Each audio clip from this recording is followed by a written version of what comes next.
If not, I'd like to continue with Ana Caballero, our state senator, Ana Caballero, who has a long history of activism here in the Central Coast counties. First Chicana elected to the Salinas City Council, first Chicana elected to the Assembly District, and now the Senate District. And Ana, take it away. Thank you. Thank you very much, David.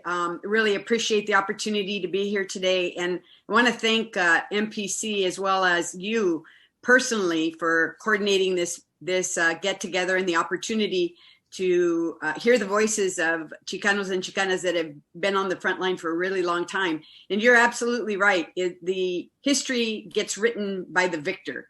And so many times our contributions and our participation in trying to change the community doesn't get recorded, going back centuries, because we were on the losing end, or because we didn't have the means in order to be able to write it up and to present our own perspective of what was happening. So I want to thank you for organizing this symposium here today. I think it gives us an opportunity to get together, even though it's virtually, to share our stories and tell people a little bit about how we changed this Salinas Valley, because in reality it was very different when we started, and realizing where we started is really important. So thank you so much, and I look forward to being the moderator of the next panel.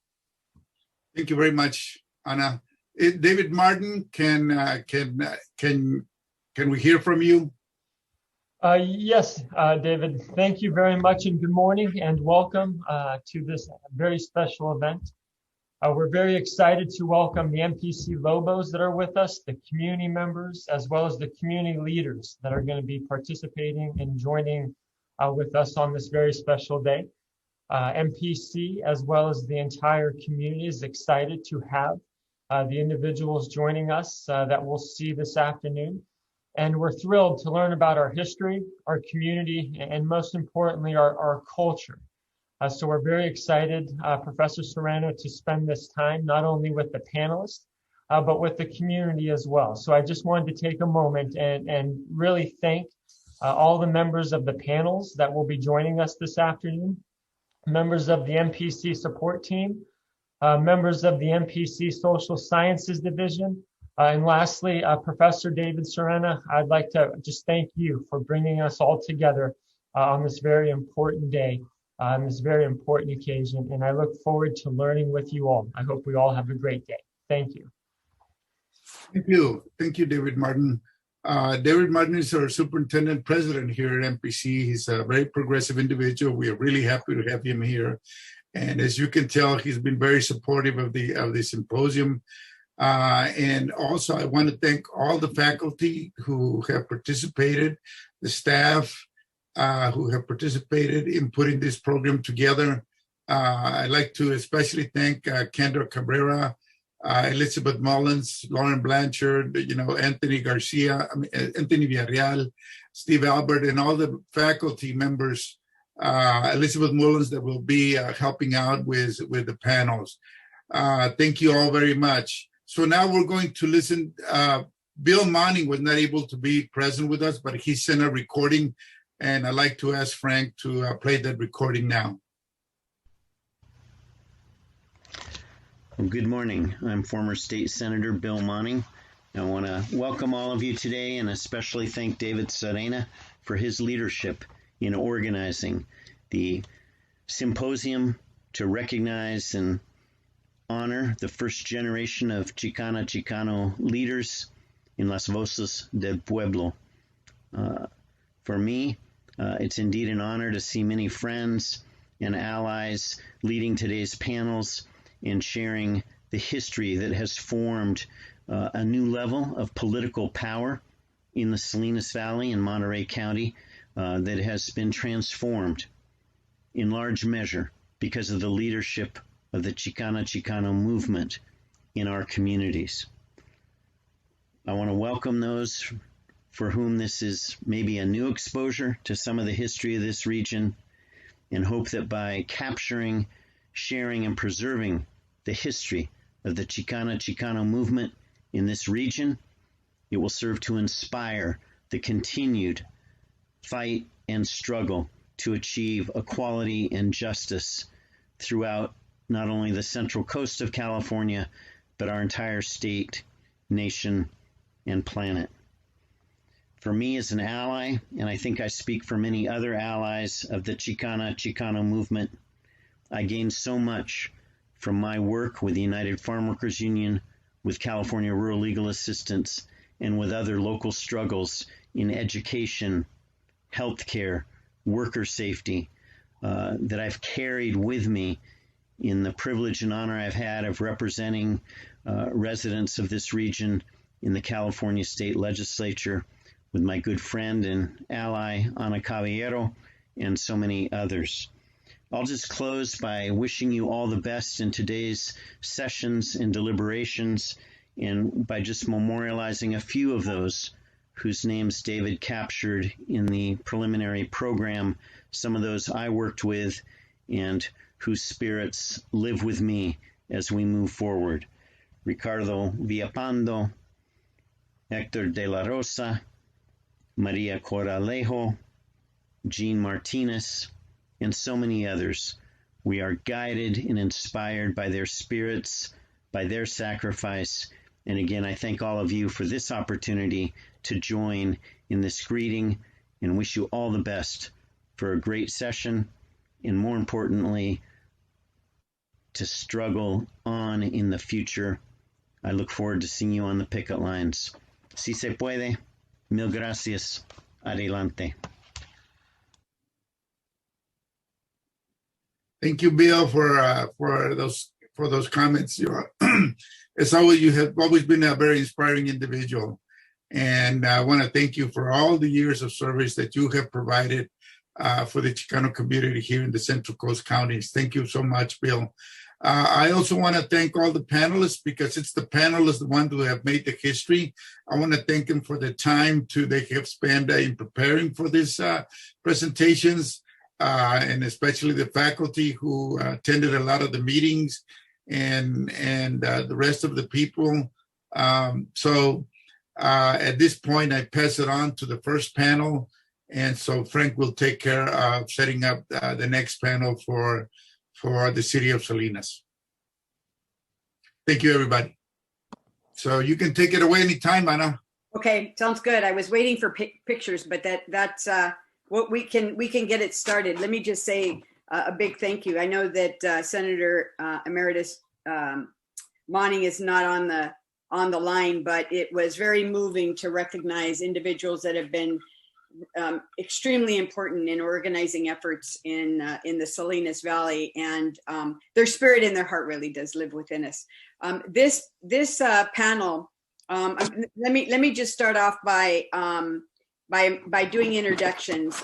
This is a great opportunity to kind of start at the beginning, and I'm going to go in the order that you're going to do your presentations. I'm going to start with Simón Salinas, who was the first Chicano elected to the City Council, who is elected City Councilman to the City of Salinas, the first Chicano elected to the Monterey County Board of Supervisors, and the first Chicano elected to the California State Assembly District.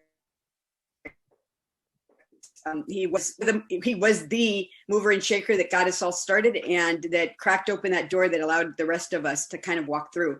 The second person that's going to speak is Fernando Armenta, who is a former retired Salinas City Council member, and the second Chicano elected to the Monterey County Board of Supervisors.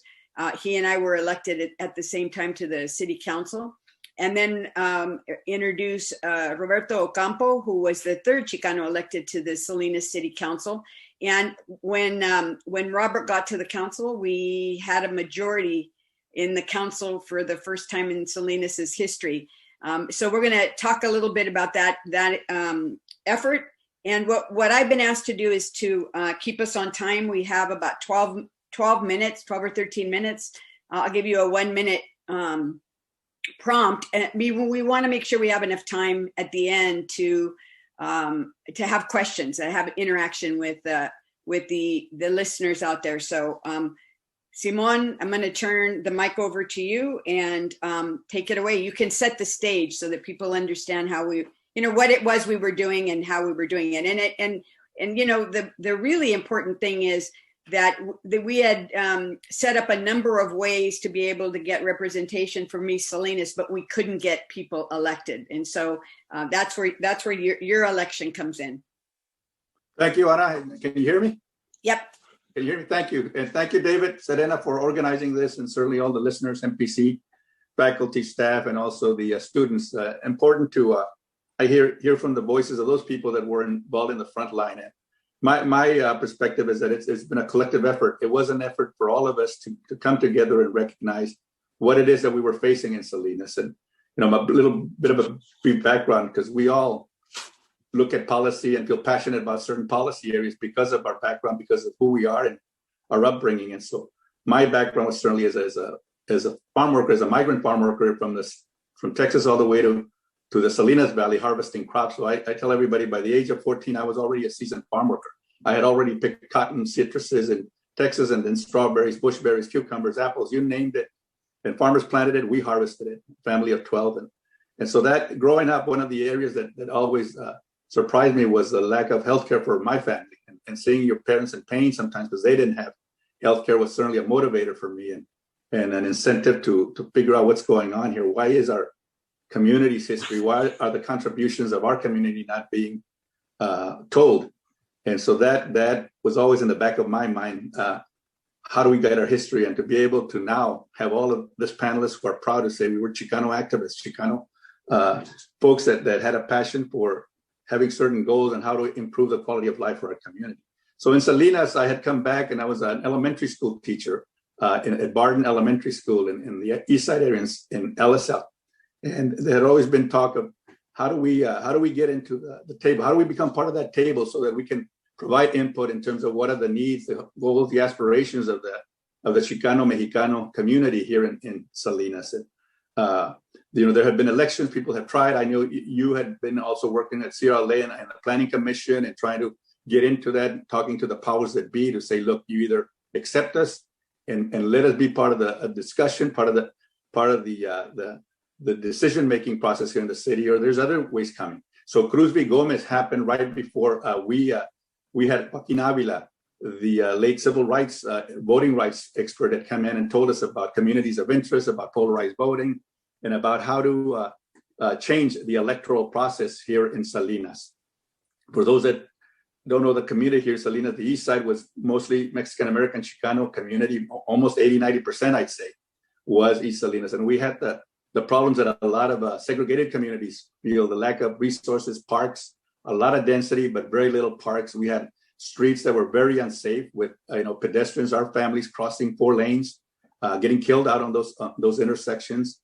And so those were big motivators. And some people ask themselves, well, what motivated you to get involved? First as a plaintiff and then as a candidate. And I tell them, well, I was teaching elementary 6th grade here in the east side. And one summer I remember walking the streets here because I lived on Toro near the school and saw some of my kids, Hector and Fernando, and asked them, what are you guys doing? And they were just sitting there with their bikes. I said, Mr. Salinas, what do you want us to do? There's no rec centers out here. The high school swimming pool is closed.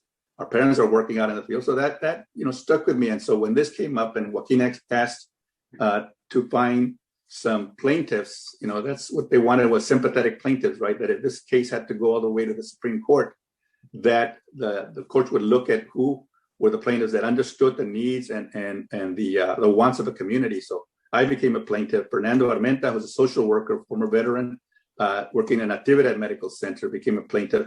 And then Marta Granados, who was a small businesswoman here in the LSL area. So we were asked to be plaintiffs, and that started the ball rolling.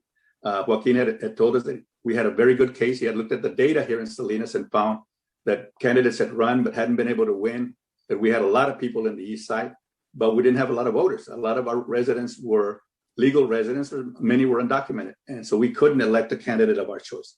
So we go I remember we going to the city council and the mayor, Mayor Jeffries at that point, and we asked them, can we voluntarily, city council, move us to a district type of system to elect candidates of the community's choice? And they refused. They said no.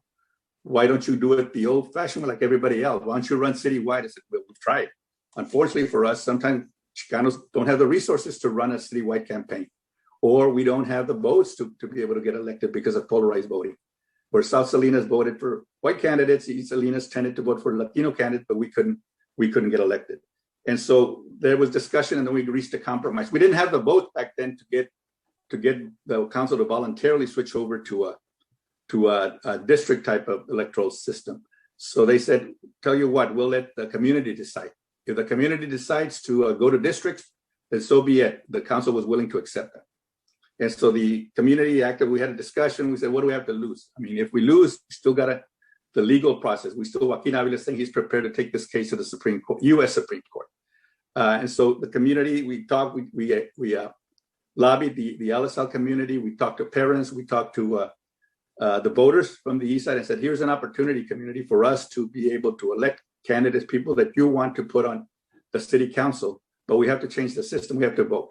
So December 6th of 1988 was that historic vote that happened in Salinas, where the east side voters came out in big numbers. There was the highest turnout on that election of Chicano voters that came out and said, yes, we want to change the system. And it almost reminded me of what Willie Velasquez would say from the Southwest Voter Registration Project, that if you give the community something that they can believe in and something that they feel is real, that they will participate. So they participated in that. And then that brought about the change of vote for district elections passed by, I think, 100 plus votes.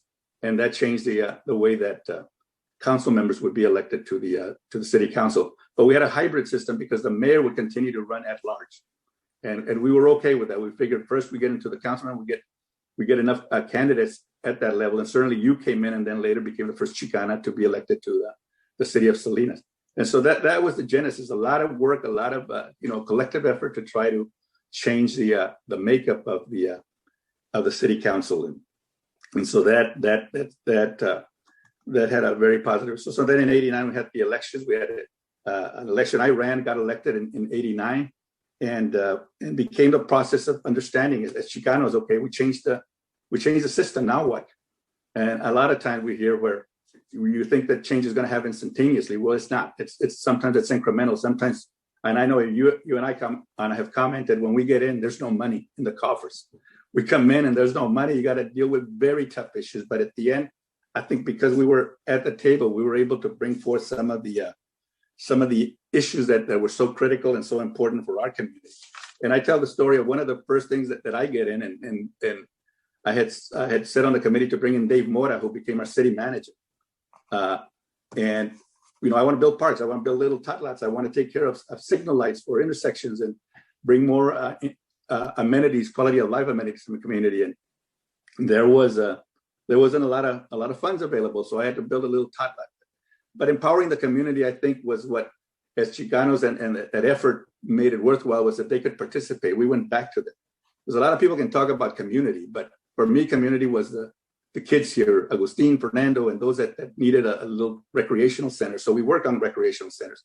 We had a little tot lot on the east side here by the Cesar Chavez Library. And typically people want to put basketball courts or soccer fields. I went in as the community, come and help me design this little park. And we raised funds because the city didn't have all the amount to build that park. And the parents came together. I said, here, it's your park. And mostly Spanish-speaking parents. And they said, here's the Parks and Rec staff. They're going to take your ideas. And they said, look, we don't want basketball courts there. We just want a tot lot for the children to come out and read a book. We want benches. We want grass. And that's how that park was developed. And that empowered the community to believe that now that we were there to listen to them and to take their ideas and concerns and translate them into policy, that it was real.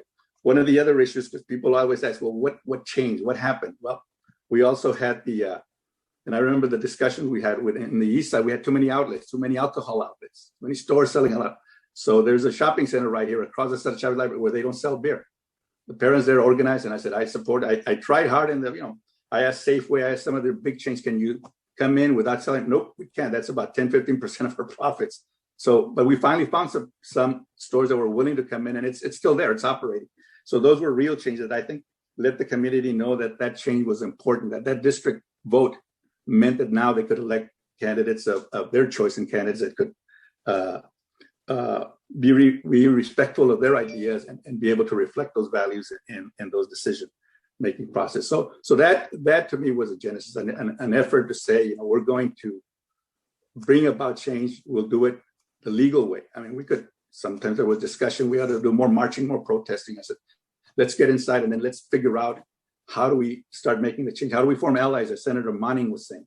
Because you need to make allies. You need to be able to count when you get to those city councils. I mean, as Chicanos, we knew that we could count on other Chicanos, but we didn't have the majority until later on when you and Fernando and Robert and Gloria or others formed a majority. And then I think it became, again, easier maybe, but also tougher because of sometimes the economic times that we had to deal with.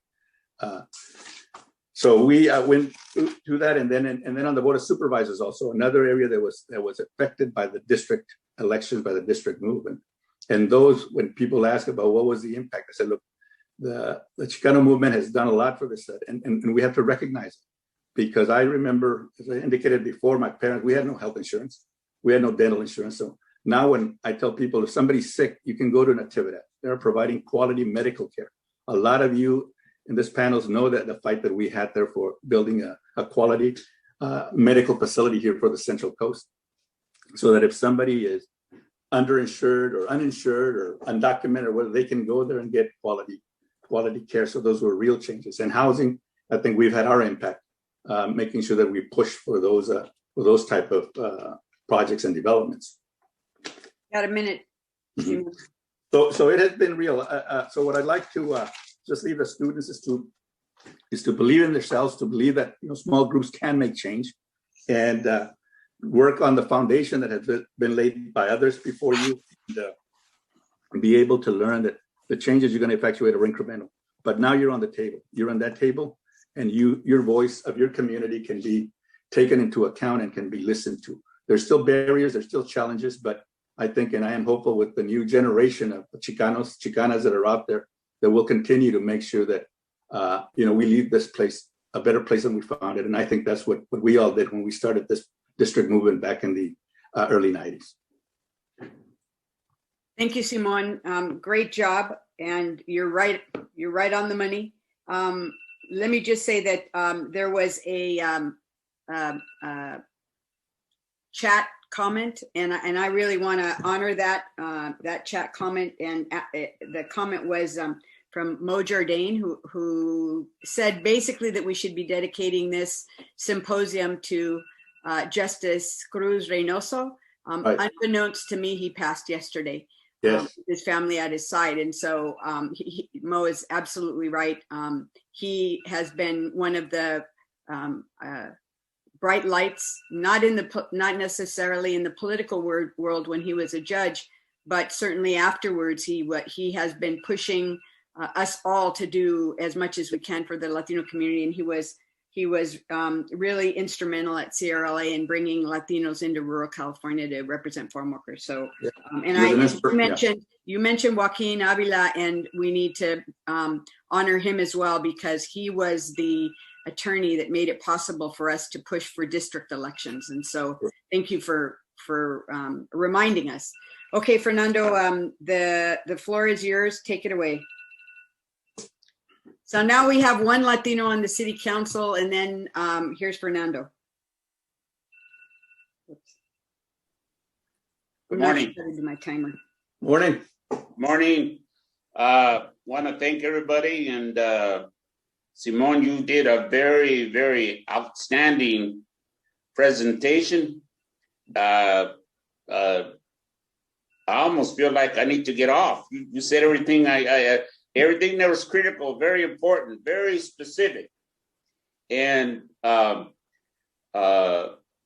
just to let you know real quickly, I'm getting ready to leave Salinas. I'm going to move to Hanford. So within a week or two or so, I'm out of here. But it's interesting that I'm almost out of here, and I'm involved in Symposium with many great people like yourselves, that with others, with the community, we made history. And what was interesting is half of my house is empty now. And I wrote some notes in an outline, and then they're all in boxes, and I didn't know where the boxes were. And I freaked out last night. And my wife, Naomi, said, "What the hell's wrong with you?" I lost my notes, and so I apologize. You know, I'm going to go from being scatterbrained when I entered the city council and county board of supervisors and getting a lot of Latinos and Latinas elected to all the majority of the school boards, particularly in LSL. And for me, being raised born in Salinas, my mother had 12 children. My father was a Spreckle sugar worker for 40 years. I got drafted into the U.S. Army, and me and my three brothers got sent to Vietnam, and hopefully we actually all came back safe.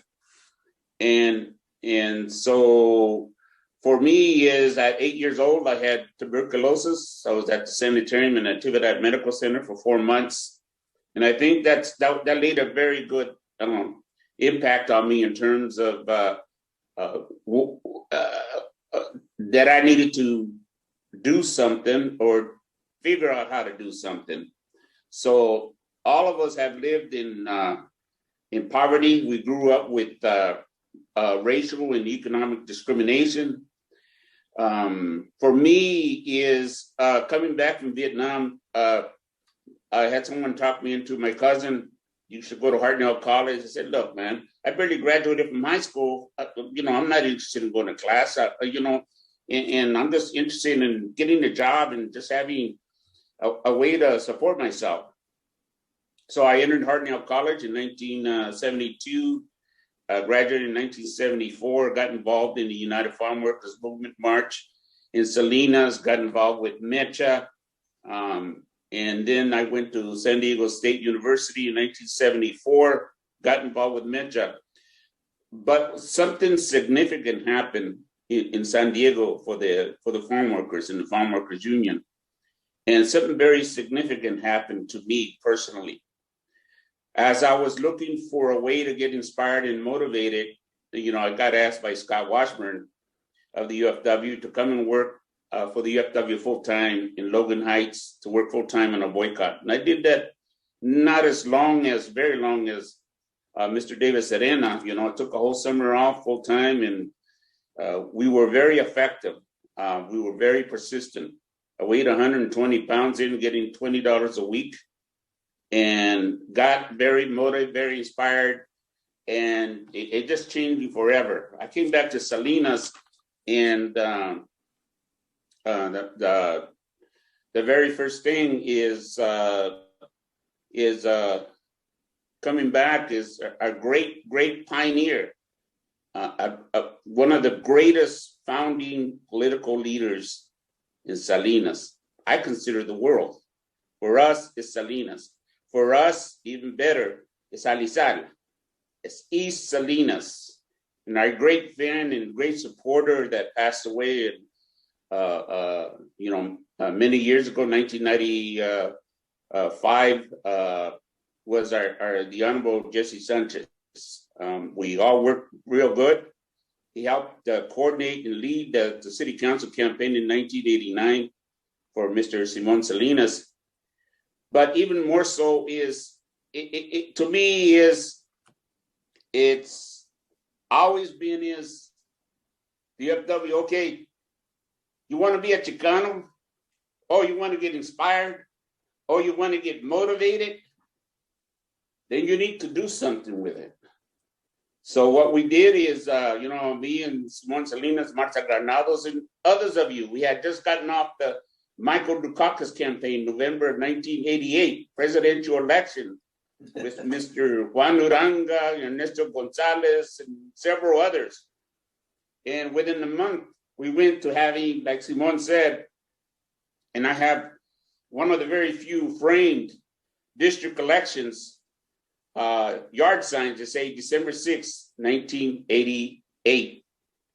That election was won I should have gotten my homework by facts right. It's between 107 and 137 votes, precinct 32. So who was working precinct 32 in East Salinas for district elections? That's what it passed by, was myself and Mr. Ernesto Gonzalez, Simon's cuñado, also a former city council member for the city of Salinas.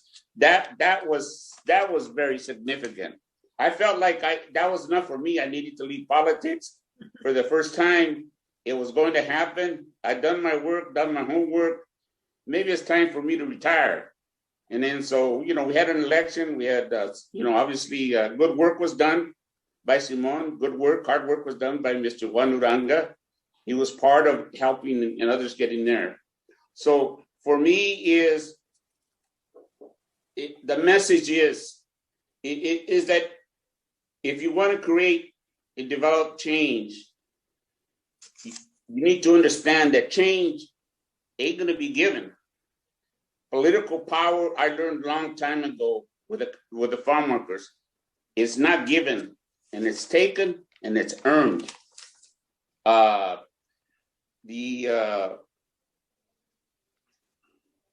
it was, for me, is not so much about getting a few of us elected.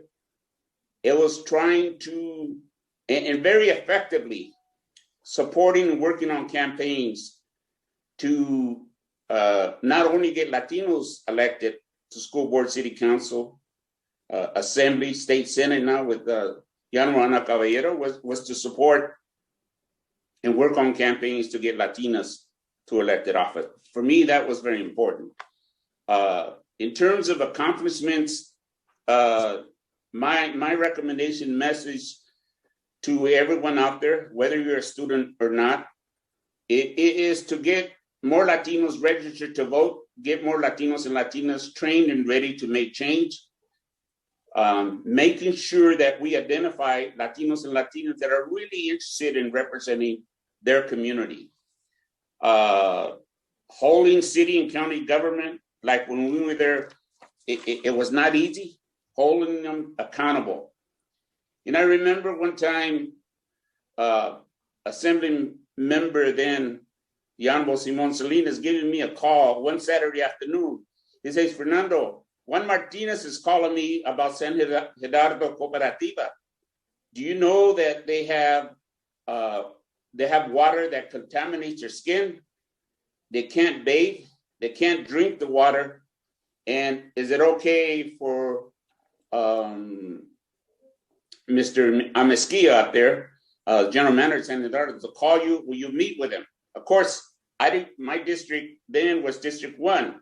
That was actually the South County part of the district. I met with him within the week. And then I told him to come to the part of being an elected official and part of being a leader. A leader is you need to help people how to write letters, how to make presentations, strategize. They came to the Board of Supervisors and I asked them to write a letter, show up with a few people, show up peacefully. In this case, you really don't need a march. And then what happened is Simon came back from the assembly, came on back to the Board of Supervisors. Now we had two.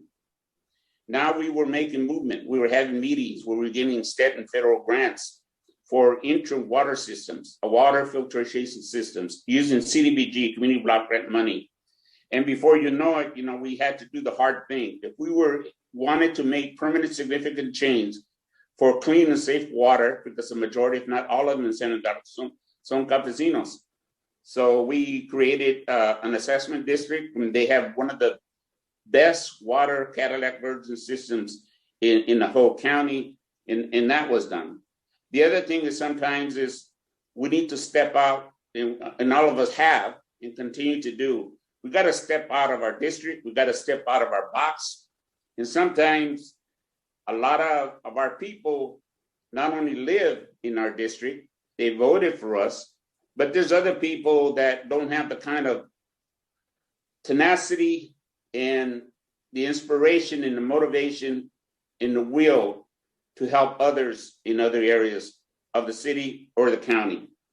So I remember getting a visit by Jesus Corona from Las Lomas. Fernando, we don't have any streetlights. What do you mean you don't have no streetlights? And I forget the last time I was at Las Lomas. And he said, well, you have your own district supervisor. And no disrespect, And so what happened was that district supervisor, we've been for 10 years been asking for streetlights. We don't have a single streetlight. I said, you know, the county has a 200 project list, and you're not even on the list.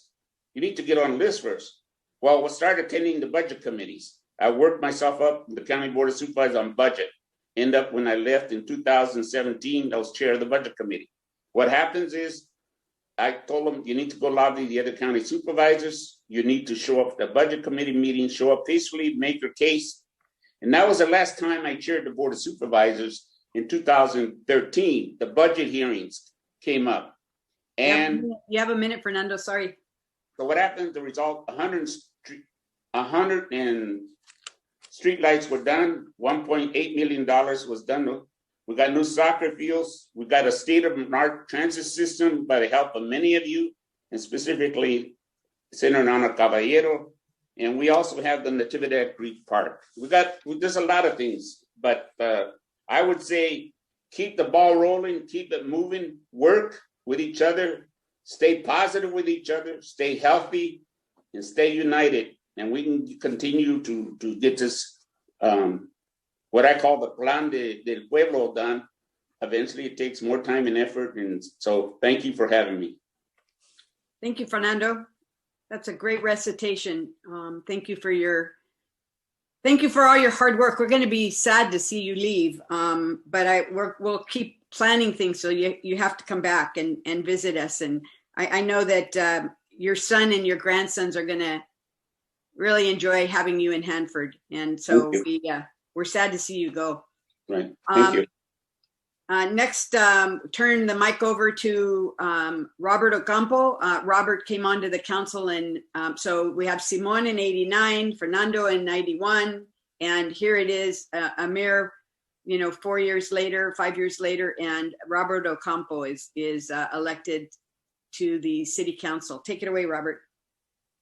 Good morning, everybody. My name is Robert, or UC Santa Cruz, I was Roberto, but Robert Ocampo.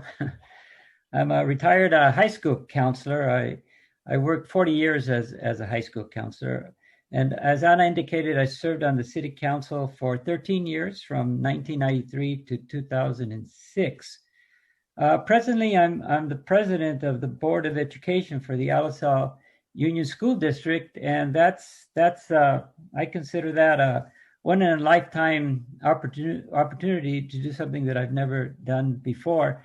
At my age, I may not be a president again, possibly, but I'm happy to be the president at this time. It's really been an education. So when I graduated from Alisal High School in '71, I really didn't know anything about the history or the struggles of our people. And that's probably because in the 60s, 70s, high schools really didn't teach our history. So I was pretty naive. I remember Jesse Sanchez graduated with me in '71, but Jesse, in contrast, was really knowledgeable. The guy really had it down, even back in '71, about the racism and the struggles, which was really something, because as I recall at that time, I knew absolutely nothing because I hadn't been educated about it. So I learned about Chicano history and political activism when I was a student at the University of California in Santa Cruz. It was UC Santa Cruz that formed my liberal political views, and also really that defined me as a Chicano. I mean, when I left the university at Santa Cruz, I considered myself a Chicano. When I entered, I don't know what I considered myself, but not a Chicano. So I thank the university for that, for opening my mind somewhat. So I remember that in the 90s, I believe it was the late 80s, 90s, every time that I picked up a newspaper, the Californian, there was always a front page article, usually about, Jesse Sanchez and the 1965 Voting Rights Act. So I kept seeing this in the paper over and over again. And really, if memory serves me right, Jesse was one of the people that led the charge to change the Monterey County at-large election system to district elections. But because I kept seeing these articles, I knew that something big was happening. in Salinas. You know, I knew something big was going to happen. And obviously that was the change from at-large to district elections. And so I wanted to be part of it. You know, I said, hey, you know, something's going to happen. I want to join. I don't want this, when this train leaves, I want to be on it. So what we did was that my wife and I, we joined LULAC at the time, and we began our involvement in local Chicano political races and campaigns. So in '91, LULAC decided to run my wife, Sandra Ocampo, for the Salinas Union High School District Board of Education.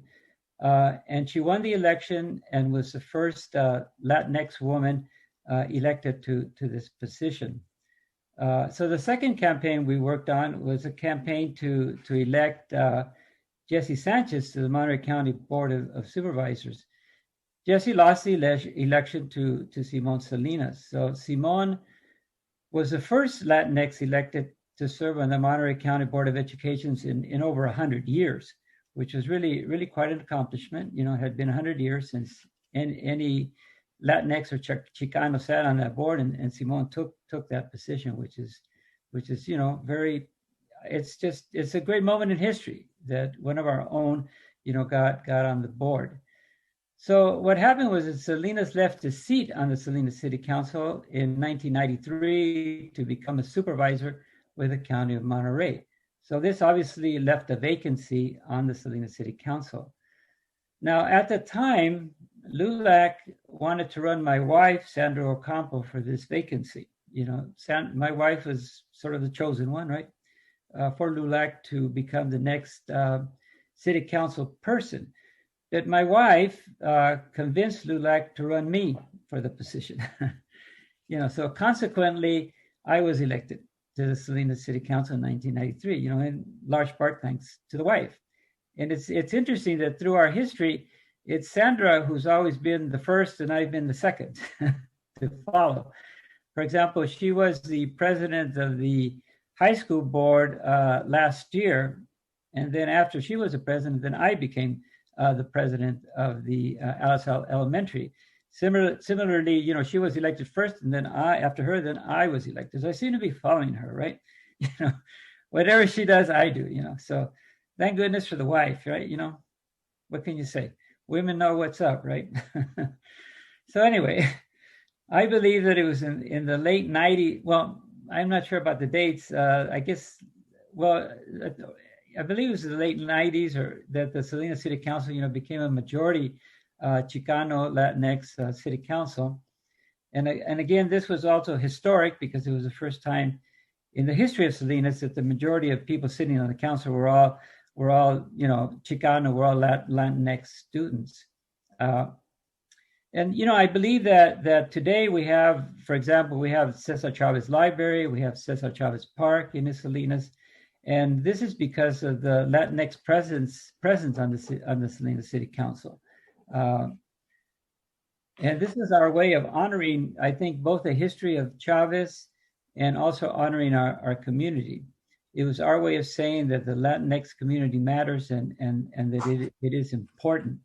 And obviously, when the majority of city council people are Chicano, then it's their values that are going to come through, right, in the form of legislation. I mean, it's logical. Who's ever running the show, it's their values, their norms that kind of, you know, permeate, that kind of come out. I also believe that as Latinx officials, I think we were in agreement on many issues, like the need for affordable housing, farm worker housing, reducing gang violence, community policing, improving city infrastructure, and also, very importantly, not increasing the density on these sites. And I think that as Chicano leaders, I think I'm safe in saying that we all agreed on those things. So there were many things that we agreed on. In the 90s, the Salinas City Council was successful in reducing gang violence for a period of time. I think it was a combination of, at that time, we had a gang injunction plus community policing, and that periodically reduced the violence. Then in 1996, we had the honor of President Clinton came to Salinas to applaud our efforts. He basically came and said, "You guys are doing a good job. You've got this thing under control." And we did for a while. Unfortunately, like many things, money runs out. Problems, tend to come back again many times. So for many years, East Salinas was known as the LaSalle. That's probably why we have LaSalle High School, LaSalle Union School District, and so on. It was an unincorporated area, and because it was situated outside of the city of Salinas, the streets and other infrastructure were not built to city standards. Many of the streets in the LaSalle were unpaved roads. And an item that I pushed for and ultimately got approved was a much needed repair of the streets and sidewalks on 1st, 2nd, and Quilla Streets in East Salinas. These streets also got new streetlights. Many streets in the east side also did not have street lights. And as Mr. Armenta had indicated, and I remember that we were at a meeting in the city council, and we had the use of a lot of block grant monies, and they were mostly used for nonprofits. So Mr. Armenta he really asked a very simple question. He said, can we use any of these block grant monies to repair infrastructure? And no one had thought of asking that question. Simple question. And the city staff indicated that, we could do that it was appropriate.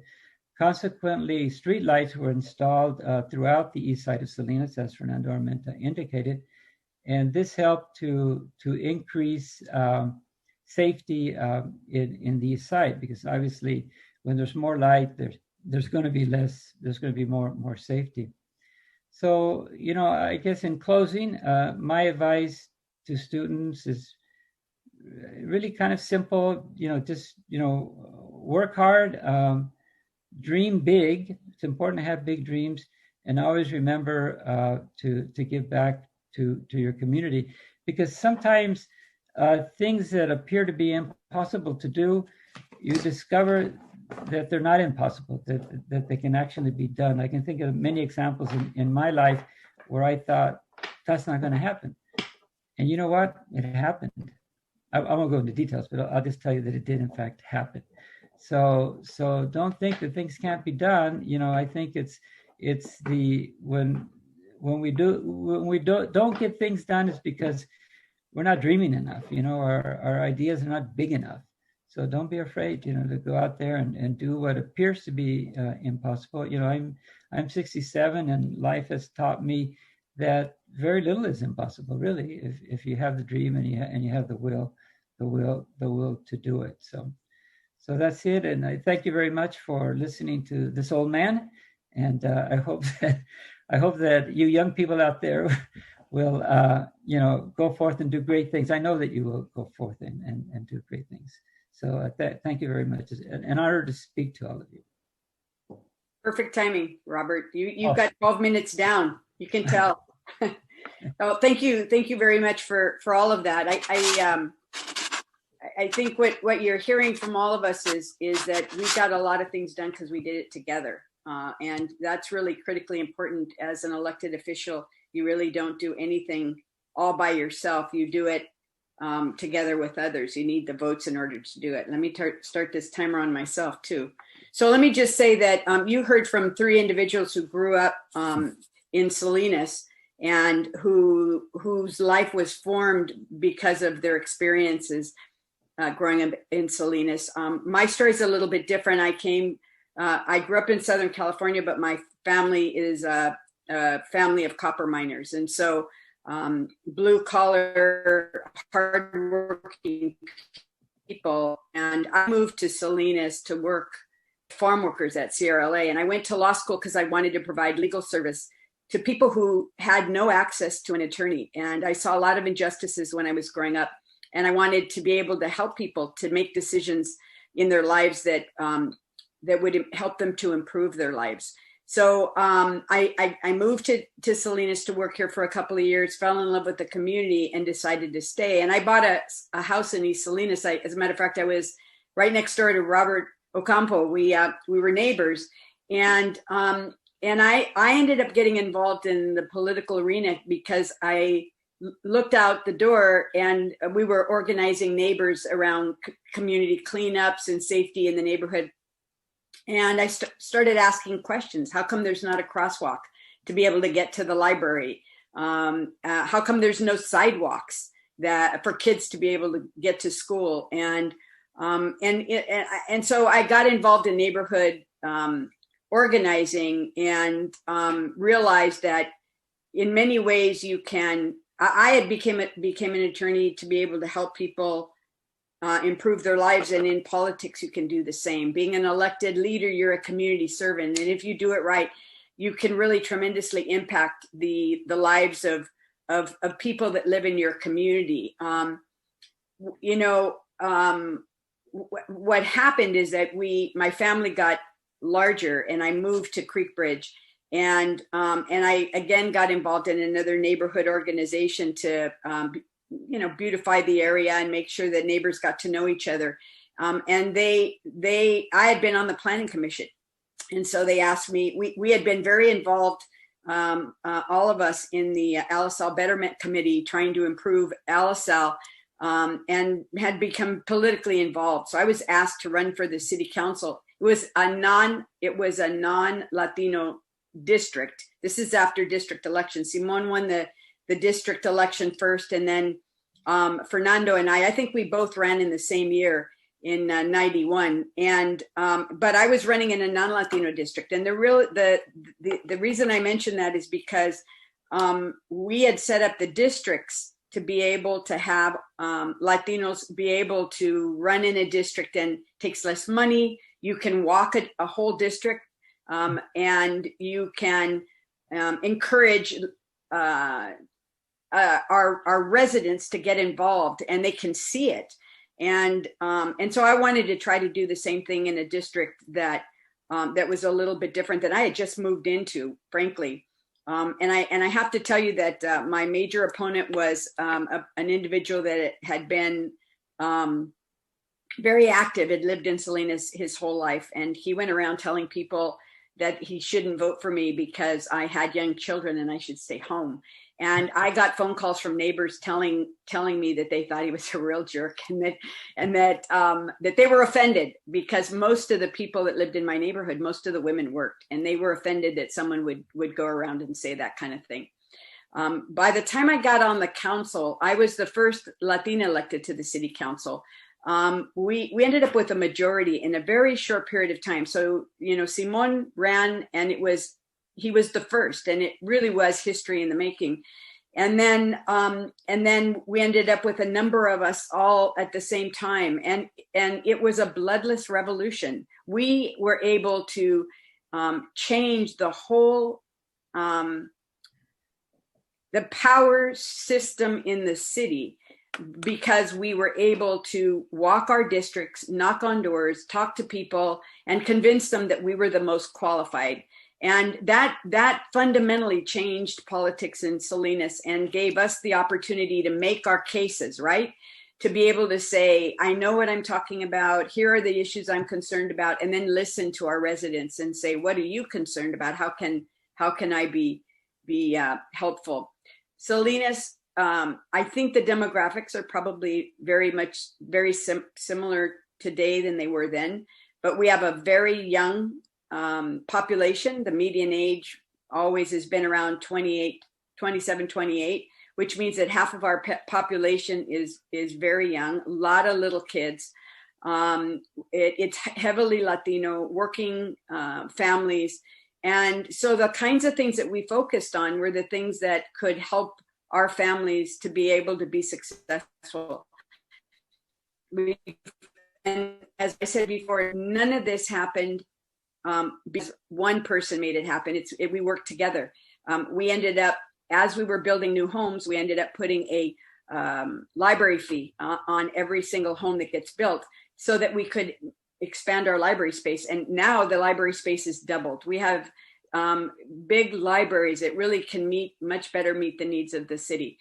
We put a park fee on new construction as well, which meant that we were able to double our park space. So we have a 64-acre park in Natividad Creek Park that is really incredibly important to the community, and we put it in in the area with the densest housing, and we wanted to be able to create open space for kids to be able to access whatever activity, whether it was skateboarding or basketball or BMX or whatever it is. You can find it there. We made major improvements to the downtown. We brought a cinema in, and we did that by bringing in a Latino producer, a Chicano producer, a movie producer, Moctezuma Esparza, who built the cinema downtown, and that fundamentally changed downtown. People don't remember that it was not a very safe place to be, and that you could roll a bowling ball down Main Street after 5 o'clock and not hit anybody. And when you go down there now and you see people out and walking and visiting places, it's a great thing. We also, you heard about the revitalization of East Salinas with street lights, but we also revitalized the commercial area that used to be the #1 revenue producing, tax producing area in the city. It's very vibrant and it's very active, and they do very well because the city has invested resources in the beautification. We created almost 2,000 units of affordable housing, which is incredibly important and hasn't been done since we all got off the council. That makes a tremendous difference to our residents to be able to live in a place that's safe, secure, and affordable. And we had one of the first inclusionary housing ordinances in the city, in the county, and we've invested in after-school programs. I think it was Robert mentioned bringing the president of the United States here. We did some grant applications and we're very successful, and we're able to do parent patrol programs and things to keep our community safe. And all of that they were major investments in our community, recognizing that we needed to keep it safe and give young people an opportunity to see a better life. The Peace Builders program was incredibly important. Why? Because we had values. We said, here are the values we think are important, and those values mean that we seek wise people, and we give up put downs, and we do things that help people to be better citizens. So we did it as a team. And what was really interesting is that district elections not only give us the ability to walk and talk to our neighbors and to do the political work, but it also gives us an opportunity to have the electorate pick the people that are the most qualified, that they want to see with a vision. And so in 1998, I ran for mayor, and I ran for mayor because the mayor speaks on behalf of the entire council. It's just another vote, but in fact is a spokesperson. And I thought it was important to have a woman as a mayor, as a mayor, and also that it would be historic to be the first Chicana mayor as well. And I won that. It's at large, so it's a lot more work, and you've got to convince a lot more people that don't look like you, that don't have the same values, may not even be the same party, that you're the person that they should support. And I want to say by 2000, we had a council. Out of 7 of us, 5 of us were women. And I mention that because it was historic. We haven't seen it since. And there were 5 women and 5 Latinos on the council at that time. And I thought we did tremendous work because we did a lot of talking. We worked real well together. We set our priorities, and we were able to give direction to staff, which is really important. That makes a difference in the community. So my message, as I see it, ticking down to a little over a minute, is we really need people to run for political office that care. That want to be leaders for the community and that care about people, and that want to bring about the change in a way that that involves the community. That you need to be able to listen in order to be able to do this job. And we desperately need young people. As you can see, we're not spring chickens. We did this because we really love the community, and we think that we can be that we can continue to contribute. But we need young people to get involved as well, either as candidates or as campaign workers, because you learn a lot working on a campaign. And there's a tremendous amount of work that still needs to be done. So what I want to do is wrap it up there. I think we have an opportunity to ask some questions about what we did, how we got here, or whatever it is that people are important. Let me just say one more thing, which is really interesting, is that we all come from our own perspectives, and part of the perspective when I was becoming politicized about being Chicana, being a Chicana, was that I wanted to define myself. I didn't want someone else defining me. And so when people called me Hispanic, I found it offensive, because I didn't consider myself Hispanic. I had a political context I was working in. And I know that Latinx is, Robert used it like a million times, and every time, and you can tell you're an educator, because that's comes from the university, is that I don't want to be Latinx, because I don't consider myself Latino. In a broad sense, we're Latinos, right? Which is LULAC, the Latino. But in a political context, I'm a Chicana, and I definitely don't want to be an X. So I just, I know it's very popular, and I use it but it's since we're talking about where we came from, and why we got involved in politics, and why it's important. The other part of it is that we also need to be able to lead for everyone. I wanted to be very sure that people didn't say, oh, she's a Chicana elected. I wanted them to see me as an elected official that could represent everybody. And I think we all have done that really well, because we worked really hard at trying to bring everybody to the table and not excluding anybody. So next, I'd like to turn it over to Lauren Blanchard, who is here to be the moderator. She is from the MPC college faculty, and thank you so much. And I'm glad you're here to join us. Thank you for the chance. I'm going to go ahead and get started with questions. Please, for all the people who are here watching, please go ahead and get your questions in. The first question is, do you remember a particular experience in school, or a particular teacher, professor, right? Some event that had a role in really mentoring and encouraging your activism, your community engagement, your organizing? This is a great question for some of the faculty who are in the room who might want to be that person. So is there someone that you remember really fostering your identity as activists, and then, right, eventually as people who were right in the middle of the political scene? I can jump in there. Yes, I had a political science professor who was tremendously important. I met the first Latino professors when I went to UC San Diego, and I was at San Diego State for 2 years, and I don't remember Latino professors. But once I got to UCSD, there was a whole group of them, and there were two. One was a political science, and the other one was drama. He was the first PhD Latino drama professor, and he was fantastic.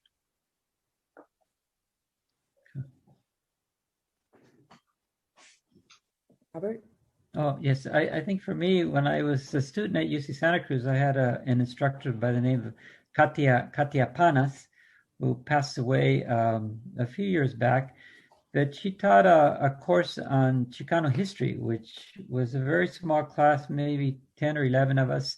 And she was just amazing, and just sort of opened my eyes to, as I mentioned before, the struggles of the history of our people in this country.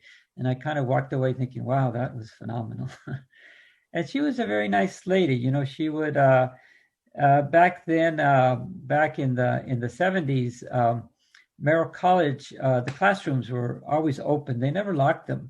So I used to spend a lot of late evenings in the classrooms on the upstairs studying, and her office was right there adjacent to the classrooms. And she told me once, Robert, if you want to use my office, go ahead. There's a little trick. Just take your credit card, slide it in, and the door will open. Which I did. And I did. It was just amazing to have, she was an assistant professor, allow me to just go into office anytime I wanted to and study. I was just so empowered, I guess is the word. Meant to feel like I really mattered, which is important. So I think she inspired me. Yeah. Simon? Yeah, I think in high school we formed an organization, the Mexican American Youth Organization, and usually sometimes did you want to be the president? No, nobody else wanted to do it, so I became the president of the organization that we helped form. But one of the things that we did, we didn't participate in your traditional student body organizations. We wanted our own. We wanted an organization that would focus on our issues and what we thought were important in terms of education, in terms of other issues that high school students were facing, and specifically Chicano students. But one of the things that we did is we had somebody from Teatro Campesino, Mr. Pritchard, I believe was his name. He was an actor with Teatro Campesino back in '73. And he helped us write a script, our own script, and then use teatro to convey to the community, our parents also, the importance of education. There's a lot of us, and I was the first to graduate out of 12 from high school. But in other families, sometimes, parents says, graduate from high school, come on, we need you out in the fields to help the family economically. And so one of the focus of the play that we wrote was to tell our parents, look, we need to get an education. We need choices. We need an opportunity. So he helped us write the script. He helped us act it out. And we performed it at an armory hall there in Watsonville. And we had about 500 parents and students that came. So that was empowering. It showed the power of teatro, the power of working together as an organization to convey a message of what we as Chicano students wanted, and more education, obviously more Chicano faculty, teachers. And so I think from there, it was an opportunity to say, look, I never wanted to be out on stage, but if you do it, if you dream, like I'm one of the panelists, I said, dream big. I think it was you, Roberto, and go do it. There's no guarantee of success or anything, but that helped, I think, give me a little more self-confidence later on when I got to college and then to law school and then ultimately here in politics. So I think that was a very important to gain some self-confidence to get out there and maybe make a fool of yourself, but at the end you reflect and learn from that experience. So that was very, I think, empowering for me as a person in terms of how to do something, form an organization, how to write a play, how to act it out and convey a message.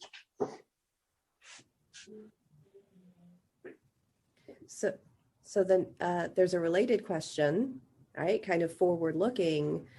What kind of activities are you all involved in terms of mentoring the next generation of community leaders and activists who might be able to take the movement forward? Robert? I think you're muted. Yes, my wife and I, Sandra, we have been mentors for an organization called the Smith Society, which works with University of California, Santa Cruz foster students, and also students that have run in with the laws, and also homeless students. And they're presently they are students at the University of California in Santa Cruz. And a great majority of them are Chicano students. One of our mentees that we have right now is a young man by the name of Danny Gonzalez, who is a transfer student at the university, lives in South Lake Tahoe on the California side. And so we have been talking to him, helping him out, dealing with some of the problems that he has at the university, and just trying to help him to finish up. His dream is to one day be a professor at a community college in history, which I'm sure that he's very capable of doing. So we're involved in that, and we enjoy doing that. It's been I think as rewarding for us as I hope it is for him. But that's what we're doing. Fernando? Well, I basically shut down in terms of mentoring because, I'm going to be leaving. But, since leaving the County Board of Supervisors in January 2017, of course, I've been doing it all along. I stay in touch with Latinas on various school boards, Alisad, the high school district, Cardinal College, city council, and they call me more than anything else. And they want to be able to make sure that I keep my lines of communication with them open. They consult with me about tough decisions they're going to make, whether they should run for election, whether they should run for re-election. And I basically, just basically give them a very short 10-point outline. And I prune out some very difficult, harsh, hard criteria. And I do that for a reason. And the reason is not every Latino and Latina can be an effective elected official leader. Some folks run for office, get elected, and never find out what the heck they're doing. And I say, it's not that I'm trying to discourage you. You must realize and understand this is a very important decision to make and a seat to run for. And never forget, if you can't, remember where you live, and like Ana Caballero mentioned, is be more of a listener than a talker. Don't be more of a philosopher or a theorist. Seek input, help you, guide you along. Nothing will be perfect. And some mistakes will be made, and hopefully they're not significant.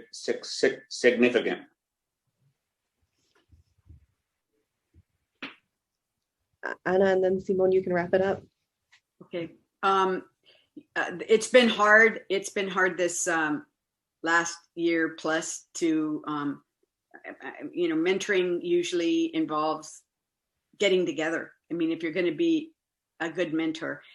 So it's been a little bit hard, but there have been a number of things that I've participated in over the years. I have interns and fellows that work in my office on a regular basis. And so I make that program available so that young people can come in and learn and see whether politics is something that they might be interested in. I've also been very active with a group called Emerge that does training for women that are interested in getting involved in politics. And I also make sure that I have time to talk to women about, friends that are younger than I am, about how to maneuver through the political system. Politics is a contact sport. It's a little bit like football. And if you're, like Fernando said, if you need to know what you're getting into before you get into the position, because someone's going to hit you, and you got to be able to take the hit, right? And not take it personally, or be able to figure out, how to be able to give your own hits. And I don't mean you go out and intentionally try to hurt people, but sometimes you'll be on the losing end of a vote on something that's really important to you. And then you wonder why people didn't support it. And you need to be able to step back, regroup, and figure out if there's a different way to be able to approach the solution. And so it is, I think mentoring and having people you can trust that you can talk to about is really important for your sanity's sake, but also because as Fernando said, you're not always going to be right, and sometimes mistakes get made, and you need to go back and redo things, and having that humility to be able to do that is really important as well. Simone? Well, I think similar to Ana and Fernando, we get the calls of people that are thinking about running for office. I think it gives us an opportunity to let them know the nuts and bolts, and sometimes even question them about why are you doing, what's your motivation, and let them know some of the experiences that we've had, good, bad, and the good, the bad, and the ugly. But so I think that's helpful. Also, I used to teach Chicano politics, and Chicanos in American society at heart now. So I plan hopefully on doing that. With this pandemic, I put those plans off, but that will give me a more direct contact with the students to be able to help them. Also at CSUMB, I had some remaining funds from the assembly back in 2016 or whatever. And so I donated it to the CSUMB to give a scholarship to a first-time farm worker student, the first-time students, so that they can continue with their schooling. So there's different ways, but again, we make ourselves open. And I still in contact. I had some of my former staff people, like Robert Rivas is now in the assembly, and Chris Lopez is now in the board of supervisors. Maricela and others are in city council. So it gives me a venue for me to have them contact me if they have any questions in terms of some ideas or orientation or what they should do or shouldn't do, it. Just give them some advice. One of our respondents has written, and this is a big one, our community still faces an uphill battle with racism, right? How can we make changes in 2021, right? Big question. Yeah.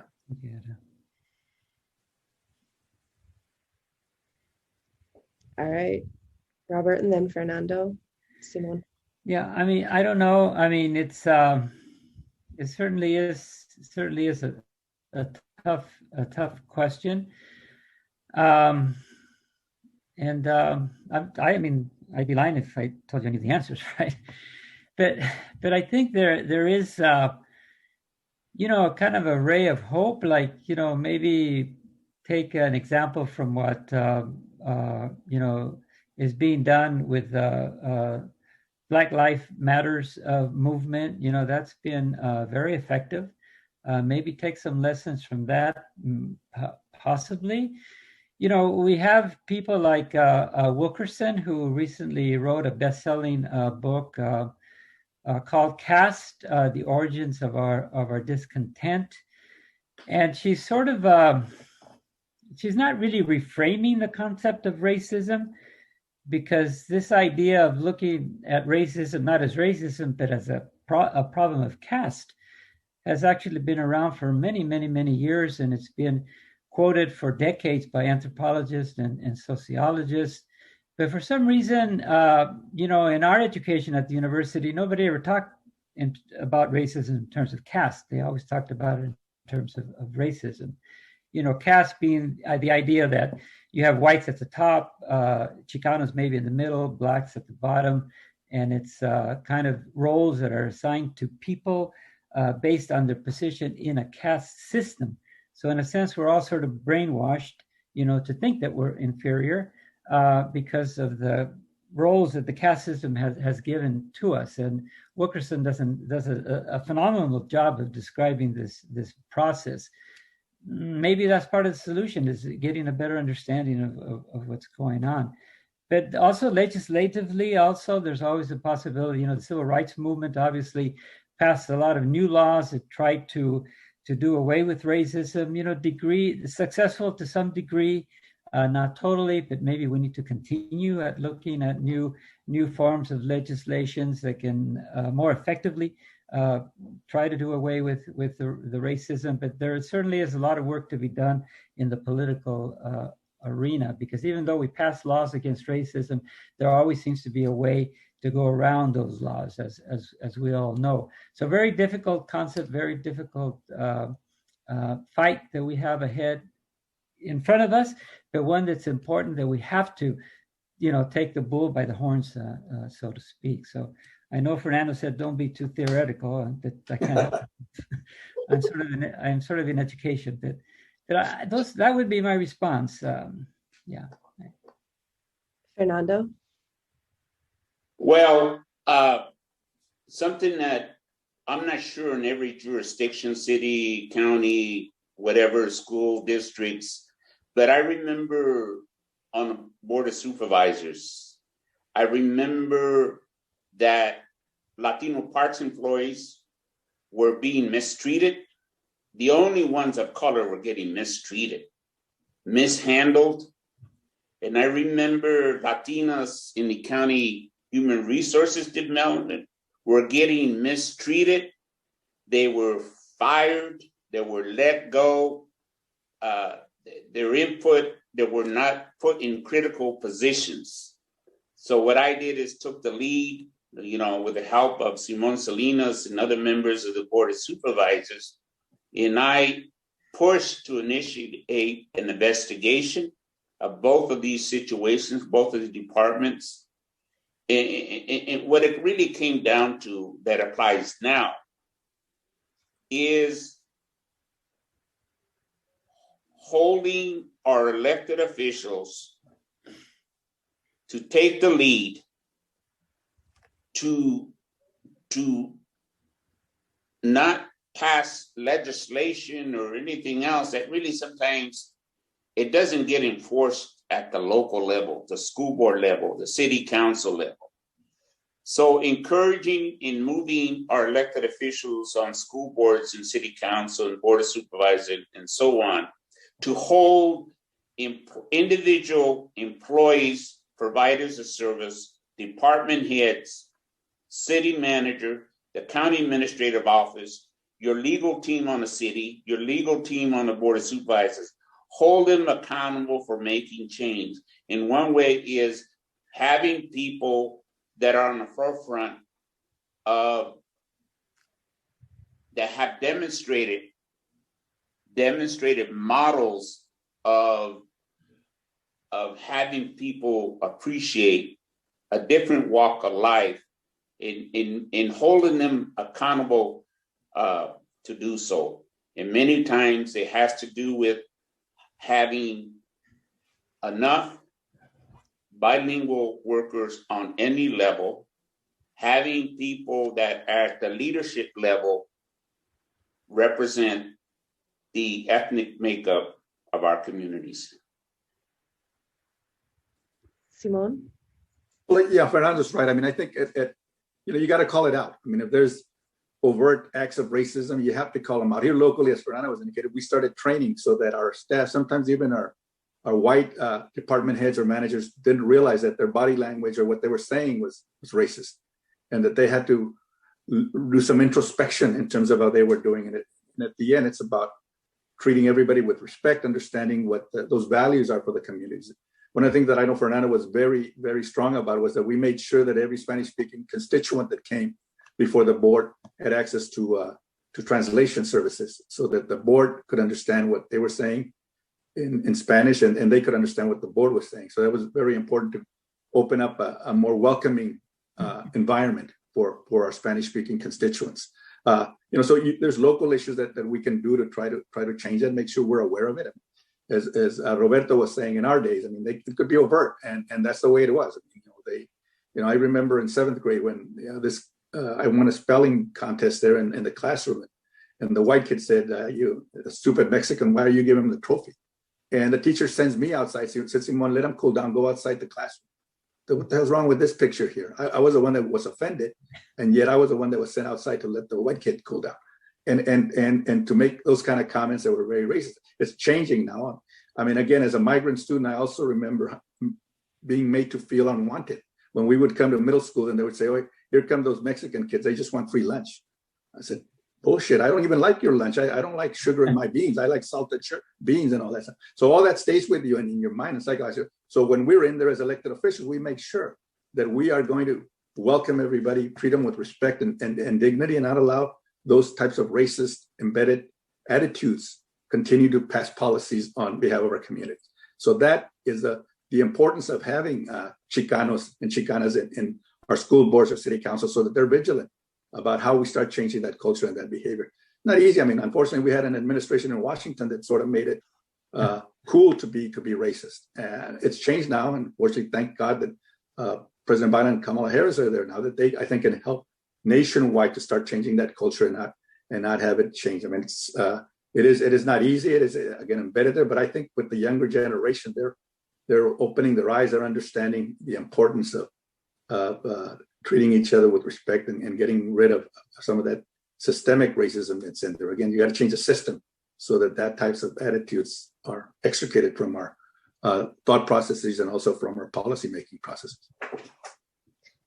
And let me wrap this up really quick, because I think this is a really important issue. And this is about power. It's about respect, and it's about the ability of people to be mobile, to be able to move economically through a system and to be accepted, to have the door open and be accepted. And that's, I think, one of the reasons why you see us all are still engaged, because we recognize the job isn't finished yet, that we need to keep the door open. So there are more opportunities for young people to make choices, real choices for themselves, and move up the economic ladder. But, and I have run bills that demand equity in investments, and, you know, all kinds of things that focus on leveling the playing field. But it's not just up to elected officials. It's not enough to tell me, go and get this done, because I can't get it done by myself. I need, you know, the soldiers behind me and people that are willing to agitate and make things happen. I'm running a bill right now that would allow undocumented individuals participate in the Democratic Party on the central committees. The central committees are the key organizing at the county level, and it would be unprecedented. But it's fraught with all kinds of issues, like the fact that they can't be required to pay dues, which every central committee member does, because the federal rules prohibit foreign nationals from participating and making donations, and they can't fundraise. They can't go out and get money from undocumented people. But my point about this is that it's not just racism. It's classism. It's nationalism. And Simon's absolutely right. The president, the former president, stirred up and stripped back all of the racism in our country, all the isms in our country, because it wasn't just on race. He made fun of the disabled as well, in a way that I've never seen anybody publicly do, and it's appalling. So we all have a task, and our task is to figure out what are the pieces we can do in the realm that we operate. Because my first question was racism, where and how, so that we can then figure out how do we start making them easier bites so that we can see some progress. Because part of the challenge is when you pick something so broad, it looks like we've made no progress in many, many years. But in reality, I think having us at the table, we've been able to change this community in ways that are incredibly powerful. This is a blue county now, period. And it wasn't when we started our political activism. And people take it for granted now, but it took a lot of work to get it to this point. So just like racism, we got to take it in little bites and try to figure out what are the things that we can make a difference in. Is it happening at our schools? We've got to stop it. Is it happening in our courtrooms? We've got to stop it. And that's a task for all of us. Well, I want to thank all of you for participating in this. There are lots more questions, so we'll just have to have you all back at some point. I do think, out of respect for our organizer, David Serena, I am going to put his question out there. It's a short one, and he wants to know if any of you have plans to seek even higher office with all of the experience that you have. Anyone? That's real quick, not for me. I've got one more term in the Senate. I'll be running next year, but that's it. Okay. Fernando? I basically said it. Clearing out my garage and my house of 20 or 30 years of all of our campaigns. Everybody here today and everybody else in all the meetings, I took about 15 or 20 boxes of political stuff. And no disrespect to me and others, I threw away, except one button for myself. I threw everything that belonged to everybody else that I had helped in myself. I took it to the transfer station and let it go. So we got to go to the transfer station to find our buttons and stuff. Let's see us digging through it. Hey, look, here's a Roberto Ocampo sign. Okay. All right. Well, thank you so much. And now I think we're going to go ahead and transition. Frank's going to help us to transition. There's David. And we're going to transition to a panel on the UFW. So thank you so much for participating.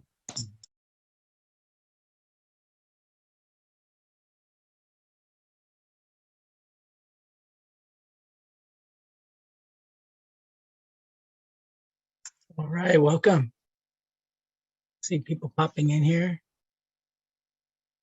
And looks like we got the team here. We got David. And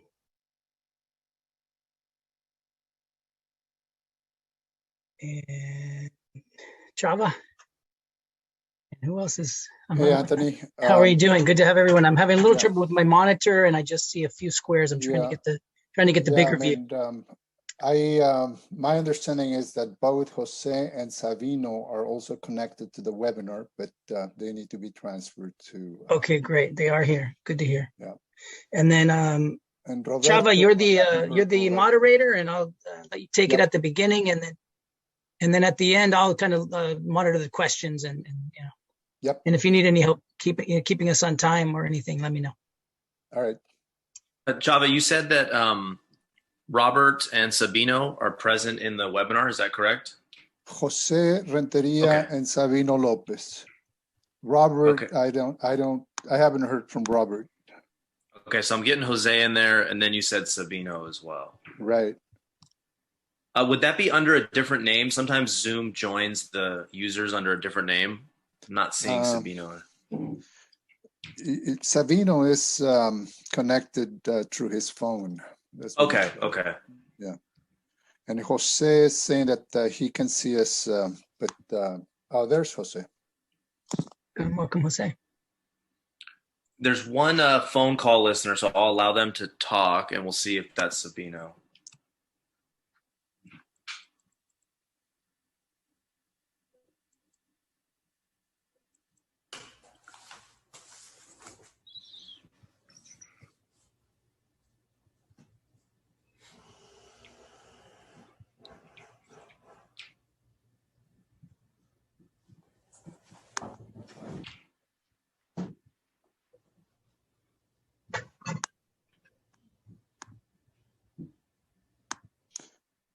Savino's number start with 261. Yep. That's it. See it? Hello. There he is. Aquí estamos. Soy Sabino. Hello. Y no nos vamos. Te escuchamos, Savino. Okay. No puedo entrar, so aquí estamos por teléfono. Okay, gracias, Savino. So, I mean, it's 12:37. I think that we should start. Good morning, everyone. My name is Chava Bustamante. I'm retired labor and community organizer. I was a member of the United Farm Workers back in the 70s, from 1970 to 1979. There's Robert. And I'm very happy to be part of this symposium. And I want to thank David Serena for inviting me and for giving me the honor to facilitate this panel.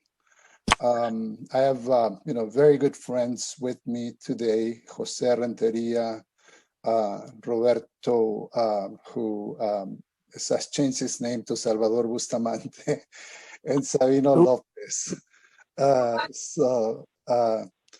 What we're gonna do is we have 12 minutes each, and so I'm going to keep track of time, and I'll let you know when you have about 1 minute left, so you can wrap it up, and then the next one can continue. So I think I would pick in order of seniority Roberto Garcia, No, porque los. To go. Why are you saying that? Because I'm older than you are, or what? No, because I mean, you were already there when I joined the United Farm Workers.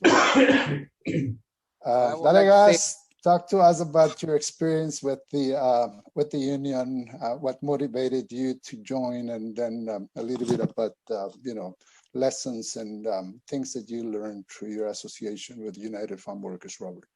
Dalegas. Yeah, thank you very much for forgetting my last name at the beginning. But anyway, we know each other from a very long time, and my name is Roberto Garcia, and I don't know. I mean, sometimes it's hard to remember everything, especially when you're 78 years old, your mind is just bobbing up and down and trying to remember. But the dates are very difficult for me. But I remember when I joined the union, not because I really wanted to join the union, because I was breaking the strike. When the union first came out on strike, I was breaking the strike. I was taking farm workers into the broccoli fields because I was working for Menpack as a foreman, and I was driving a bus. I had a crew. There was 3 crews following me. And I told my parents were very involved with the union. And I told my parents, if you guys want to keep going with the union, hey, don't worry about anything. I'll support you. I'll pay everything. You guys can just continue with the union. But I'm not, I'm here to make some money, and they're offering us really good money. So that was it. That was me, I wasn't going to waste my time. But I think somebody found out for their next field that we were going to and what time we were going to start and how many crews were going to go in there. So they put everybody in the picket line. I think it was over here by close to the freeway going close to Chular. I think it was the Granger Fields. And they put up my mom and my stepfather right in the entrance of the fields where we're going to go in. There was about, three crews. There was about 90 people, maybe less than that, maybe between 70 and 90 people. And we're ready to cross. But as I was trying to cross, they started, like the cops were there, the sheriffs were there. And my dad was on one side, my mother was on the other side, with the flags up, they had the United Farm Workers flag, Some of them just had the eagle, some of them had words, but they were all yelling, huelga, huelga, don't come in, don't cross the line, and I said, I'm going to cross, so everybody just hold on, and I'm going to cross it. And my bus was the first one. So they knew that if I crossed it, the rest of the other 2 buses were going to follow me. And as I was real close to the picket line, one sheriff, because my stepdad just stepped not in front of the bus, but on a little bit of side where, I could barely make it without hitting anybody or hurting anybody. And I saw a big sheriff come down and just knock my stepfather down, for holding a flag, and something just hit me, and I said, what the hell, man? He's not doing anything. He wasn't even stopping the buses. He wasn't even breaking like getting in front of the bus or something like that, or, and they just, for nothing. And that's all it took. Something hit me, something sparked in me, and I got off the bus and I told everybody we're not going to go in. And everybody didn't want to go in. So we took the farm workers went back home. We took them back to the camp, which the camp was right there on Chular, across. It was Vasquez camp. Very well known from the Bracero times, also, because they had braceros there for a long time. So anyway, they all joined the strike. All the people that were coming down with us, we all joined the strike. Men packing, strikers, and that was the name of the company. Still is around. But you know, as I got there, it looked like people were not too friendly with me. You know, people were like a little shy or like watching me. You know, and I felt uncomfortable. It's like. And later on in the years, not in the years, in a few months or something like that, I found out that the reason I felt like that and the reason people were watching me is because they didn't trust me. Since I was on the company side when I came out, you know, and they figured that I just joined to find out what was going on and to let the companies know, you know, where they were going to go and everything they were going to do. And instead of me being in the picket line, I was for a few weeks on the picket line and I didn't talk too much. You know, I just came in and reported in and went up to the strike and all that. But then one time Caesar was coming down and they needed some people to just watch, you know, where Caesar was and everything. And I became one of the helpers there. And then they told me if I wanted to ride along. And I said, yeah. So I became for about 2 years. I was going anywhere that Cesar went, you know. Delano, I think we even went to Florida. I was with him in Florida. I was with him in New York, you know, and things like that, you know. And so I wasn't involved too much in the first 2 years. Mostly I was really just being with Cesar, you know. And that was the biggest gift that I had really gotten. It's just being with a man that had that passion and the compassion for the farm workers, and to know, like, actually the patience, you know, to sit there and listen to as many farm workers that wanted to come and meet him and talk to him about what was going on in their lives, you know, not actually in their lives, but actually what's going on in the fields. And he had that patience, and he would come out with something that would brighten them up, you know, and I could see the spark that would come into them as to being, you know, really a huelguista, you know, a huelguista de corazón, cabrón, you know, no nomás porque querían dinero, sino porque querían ser liberados de las cadenas que nos tenían los rancheros, you know. That means, you know, a lot to be free, man, a lot of freedom that we needed. And I couldn't understand all that, you know. I thought it was only for wages, but no. I understood that when everybody started talking and saying what really was the need. The need was to be treated like human beings, you know, the need to be treated with respect and not to take advantage of because they didn't have papers or because they had papers, but not to take advantage of that, you know, just give you a job and treat you with dignity.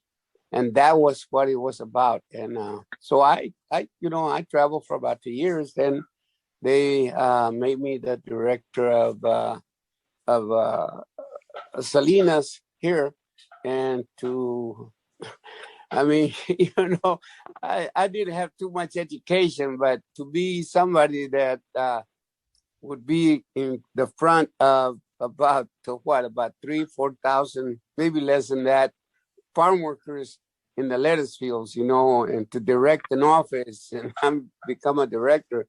I was surprised, you know, why, I don't know, you know, and what he saw in me, I mean, that was his decision or somebody else's decision. And we were involved in a lot of strikes.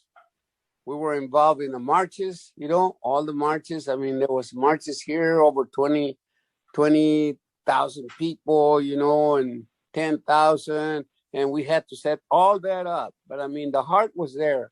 You know, one of the things that I do want to remember is this, you know, I can't forget those, and sometimes we all forget, you know, we all forget. I don't know about you guys, you know, but I know that I'm sorry I call you guys, you know, I don't know about you men, you know, and women, but a lot of us have forgotten, like Connie, you know, my mom, she was one of the biggest huelguistas. Chava knows her, knew her, you know, and Connie from Soledad, you know, and a lot of people that really put their lives out there to show that in unity and united as farm workers, we could win. we could win. And there's a lot of people there's a lot of men and women that, put their hearts out there. They put their lives out there. I don't know if you remember Rufino Contreras, man, he got killed. And there was another lady, I think in Florida, that got killed too. There was 3 or 4 people that died for the huelga, for the cause, for the United Farm Workers, and I always remember that. And of course I remember the board. I remember all the men and women in the board, Dolores Huerta, Cesar Chavez, Richard, Manuel, and so on, and Larry Young, I remember when I went to the 40 acres, So a lot of my is not big, man, it's not. I mean, I don't do a lot right now, I don't stand out and praise, the huelga or this and that, but it's in my heart, and nobody can take the United Farm Workers out of my heart, It's in my heart, and I will carry that till the day I die, But I'll tell you one thing that, sometimes we think that everything's already done out there, that the farm workers are kings, that the farm workers are being treated like this, they're treated like that. Well, that's because we don't really go down to see the farm workers, man, that are still working out there without a United Farm Workers contract. But if you have heard of, I don't know, it's died down a lot, about the abuse they have in the women, especially the women farm workers, And just because they have toilets, they have now unemployment, and all of that. And where did that come from? And sometimes the history has to be reminded that, from the United Farm Workers, from a lot of people that put their lives out there, that struggle to be treated with dignity. It's like some of us went against the United Farm Workers. I include myself in that, not because I did it, but there's some of us that, got really good, good jobs and all that. And we were against the United Farm Workers, and there were some farm workers that were picketing the United Farm Workers. I hear, and that's okay. That's okay.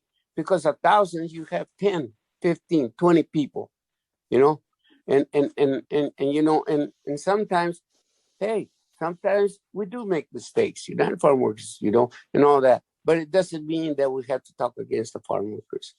It means one of the things that I learned from Cesar Chavez was this, just because people don't like somebody in an office doesn't mean that I just go out and remove them, Robert, you have 1 more minute. Okay. What it means is that person who's doing the job in the office is doing a job, and some people don't like the decisions he makes, but some decisions are going to be good and some decisions are going to be bad. Chava, you remember all those huelguistas, and I don't know who else is watching me, but you remember all those ones that have, que decían hueso colorado, carnal. ¿Entiendes? Puro pinche hueso colorado. Huelguistas de corazón.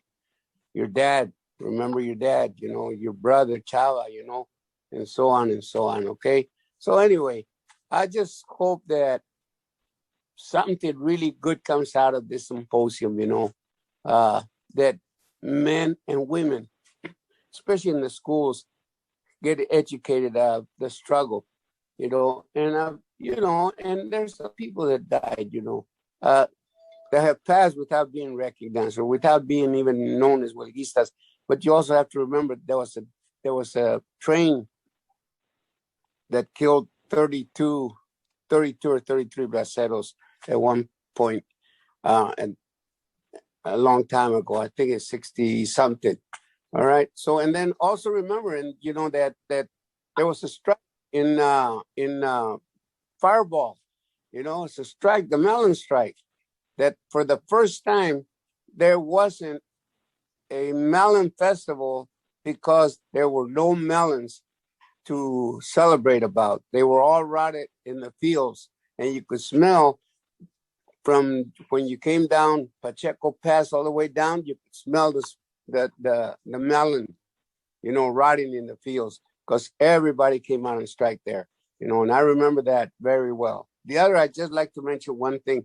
I don't know if any of you remember Marcos Lopez. He Yes. wrote a book, and it's going to be coming out pretty soon. So he's got a lot of history of that, you know, also about the United Farm Workers. It's called My March with Cesar Chavez, and that's Marco Lopez. So anyway, Chava, thank you for inviting me, you know. I don't know, how long is this going to last, you know? We're going to hear from Jose and Savino, and then at the end, I will share a little bit of my story. So it's about 12 minutes each, Roberto, and then we'll get questions from the people who are watching us. Okay, so about an hour and a half. Before I call on Jose or Savino, I just want to say thank you to the members of the previous panel, Ana Caballero, Simon, Robert, and Jesse, you know, for sharing their stories, their accomplishments on behalf of Chicanos in Salinas. And so I was, when I first met Anthony, I told him that I read this quote by Eduardo Galeano, who says that, you know, the best way to make sure that we do not repeat history's mistakes is by keeping it alive. And, you know, hearing Roberto's memories, and we're going to hear from Jose and from Savino, the hope is that the story of the farm workers themselves, you know, is heard by young people who, you know, hopefully will understand the history of the redemption of farm workers in California. Yes, I mean, it's due in great part to the leadership of Cesar and Dolores and the leaders of the union. But there's a story that is still yet to be told, and that's the story from the perspective of the workers. So, Jose or Savino, who would like to go next? Jose, dale gas. No se te olvida, dale gas.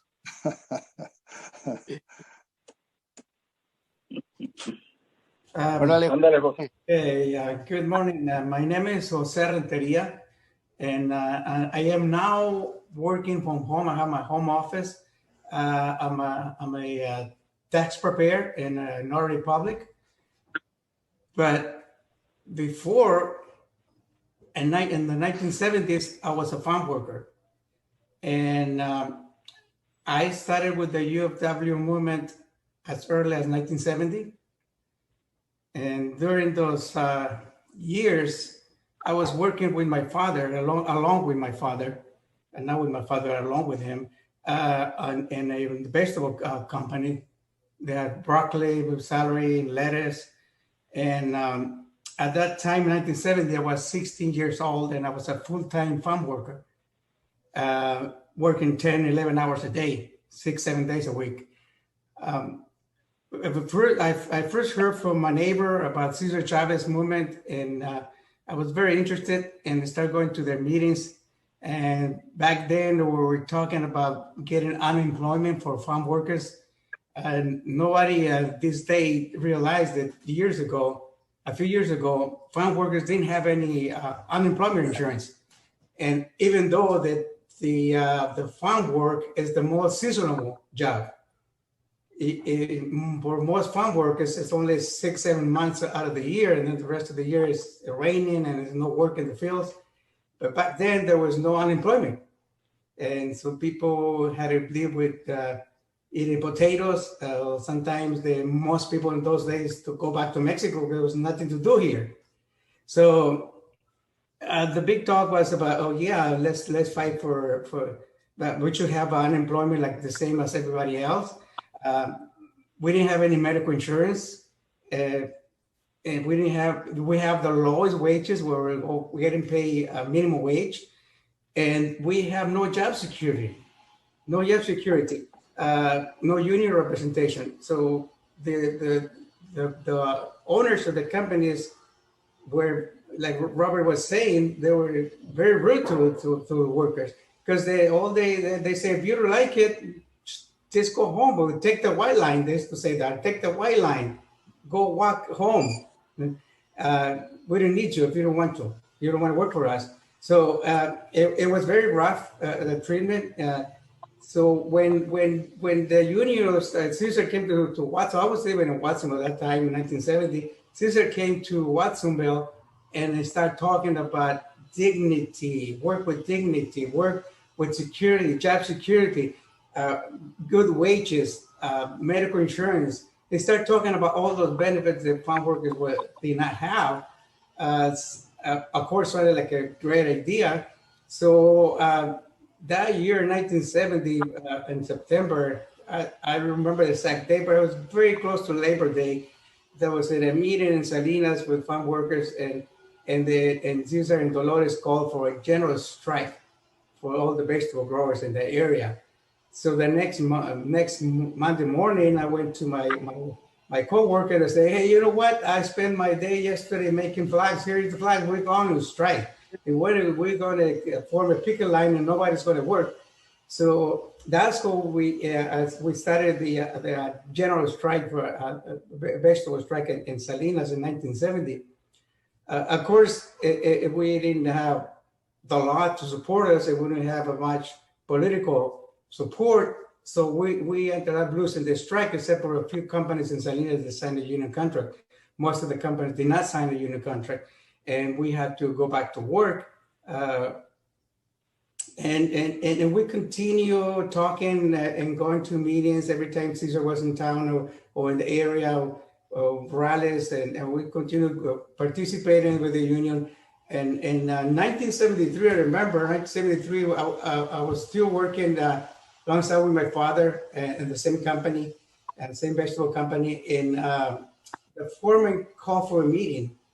So everybody stopped working. We're gonna have a meeting, and they introduced to us the two persons that arrived at the field, and they said, these two gentlemen are your new union representatives. You're gonna have a union now. And I said, who are these guys? And they said, well, these are members of the Teamster Union, and they now have a contract with the company, and from now on, they're going to be your reps. And so my father asked the Teamster representative, when did you guys sign the contract? And I said, oh, well, last week. Where? Oh, over in San Diego. We signed for all the California growers in San Diego. And I said, and you didn't even check with us or ask us if you want to be represented by your union? No, I don't think it was a need. You know, we talked to the grower, to the owner, and he agreed to sign, and he signed the contract. And now you guys are members of the union, and you have to sign these forms. But you're going to start becoming a member and paying union dues.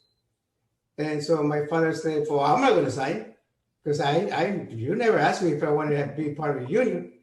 So most of the people sign up. They were afraid, because they say, if you don't sign, you have 3 days to sign. If you don't sign, you're going to be fired. You will not have a job if you don't sign. So my father refused to sign, and of course, I didn't sign, and a couple other people didn't sign. And then we went to the Salinas office, and I remember, I think I talked to Robert, and I said, hey, and this is what's going on. And that weekend, we had a visit in our house. I remember I was taking a nap, and when I wake up, I was a man sitting at the kitchen table, and I asked my father, who is this person? And he says, his name is Richard Chavez. He's Cesar Chavez's brother. Oh, so I got very interested, and I started talking to him. And the only thing he explained that even though it was not right and possible not legal for the Teamsters to sign a contract with the growers, but that was the best thing to do is to sign up with the Teamsters so we didn't lose our jobs, and go back and sign and stay working for the company, and stay tuned. And we're going to continue the fight, and we're going to continue with our cause, and don't worry, at the end we're going to win. So that's what we did. We go back and sign and become members of the Teamster Union by force, not by heart. My heart was always with the Cesar Chavez Union that we were asking for since 1970. So in 1975, the law changed, and Governor Brown signed the LRB law, which allowed farm workers to decide which union they want to be a representative, or if they wanted any union to be a representative. So the law called for elections in the fields. So at that time, the United Farm Workers was recruiting volunteers to help organize and do a campaign for those elections. That was in the summer of 1975. So I joined right away. I became a union representative, a union organizer, in the summer of 1975. So when the laws took place in September of 1975, I was ready for a petition for my company that I worked for several years. And I signed up all the workers, and I took the petition myself to the ALRB office in Salinas, and I petitioned for election. I find out later on with this person was writing a book about the union. My petition that I took to the Salinas office was the first one in the state, in the first petition file in the history of California agriculture. So I didn't know that. I have a picture when I was submitting those signatures into the ALRB, and an attorney from the union was with me. So now I'm very proud of that picture. I keep it all the time with me.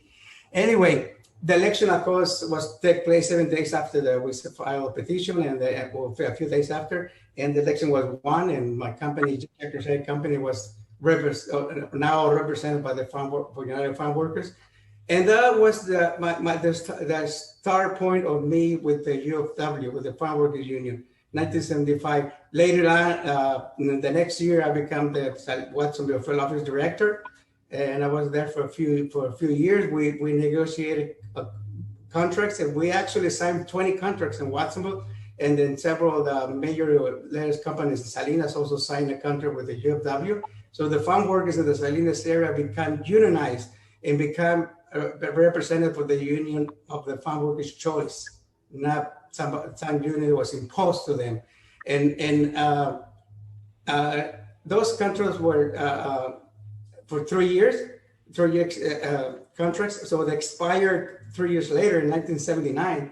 So by that time, the union and the workers decided that they wanted higher wages. But of course, the first contract was, like Rory was saying, not so much to get higher wages, but to get recognition, to get dignity, to be treated with dignity, and to be able to have a medical insurance and to have unemployment insurance, which during those years with Governor Jerry Brown the law was passed to allow farm workers to receive unemployment insurance. So now we had all those things that they didn't have before, but we still didn't have the high wages. So we went to strike, and after several months on strike, the first contract was signed. And the first contract was signed. Now I was thinking about this meeting today, and I remember those years, and I said, man, we were so excited because we signed a contract where the farm workers were going to pay $5 in terms of 25 cents an hour. And that was a lot of money. It was a big increase. And everybody was so happy because we were making $3 an hour. So going from $3 to $5.25 an hour, it was a great, big increase and a good contract. And the contract was signed for 3 years. And it was a wage increase in every single year. I think by the third year, the contract was, the wages were $7.25. Yeah, you have a little less than a minute, Jose. Okay, so then later on, I became also at the end of 1979 the Salinas Field Office Director, and I was there 1980 when I was administering all the companies in Salinas, and the new contract also required to have a union rep for each company, paid by the company, but elected by the union, and I helped elect all those union reps and train those union reps and work for the contract administrations from 1980 to 1981. And that was my day, my time with the union. Thank you, Jose. And now, Sabino. Ok. Buenos días. Buenos días a todos. This is Sabino Lopez. Following the comments or sharing the stories of Roberto, hola Roberto, Jose, Chava. You know, we were part of those very glorious years of the farm workers movement in Salinas Valley in California. So I came to Salinas in 1986 from Mexico because I was born and raised in Mexico. Then my father was a bracero who came in during the 40s and 50s. Then, so 1960, my father got the legal residence and working here in Salinas with the Arrigo brothers, the company well known, and he was an irrigator. So 1966, he applied for my legal residence. And I was in Mexico, I didn't know nothing about the Norte. Just only hear comments and stories about the Norte, El Norte. So then my father told me, you know, actually I was very behind in the school in Mexico because I'm for the rural community there, living in the country life. So yes, I was barely finishing my elementary school, the 6th grade, when my father told me, son, you know, we have to go to El Norte. We have to go. ¿Qué? Yeah, you have to go with me because I applied for your resident papers and they called you. We have to be there in March 1966. So, okay, I was one of the 7 brothers and sisters, so I was the second older. So I said, okay, yes, I need to go and help my family to, you know, for our economy. So I ended here in Calexico. I never forget March 10, 1966. I was 17 years old. You know, basically, I had a lot of dreams. I was thinking to get my education in Mexico. I was thinking on and prepare myself to do better in my life. So when I came here then from Calexico to Salinas, you know, where my father and I were in the bus since Guadalajara to Salinas, like 3-4 days on the bus. So I had a really good time talking with my father. My father was sharing all the stories as a bracero and all the stories he was struggling during his life coming to the United States. So we ended here in Salinas, and I went to work with the Arrigo brothers as an irrigator like my father. So, and we were living in a labor camp. I never forgot, you know, my first house here in Salinas was they call a labor camp number 17 and here in a Speckles area. So I ended there, you know, and living in labor camp. So I recall those years. And I was really said, this is a north, oh my God. You know, actually those years I didn't speak a word in English, so now I can do something. But so I was the younger guy in the group, so I was very surprised to see older men. When I saw my father like older, somebody else like his age, and so what I saw everyone doing their own cooking and preparing to go to work and something like that. So I was really surprised, you know, the men are working and doing their own thing by himself, because I was accustomed by my mother, you know, men never cook, never do wash dishes, nothing like that. So when I saw the older man and my father doing that and cooking the first breakfast here in Salinas, I was surprised, man, what they're doing. This is for women, because my mother told me this is trabajo de viejas, not the work for men. So I was with that kind of mentality, you know. And so, but immediately my father gave me the first lesson after my breakfast there and told me, mijo, you are in the United States. Here in the United States, everyone, they do by their own selves. Nobody will come to wash your dishes, to wash your clothing, to cook by yourself. You have to, for now, you are in El Norte, this is the life of the Norte. Oh my God, I say, oh yeah, okay. So then I learned the first lesson from my father. Then the next day we went to work in El Cortito. This was my first job in Salinas. Cortito working 8 hours per day. So man, the first days my body was just really like I was dying. So then, you know, and I was making $1.05 per hour. I never forgot. Actually, in one lesson, my father told me, you know, here in the United States, we have to be very, very responsible. We have to pay our own taxes on time. If you don't do it, you can be penalized, something like that.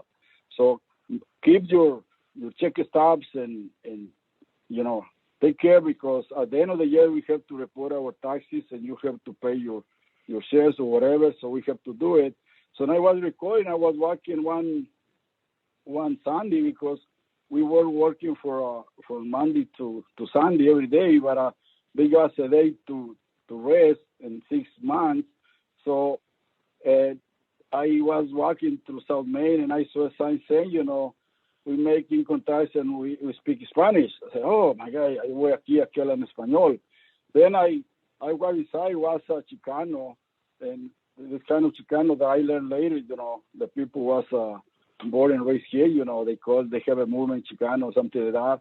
And he told me, come on, muchacho, what can I do to help? I quiero hacer mi income tax. Okay, he told me, okay, so, come on. Dime, do you have the W2 forms? No, no sé qué es eso. Yo tengo talones de cheques. I have all my check stubs. And, okay, and I had a bunch of check stubs. And I bring it to him and say, oh, he was looking those check. Okay, we can do this. But once he was looking that, he told me, oh, man, you're working a lot. Yeah, you're working more than 90 hours per week. 90 hours. Do you get an employee? Do you have overtime? No. Do you have health insurance? No. Do you have a pension plan? No. Do you have any vacations? No. Everything was no.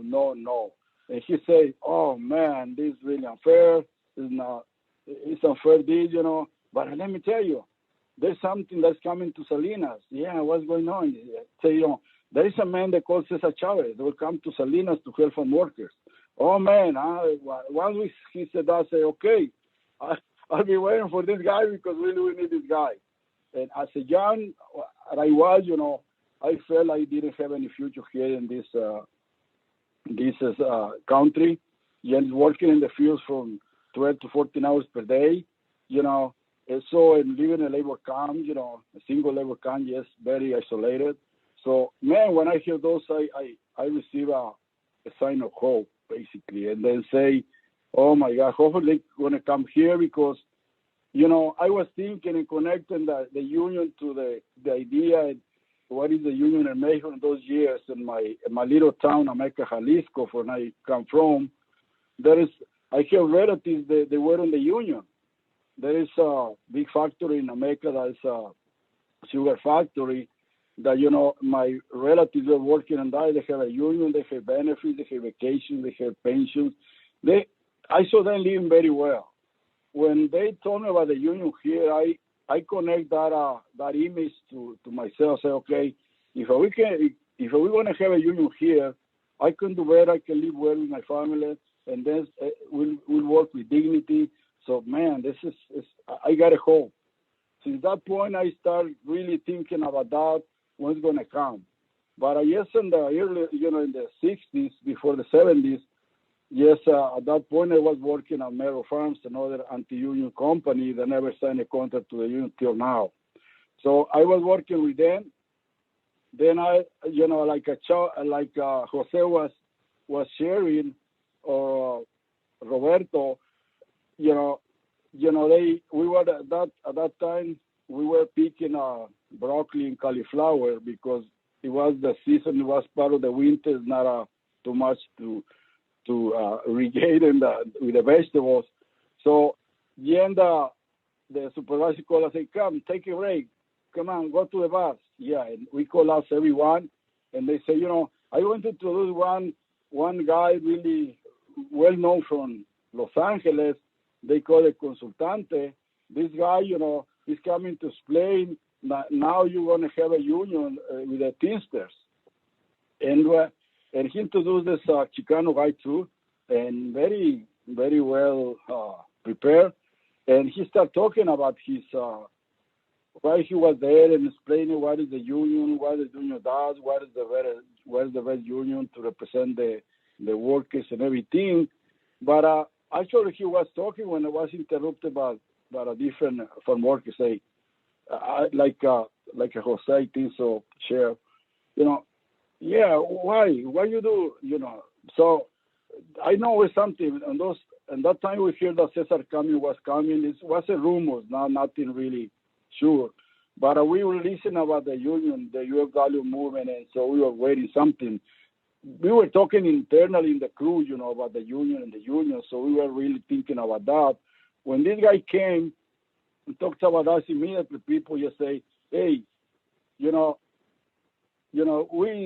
don't ask this union to be our representative, we want the other union. And this guy said, no, because this is union better, and start defending the right to bring the Teamster union. Then I recall, I was shaking. I want to really speak out, but I couldn't. I was shaking because I was the younger guy in the crew too. And at one point, I asked a question to this guy, hey, what is the better union? What is the better for us? You can tell us because you know a lot. He told me the best union you can choose is the union that represents you, that has the image of the person that identifies to yourself. You have 1 minute, Sabino. Oh my Sorry. God, qué rápido. Okay, so you can take 2 more minutes from my time, Sabino. Go ahead. Okay. Dale, guys. We didn't sign with the Teamsters. So the movement came, Cesar came 1970s. We joined the movement, we were on a strike. My father and I, and that time was another older sister too. We were on a strike here in Salinas, and then we were picketed. So we lose, the company never signed it, so they fired us. Then the next step, I follow up to go to looking for job in a union contract because there were other contracts that were signed. And I got a job in a Fresh Peak company. That was first company, the same contract with the union in Salinas. And then from that, I saw my hope and my opportunity to do something else in my life. Since that time, I get tied to the movement from the 1970s in a strike to 1982 when the company was to close down. We were part of the long strike in 1979. Jose was sharing that. Yeah, we get with our company, we were for 8 months in a strike. Of course, we could participate in marches, boycotts, every day, volunteer. And, it's every time fighting for the inequities that are still, there's a lot of inequities in this country. So for me, the union, the movement gave me an opportunity to really to do something else, to change our lives and fight for dignity, like Robert said and everyone said. We fight because we believe in the movement, we believe in our dignity. We want to be respected and recognized. And I was really proud, let me tell you, when I was cashing my checks for $500 in the 70s, as a farm worker, I was really proud to go to the bank and cash my check. And then from that, of course, we reached the benefits and changed the law. We changed the law to have unemployment benefits, the union be recognized. It's a lot of struggle, but the movement has been making the difference. And thanks to all the volunteers that have been helping us. I admire all the respect a lot of the people who came to help us, volunteers helping us in the fields. But in the fields, I think so I did my share. And still, since 1970 to now, I've been engaged in the community organizing, and still I'm working in a new organization here for more than 30 years, helping farm workers to improve housing conditions and health in Salinas Valley, in Pájaro Valley. So I really thanks the whole, thanks David Serena and all the people who is organizing this symposium. It's very good to share a little bit our experience and life, struggling to better life for a farm worker community. Not only the farm worker community, I actually started moving a social justice movement, because at the end, this was social justice movement. It's still things a lot to do and a lot to change. So we have to keep working on that. And I feel proud and thanks to everyone that they got the opportunity to be here. And they give me an opportunity to improve my life since that time. The bros didn't like after the end of the company when I closed down, because they put a bola negra to me. They didn't want to hire me anymore. So after 20 years working in the fields, I ended working and organizing in the community, then later in CRLA, SEIU in San Diego, now in CCA, Center for Community Advocacy in Salinas. So thank you, Chava. Thank you, everyone, for inviting me to be part of this panel. Thank you, Sabino. Hearing all these stories, take me back almost 50 years back in time, right? I mean, remembering, when I first came to the United States, 1968, and working in the fields. Savino was mentioning the cuartito, the short handle hoe. The first time that I did that job, I couldn't, go to the restroom for 3-4 days. It was impossible for me to sit on the toilet. I had fever and, killing job, right? Working in the fields was something that I never imagined I would do. I was a student in Mexico City, came to visit my brother who lived in Mexicali and was an emigrado. And I fell in love with a 69 Cadillac that he had, and he said that I could have one, but I had to work. Doing what? Working in the fields. And that's what I did for the next 12 years. But, although working in the fields was quite an experience for a city boy, in terms of how hard it was and the working conditions, how extreme. I was also very lucky because, it happened during historical time for people in California and the United States. That's the time when the United Farm Workers was organizing. They just finished negotiating the contracts in the grapes after a successful boycott. And then they were moving to Salinas to organize the workers in the vegetable industry. And like Savino and Jose said, the Teamsters, and the growers in the Teamsters, in order to prevent the United Farm Workers from organizing in Salinas, they signed a sweetheart deal with them that they wanted to force on us. We didn't fall for it. We said no, and in 1970, August or September, more than 3,000 farm workers, my brother, my father, and I included, went out on strike, the largest strike in the history of the farm workers strike in the history of California and the United States. The strike was not successful. The courts declared it illegal. We didn't have the right to form unions at that time. And I was also working for a company, Savino was working for, Merrill Farms. That was the end of our, job with Merrill Farms. We got blackballed, and it was very difficult for us to get any jobs in the next, 2-3 years. And then 1974-75 came. The union was able to convince the legislature to pass the ALRB, and the elections started to roll in California. And in the winter of 1976-77, in the Imperial Valley in Calexico, I was waiting for my bus to go to work, and I see this big guy coming to me, asking me if I was the son of El Ñero. And then I said, yeah, why? And they said, well, I'm Roberto Garcia, and I would like to have a conversation with you about what's going on with the elections. He recruited me, and that year we were able to have an election at the end of the year, and that was the beginning of a change in my life, because I got elected the president of the ranch committee for coastal farms. And, being part of the bargaining committee, having the opportunity to tell the grower, your employer, what your needs were, what you wanted to make in terms of benefits and wages, was something that, we never had the opportunity to do that before. And so during that process, one of the issues for us was that there was no limit in terms of how many hours we had to work or how many days a week.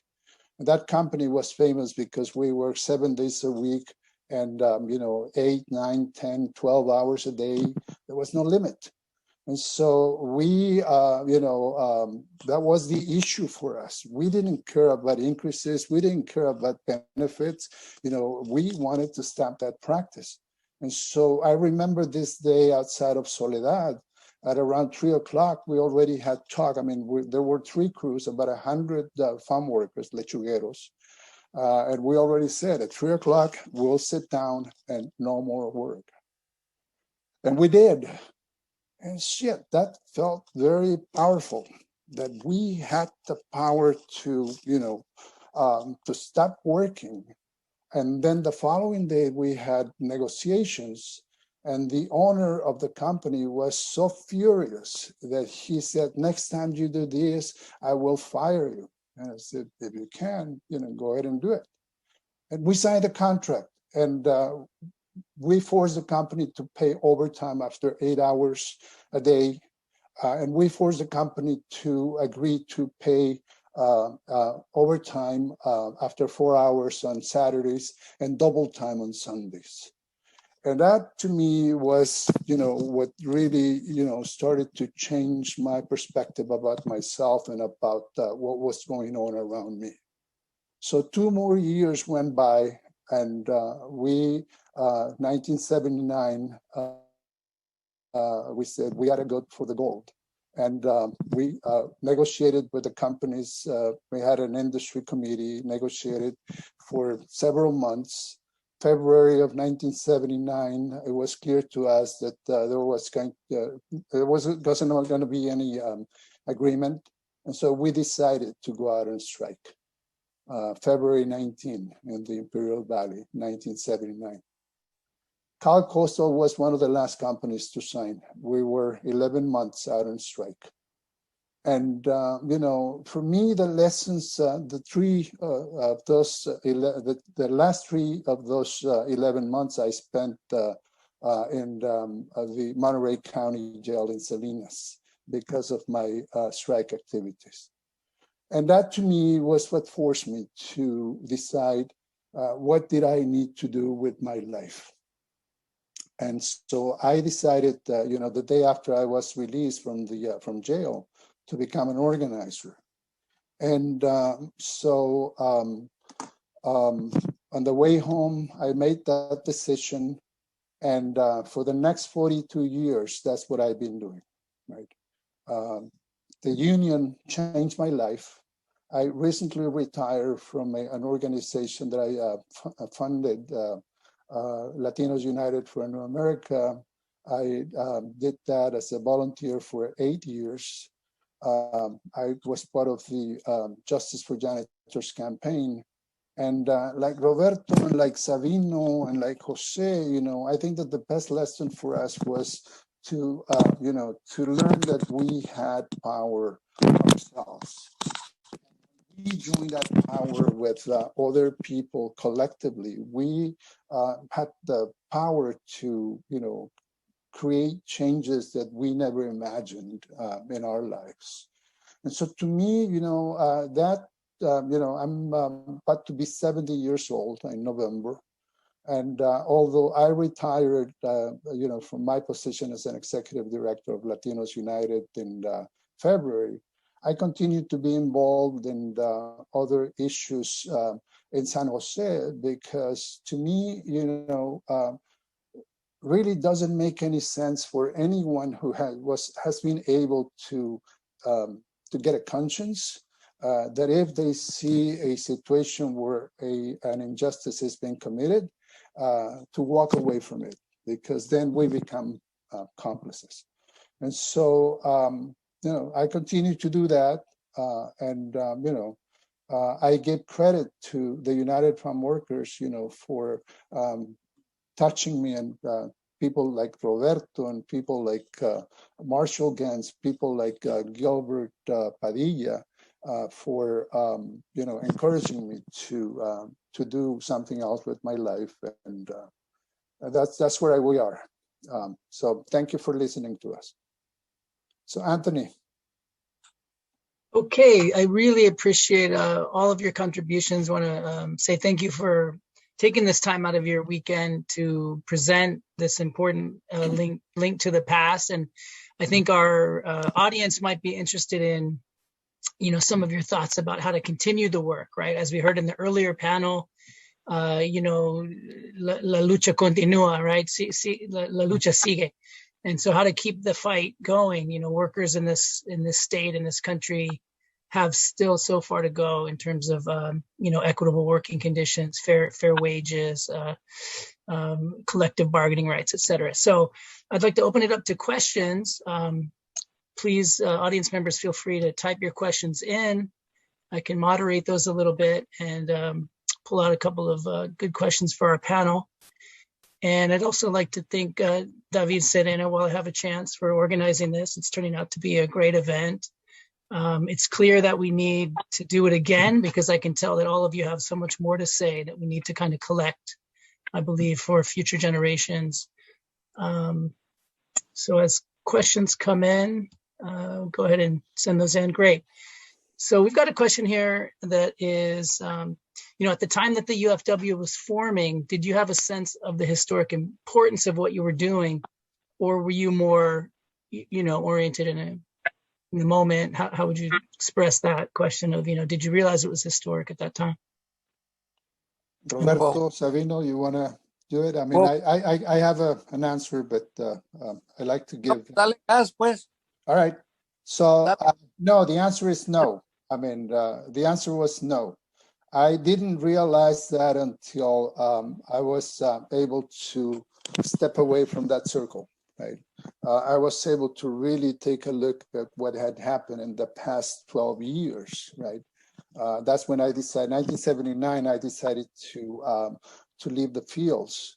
I went to work for the Migrant Project of California Rural Legal Assistance. And I was able to then reflect on, what has happened in those 12 years. And I realized,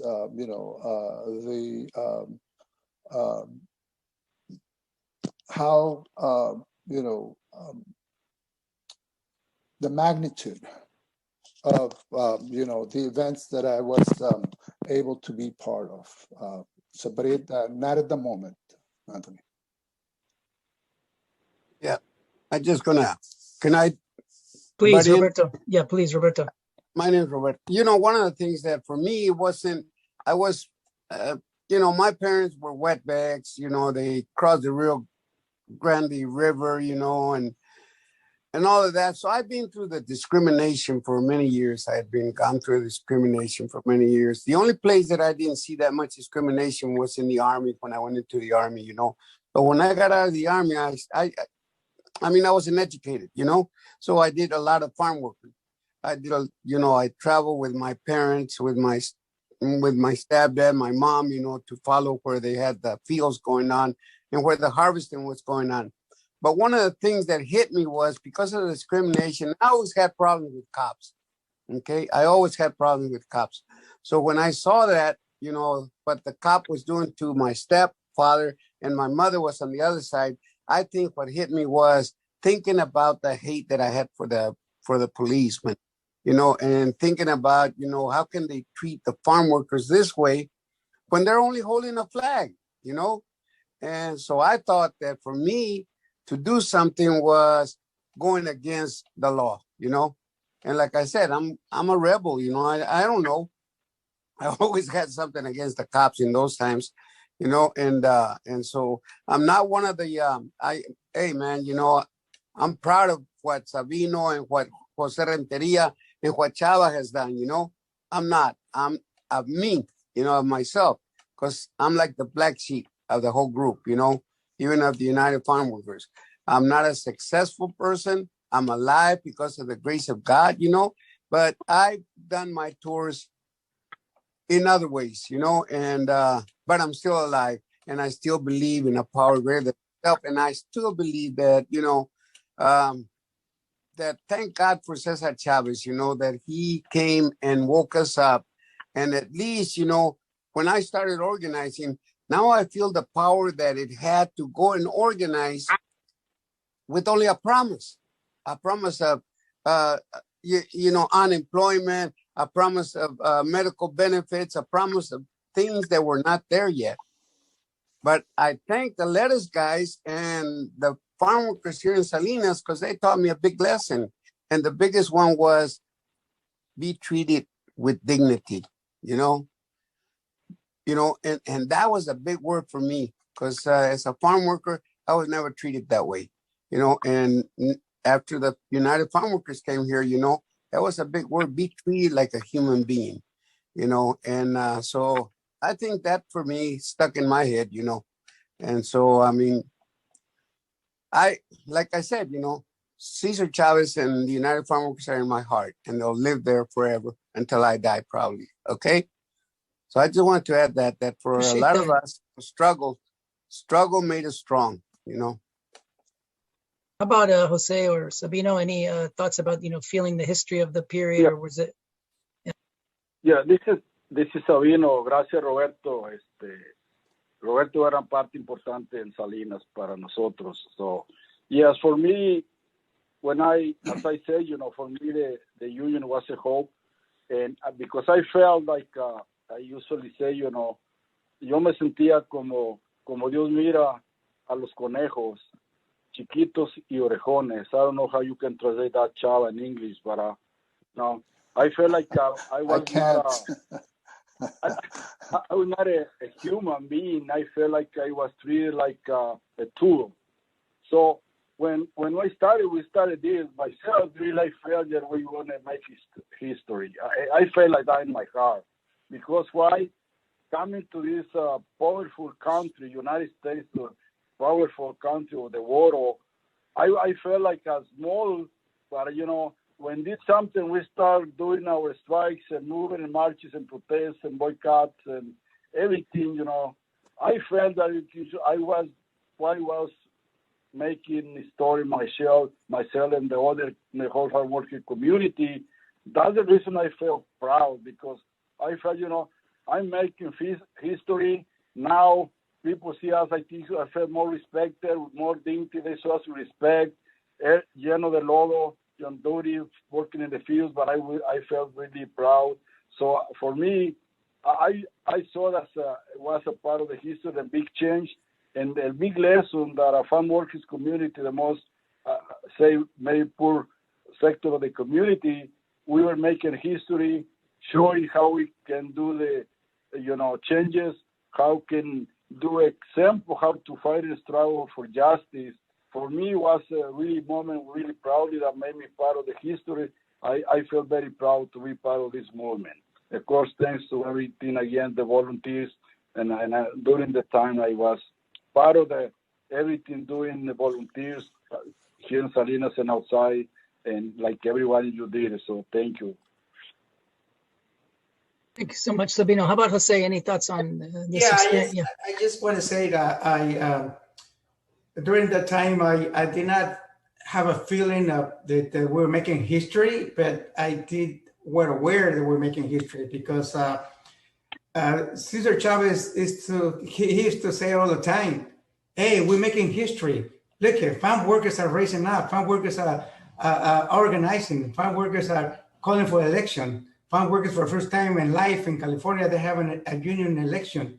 And the first time they're signing contract for farm workers.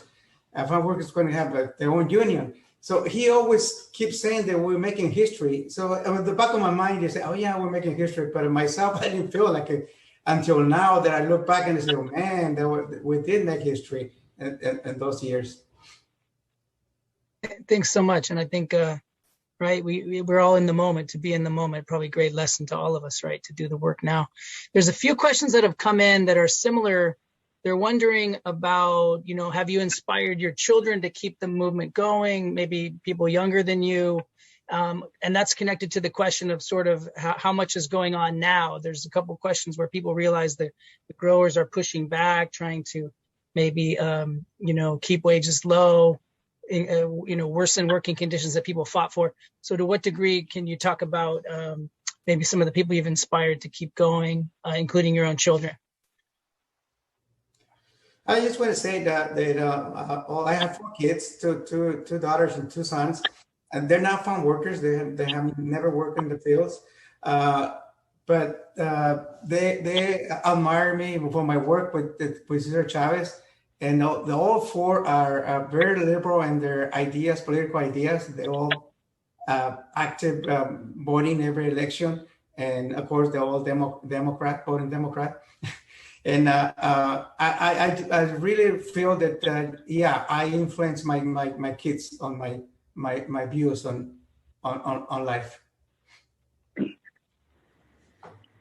You know, I can or go next. Chava, please. Yeah. Yeah.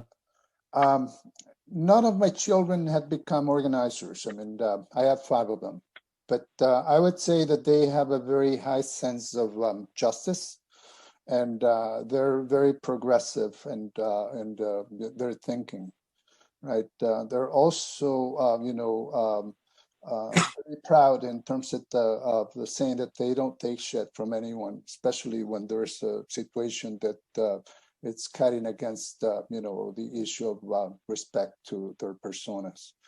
But during the time that I worked with SEIU and the work that I've done in San Jose, I can say, that I've touched a lot of people. As an organizer, I believe that I identify myself with what Fred Ross says, that an organizer is a social arsonist that goes around lighting fire on people's lives. And I think that I, been able to do that I'm not going to say, thousands of people, but a lot of people that give me, hope that this movement will continue even, when I'm no longer in this world. The last person that I'm working with is the young woman that I picked to be the executive director of Latinos United for New America. She's 25 years old. She's never done any, job that, is close to being an executive director of an organization. But, she has the love for the cause and things that other people, even with lots of experience, will never be able to have. And so I'm working with her, and I will continue to work with other, people in a community that want to, have an aspiration to become organizers themselves. Could you mention her name for us, Chava? Yeah, Mayra Pelagio. Pelagio. From Latinos United for New America, Luna. Great. Anything else from Sabino or? Yeah, this is Sabino. Yeah, for me, I think so. We've been impacting other people's lives, and I think it's influencing them to get involved in social justice movement in different ways. And because I have never started seeing people moving from one place to another, and serving their communities, being volunteers and accepting, positions in nonprofit board of directors, guys know the people, helping other people. So really, I think so what we do, a lot of people follow your steps, so you influence them to see the social justice movement more. They understanding why it's important. My daughter, I have 6 daughters, only daughters. I was looking for a man, so didn't come, but still I'm happy. Then I involved my daughters in the movement I could. They didn't like it, but they didn't like to work in the fields. They felt I was working so many hours in the field, 7 days a week. I think so I missed so many times with them. So they didn't like to work to the fields. So I was threatening them, better go to school, you have to go to work in the fields like myself. I did it. So nobody wants to go to the fields. It's a good lesson to work in the fields. Then so I pushed them to go to the school and get education. And, just to make my long story short, one of my daughters, went to, well, I felt like they didn't want to do things I like. I'm going to be honest like that, And I was little disappointed if I was trying to influence them to do the things I love it, and I didn't receive any positive position about my encouragement. But once my older daughter went to school, went to San Jose State, from Salinas High School, went to San Jose State, and got a BA. Then I got a master in social work, as a social worker.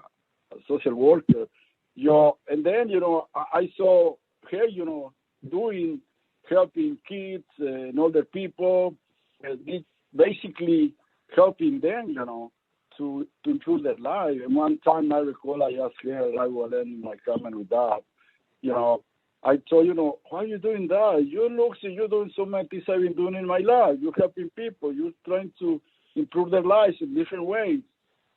And she was smiling and told me, that is, you don't know. You never know, but we are as daughters or sons, we look in our parents, she told me very, very proudly.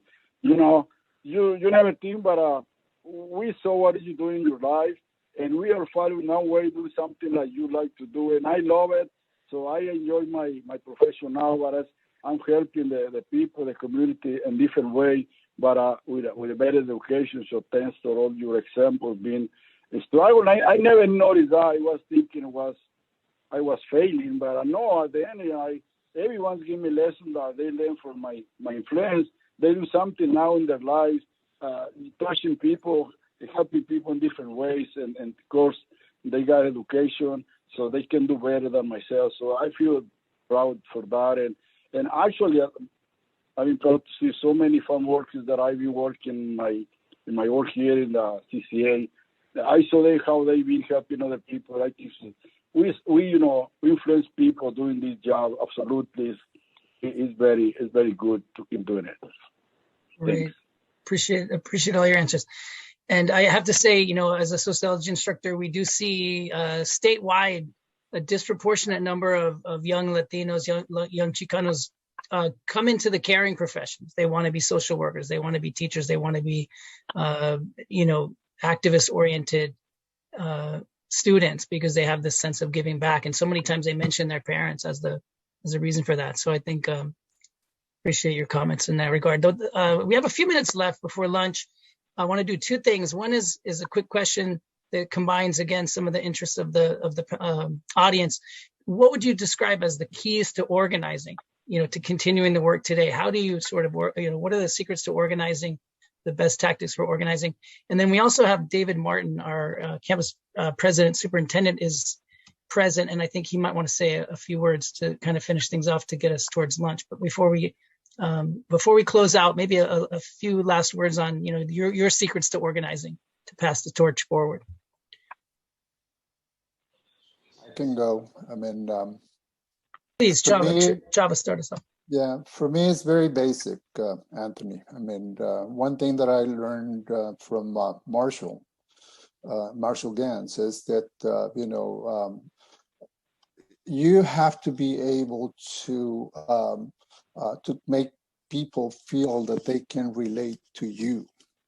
So having one-on-one conversations with people. When I first started organizing, I thought that just by, opening my mouth, hundreds of people will come and do what I tell them, we needed to do.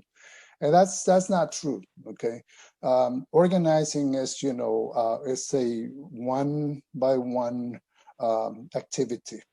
You need to really listen to people to see what their aspirations are, to see what they are willing to sacrifice, and to see if they understand, the reality of their lives. And if not, just, give them choices. Give them choices, and also give them solutions, because, as part of the agitation process, right? So there's no point in agitating people. You're not gonna give them a solution, right? So that's not organizing. That's just, getting people riled up. Listening to people, being able to, establish a connection between your personal story with their personal story and connect that to the bigger picture, Anthony. Okay, how about Roberto? Well, one of the things that I went in without knowing anything about organizing, but I started listening not only to the farm workers, as to when they talk to other farm workers, but I started listening like to Marshall Gans, to Fred Ross, who Fred Ross used to come down and hold, like classes or groups, with us as to how, and I could, and I was one of those guys that I wanted to do it my way, well, I got to meet you over here. No, and Fred and Marco would always tell me, if you have to go to their house, you go to their house. And he said, one thing is you organize one so that he could organize the other ones, And I started learning that because it was difficult. It was difficult to organize 4 or 5 people at one point, but you could organize one and you start giving him the work to be the organizer. And the work was, bring me 5 people, five farm workers from your house, from your company, and I'll be there. And then you say, okay, now you hold a meeting. Now you hold 5 people. Now you go to a meeting and you bring 5 farm workers and you do the organizing. One of the things I remember about Cesar Chavez, what he said about, all the because every ranch had what do you call it? Like a little council, they had a committee, ranch committee. Yeah, ranch committee. And I said, Cesar, pues, ¿pa qué tanto pedo? Pues, why all this? He says, you know why? Because it's not only having committees, but it's building leadership. He said, that's what we need to build, is the leadership. So because once you build the leadership, then you have the strength, and that's why when the lettuce strike, they were already being organized from Imperial Valley. A lot of them already had signed cards in Imperial Valley. So when it got here, it was a lot easier for us. And one of the things is, like what Chava said, he spent a few months, inactive.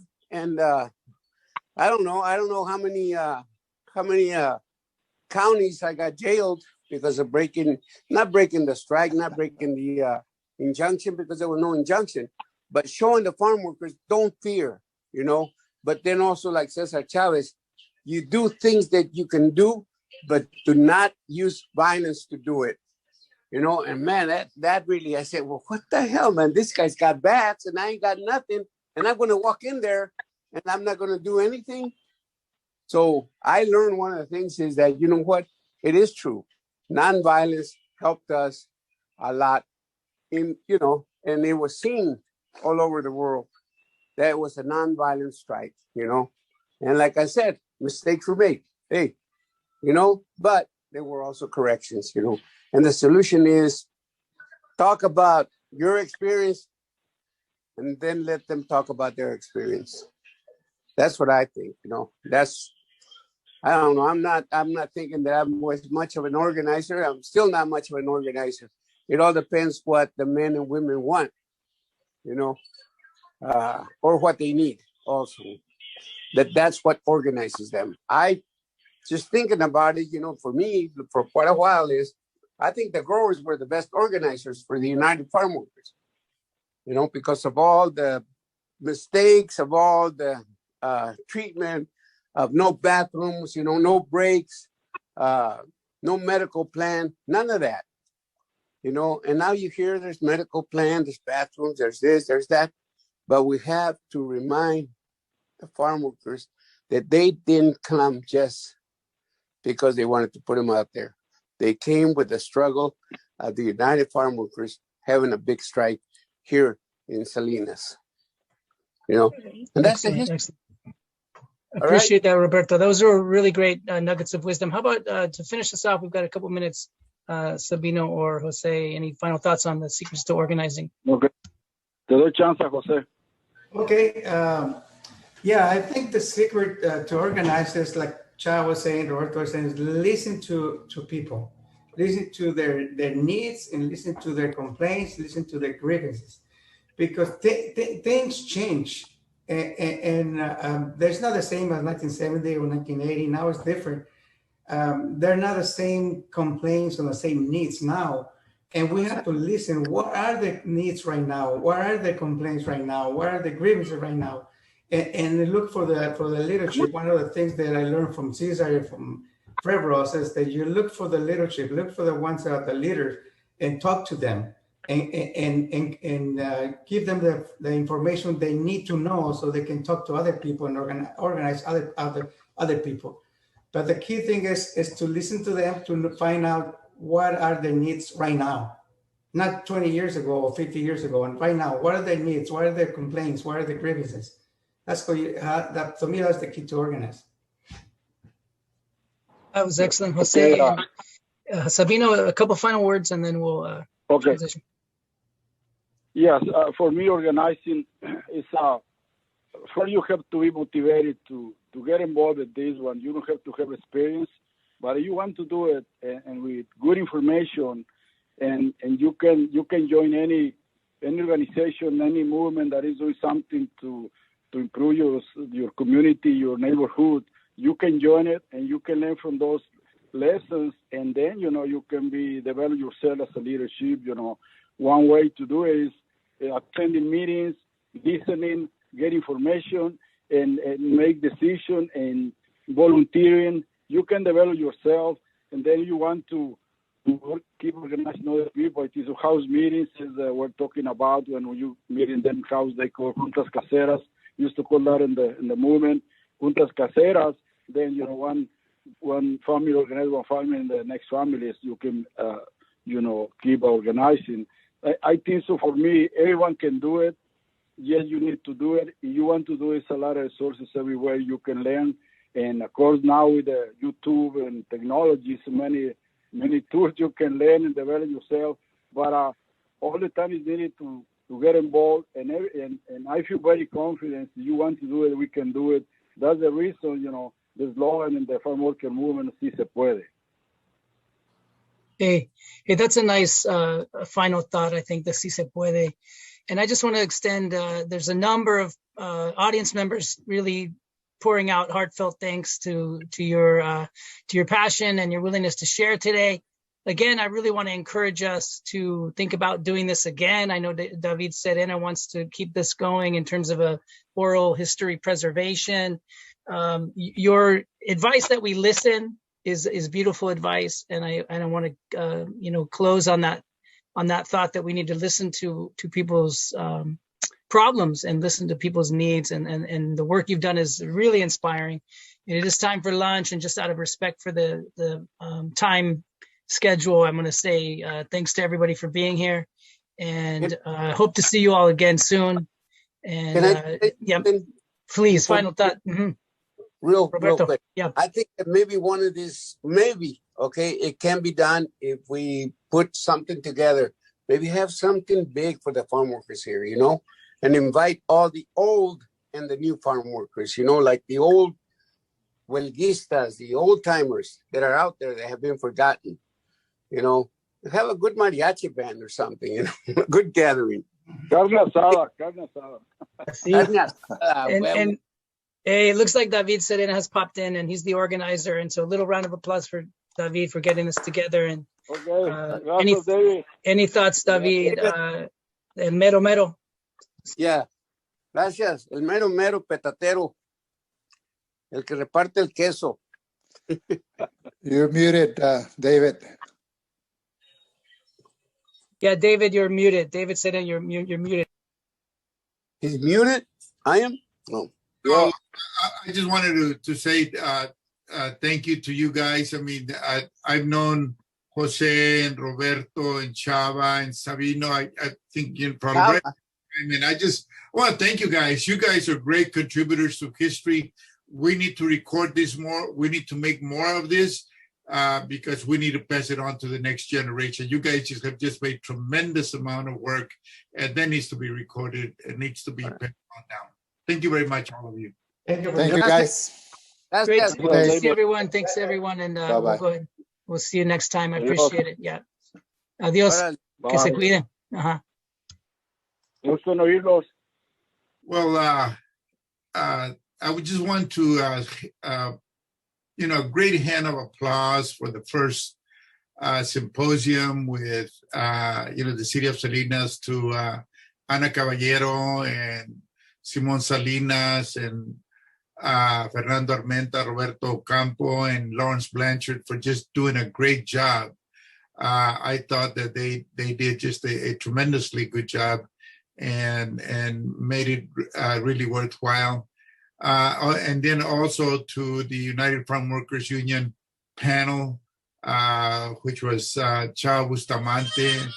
I mean, I've known Chava and all of these guys for 30, 40 years. Also, I worked for the union for 11 years. And in those 11 years, I got to meet all of them and work with them here and there. But they're just a great group of people. They're the warriors. They're the people that were on the front lines. They were the people that were picketing. They were the people that were marching. They were the people that were making history. They didn't know they were making history, but we knew they were making history, and so that's really my applause to them also for all the work they've done and for the work they continue to do.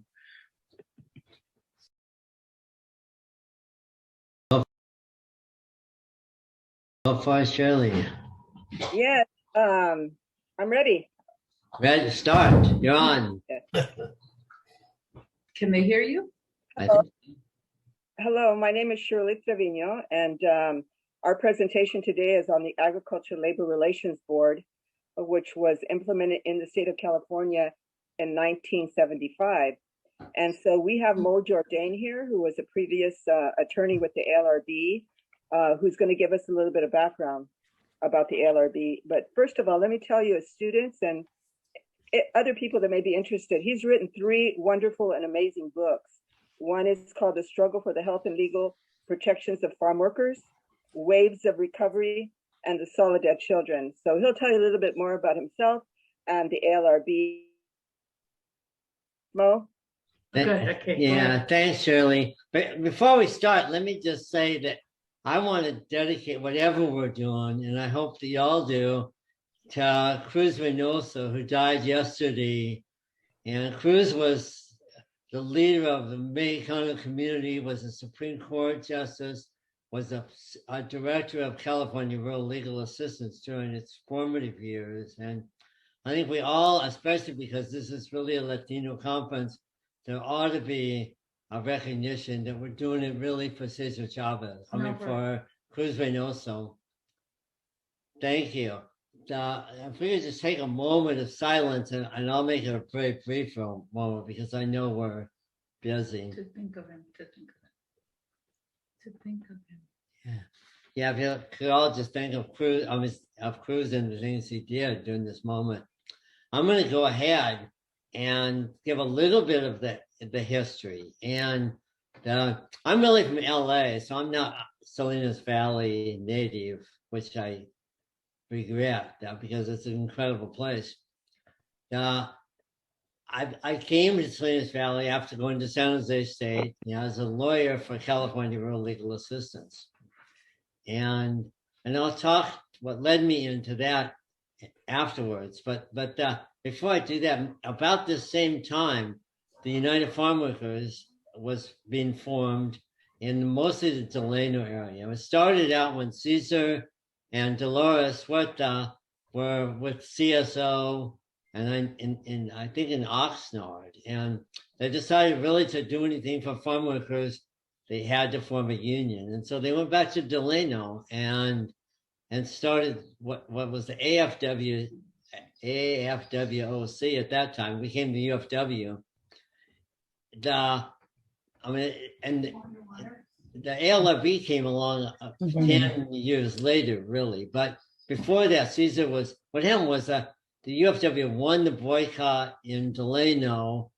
The Delano growers signed the contracts, and the Teamsters decided they wanted part of the action. So they signed contracts with all the Salinas Valley growers. That was like 39. You heard this morning about workers going on strike, and because the workers wanted to be Chavistas, that's who they were members of. Caesar came to town and led a march near Gonzales, and they arrested him and put him in jail. And he was there for the whole month of December until Christmas Eve. He finally got out after the Supreme Court decided that you can't put somebody in jail for organizing a union. Now, that was followed by like 10 years of, or 5 years really, of conflict between the Teamsters and United Farm Workers over who was going to represent the farm workers. At that time, the farm workers had been denied exclusion under the National Labor Relations Act, and so there was no right to have an election. In fact, you couldn't even have a union. So there was violence in the field. People were getting killed. Hundreds of people were getting jailed. And out of that, Jerry Brown became governor, and he went together with Jerry Cohen, who was a unionist lawyer, Richard Alatorre, who was an assemblyman, and they put together the Agricultural Labor Relations Act that gives workers the right to have a union and a process to choose the union they want. And that's where we all came. Shirley, Carlos, and I, and Luis Lopez came into the picture. And this was, the law became effective, I think, August 28, 1975.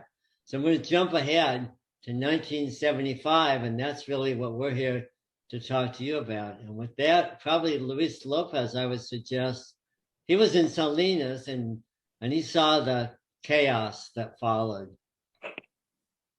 So Luis, if you're on. Let me just introduce our other panel members. One of the panel members is Luis Lopez, who was a field examiner in our Salinas office. Carlos Boker, who was a field examiner in El Centro, and I was a roamer. And I'll talk about that after Luis addresses the issue of how he started out, what motivated him and inspired him to get involved in the LRB and this whole farm worker struggle. So Luis, please. Thank you, Shirley. My name is Luis Lopez, and first I want to give recognition to my father, who came to this country in 1955 under the Bracero program. And we landed in the Coachella Valley, more directly to Oasis, California. There, I was lucky enough that this was during the wave of the civil rights movement. And luckily, Oasis School, where I attended elementary school, I was 10 years old at that point when I came from Mexico. So Oasis was one of the schools where Head Start was being experimented and implemented. And so from there, from Oasis School, I graduated from there and I went to Coachella Valley High School. And I graduated from Coachella Valley High School and I went to the University of California, Santa Barbara. There was during those days, you had the anti-war movement against the Vietnam War. And you also have El Plan de Santa Barbara was something unique that took place in 1969. So we were very aware of what was going on in the fields with farm workers and also in the streets politically against the war. I graduated from Santa Barbara in 1974. And at that point, I moved to Salinas and I was hired by California Rural Legal Assistance as a community worker. That's where I met Mo Jordan. Mo was in the process of winning the El Cortito, the legal case regarding the El Cortito. And at that, I worked for CRLA for 8 months, but then the ALRB came into being, and Mo said to me, hey, well, why don't you come and work with us in the state? And I said, wow, yeah, why not? But I want to also give recognition that Sierra Leone, I met Hector de la Rosa. That was, he was my mentor, and I was just out of college. And he's the one that really sensitized me to what was going on in the fields and the representation of workers and their legal problems. So that's basically at this point what I just want to cover right now. Carlos Boker, if you ever need an organizer to organize the organizer, that's Carlos. He can organize a file cabinet as well as everything else. So Carlos is going to share with you what inspired and motivated him to get involved in the ALRB. And Carlos, it's yours. Okay, thank you, Shirley. I came to the United States in 1962. Are you here? Can you hear me? Yeah. Okay. I came to the United States in 1962. Came from a hometown, from a town in the mountains of Jalisco called Chiquilistlan. It was founded in 1529. I came to this country from that area. They had a perfect climate to a very hot environment in Imperial County. Anyone who has been in El Centro, places like that, in the summer, I mean, I don't think the hell is as hot as Imperial County. But anyway, I went to the local schools, junior high and high school. Then toward my junior year at high school, I was placed on the mental retarded classes. Alert from mail. And the New York Times. So I was placed in the mental retarded classes mainly because I didn't speak Spanish. And in that class, there were a lot of people that did not need to be on those classes, and there were some people that were probably in the proper place. I didn't like that. They never wanted. They never agreed to move me out of there. So I dropped out from high school, and then I went to work in a shop, an auto shop, for a few months, and then I decided to go and work on agriculture. So I went to Santa Maria, Guadalupe, and I was working on the lettuce. I was doing broccoli and celery and other things. And I knew that agriculture work is very hard work, and I didn't want to do that for the rest of my life. Returned to Imperial Valley, and then in that time, you had the problems that are created by Lyndon Johnson, the War on Poverty. So I joined one of those programs, and they paid for my tuition and my books. So I went and started my schooling again at the junior college level of Imperial Valley. Then I moved on to San Diego State, and I did my other 2 years there. Then when I remember when I was a young kid, I used to be a paper boy, and I used to read little articles about Cesar Chavez.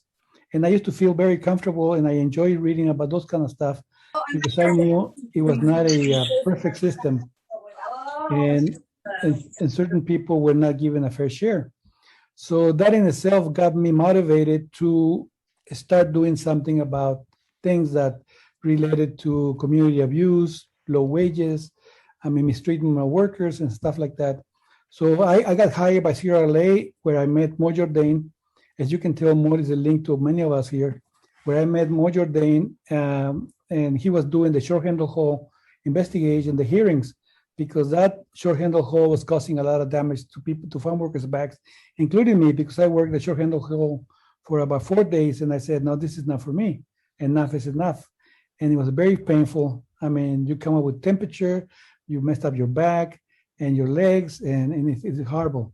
So then Mo and we talked for a little while, and I like Mo. I knew we can see eye to eye on a lot of things.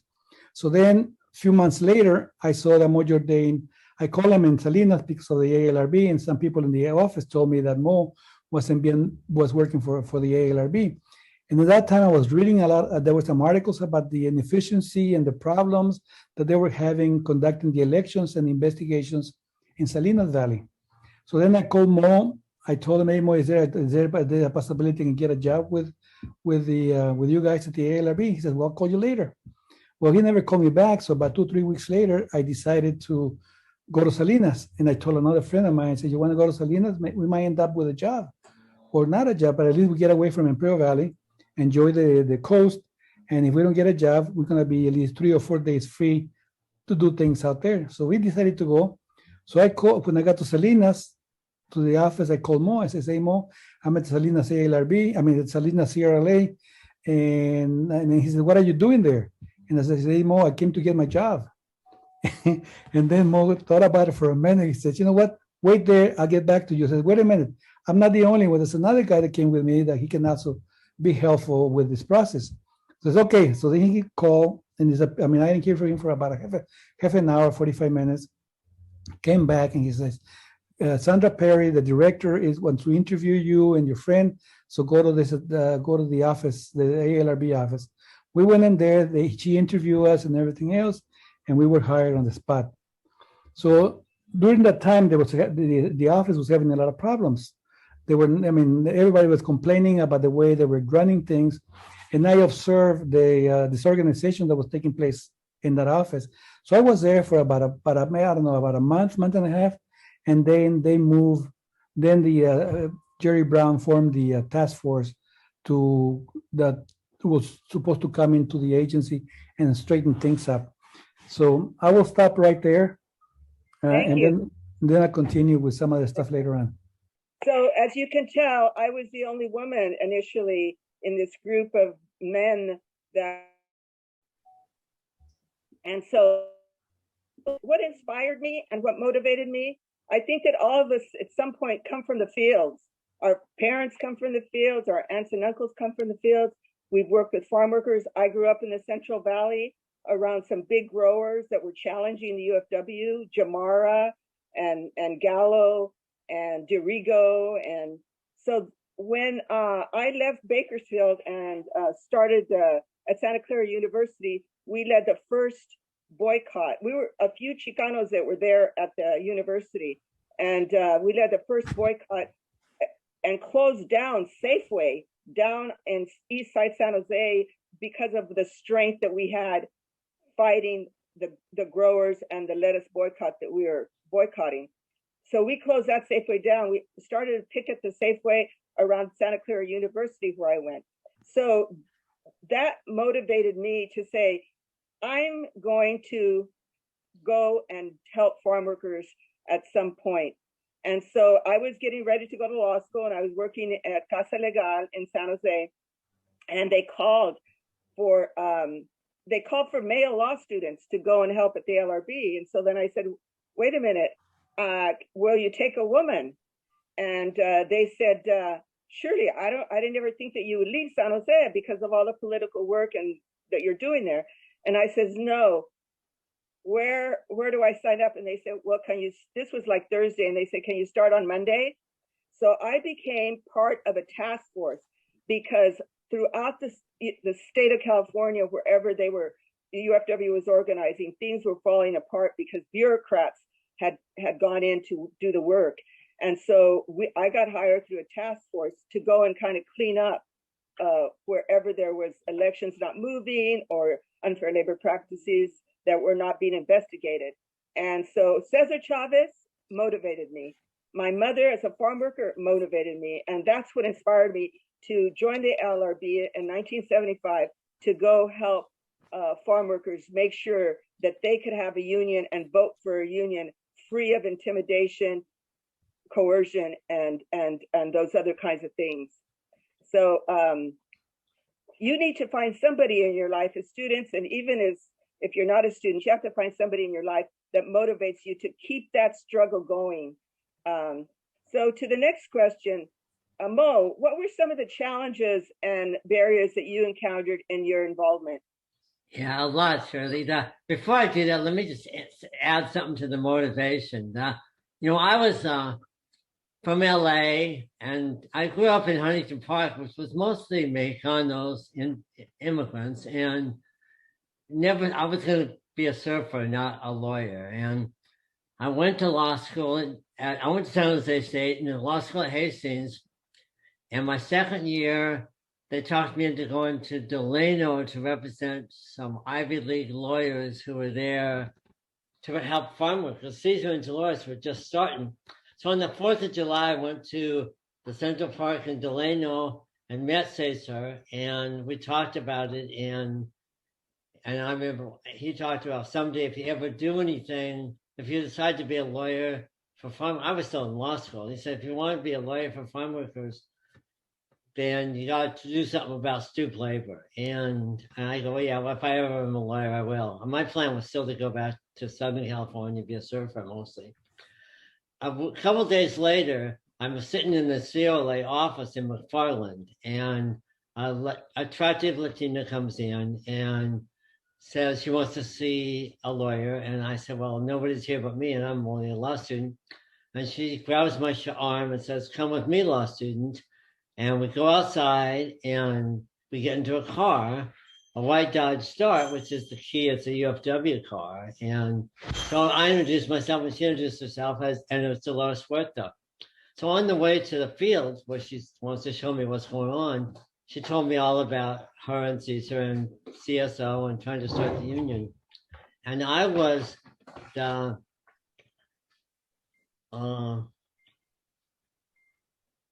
I just got interrupted here and sorry. No, what I was. Anyway, so we go to the field, and so I learned that summer that farm workers were not covered by the National Labor Relations Act, and so I went back to law school and wrote a law review article on the constitutionality of that exclusion. My senior year, Caesar called me and said, "Are you going to work for farm workers?" And I said, I probably not. And he said, well, because it's too on the ocean, he said, well, if you go to Salinas, they have an office and it's close to Santa Cruz. And so I say, okay. And so I went to Salinas, spent the next 7 years in Salinas and ended up in all over California. I mean, I went to the ALRB and it was chaos. I mean, what Luis Lopez was just saying about, and Carlos about, and Shirley about, it was not working. It was being run by a bunch of white English-speaking National Labor Relations Act veterans, people who had retired, and they couldn't even talk to workers. The purpose of the ALRA is to hold elections and investigate unfair labor practices to determine whether anybody's being deprived of their rights. And if you can't speak Spanish, it's pretty hard to go to the fields and talk to workers who only speak Spanish. So the law wasn't working. Dolores and the union people came to Sacramento and picketed the Agricultural Labor Relations Act, and that's where Sam Cohen got together the task force that Shirley was on, and that led us to I guess the challenges. I mean, the biggest challenge for me was to leave. I've been at CRLA and been doing pretty interesting stuff representing farm workers in civil matters, but I hadn't been doing any labor law, and I didn't know any labor law, but I took the job and went there, and it was a challenge. The first challenge was to leave CRLA to go to the ALRB. And then once I got there, I realized that the ALRB, while it was a result of an agreement between Jerry Brown and Caesar and the growers didn't accept it. And they were fighting to the last person. And whatever that meant, that's what it took for the growers to win. So I guess the biggest challenge was for me was the opposition after choosing to do it, was then the opposition that the growers were placing on y'all, on Shirley, Carlos, and Luis's effort to enforce the law. I mean, I'll tell you but for people like those three people, there never would have been an ALRB. There still wouldn't be an ALRB. And that would have really hurt the UFW, because all the ALRB was doing was saying to the growers, you have to follow the law. And that's really what Carlos, Luis, and Shirley were doing, was making sure that the law was being enforced. The Agricultural Labor Relations Act states specifically that farm workers have the right to join a union. Now, with that right are the challenges that many of us confronted, because the growers did not want the union. They did not want the workers to vote for a union. And so it became a real challenge. As a state agent, I represented the government. So, we had to make sure that the farm workers trusted us so that they would take part in the process of voting. And so because they had the right to join the union, they also could not be intimidated, could not be harassed, could not be, if they wanted to wear a button to work, they had a right to wear a button. If they wanted to talk to organizers in the field, they had a right to talk to organizers. And we had to make sure to enforce that. The challenge for us was, how do we enforce that so that they trust us and so that the growers don't challenge us in the work that we have to do? And the challenge then was, they did challenge us. They did fight us. They did do things to intimidate the agents so that we could not fully enforce the law. What do you think, Carlos, about what were some of the challenges and for you when you were working at the LRB? Well, obviously they will give us the wrong directions where people were going to be. They were terminating people because they were exercising their rights to organize. They were harassing, intimidating workers. And there were all kinds of activities that were going on in the Salinas Valley, because that was my first experience. And obviously that had an impact on how people exercise their voting rights. So I knew that the rules needed to be clear, they needed to be concise, we need to focus them, and then those rules needed to be enforced. So by enforcing those rules, and that made it possible for workers to see the product of them exercising those rights and the reinstatement when they were terminated, or their cease and desist orders for the growers to stop harassing, intimidating, or terminating workers. So there were many issues involved, but I think overall, when we moved to Imperial Valley, we eliminated the way the things were run in Salinas, and we made a more focused, efficient process that all the workers benefited from the work we did there. But didn't you take some kind of action too, as an employee, to make sure that you and me and everybody else was protected? Well, yes, we organized the Agriculture Workers Union, and we used that as because in order to protect us, because there were some political forces that were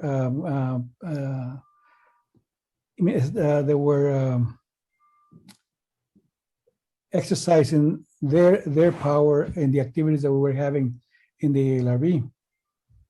So we figured that was important for us, because I got terminated at one time. I believe that Luis, I think you received a suspension. Yes. And other people were receiving problems. But this was more or less on the second part after the agency was shut down, when all those things occurred. But prior to the agency being shut or closed, we were pretty much focused on the enforcement of the law and the education of farm workers to know exactly what their rights were. I would like to, Luis, yes. What were the challenges and the barriers you confronted? Yes. So once I got hired in August, almost at the same time, Mo was in Sacramento and I was in Salinas, because that's where the peak harvest was going on in Salinas. And we were trained by the NLRB people in Sacramento for about 2 or 3 weeks. And like Mo said, all these people were retired people, pretty old, and they did not speak the language. And their attitude was very much, they have been, the NLRB has been around for over 40 years. They're pretty institutionalized. They're bureaucrats. And the people that retire from there, their jobs was the most important thing. But for us, the new people that were hired for the LRB, our role, in some ways, we were organized by the movement of the workers. And you had representatives like Roberto Garcia, who was in the panel, the UFW panel, Jose Renteria, Sabino, and Chava Bustamante. these were leaders of the farm workers who would come to the ALRB and with the workers. And we as state employees were supposed to implement the law. And when whatever petitions they filed, whether election petitions and fair labor practices, we were gonna investigate, or we were gonna, in the beginning, it was nothing but elections for about a month. We were not investigating charges. The growers were discharging a lot of employees. That's what created a lot of the chaos too. And you had people from the NLRB who just didn't know what was going on. And that created a lot of frustration. But little by little, there were some like Frank Fernandez, who was at that point, he was a graduate law student. He had just graduated from Berkeley, I believe. And as workers, what Carlos is talking about, that we eventually formed the ALRB Workers Union, was that we were being, the people that we had coming in, we were working together to implement the law, and whoever we felt was not prepared to do that, we were challenged. So, and the chaos got so bad, because you have to remember that the first general counsel that was appointed was also a former NLRB lawyer. His name was Walter Kintz. He only lasted about a month, because the Teamsters, or you also had to think about the Teamsters were pressuring, and so was the UFW and the growers. And the growers, it was not to their interest in reality, to see that the law functioned correctly. So it was just through the force of the hopes of the farm workers and the legislation that they had to play the game, and the legal game.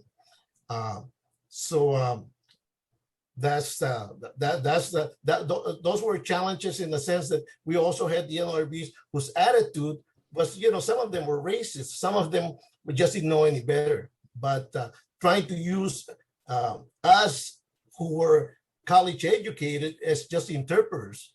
But eventually all that comes into a head, because within 6 months of the board being implementing the law, and a lot of the elections, about 80% of the elections were being won by the UFW.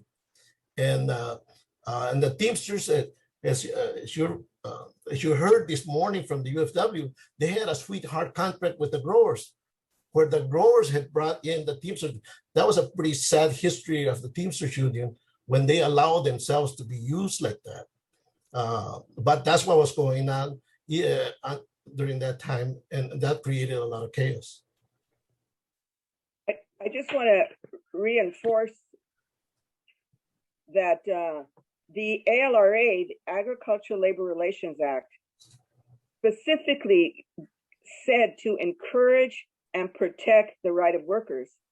So we took that very seriously as people in the field, to encourage them, to make sure that they voted freely of any intimidation, to encourage them to file unfair labor practices when they were fired for wearing a button, or for talking to an organizer in the field, or for supporting the other workers that were being fired. We were encouraging that. And what the growers and the opposition were doing were discouraging it, and they were trying to discourage us. And that's one of the reasons we had to start the Agricultural Labor Relations Workers Union, so that we too could have protection, because many of us were trying to be discouraged of being aggressive and forceful in enforcing the ALRA. I don't know how many of you know, or you probably weren't even born when the lettuce boycott and the grape boycott were taking place.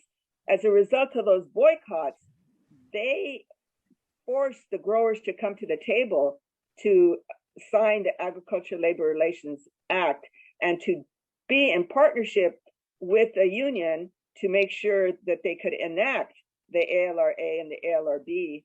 And, so that's where we came on board. I think one of the challenges for me was that one is also being a woman, and sometimes being the only woman in the room, and for me not to feel intimidated.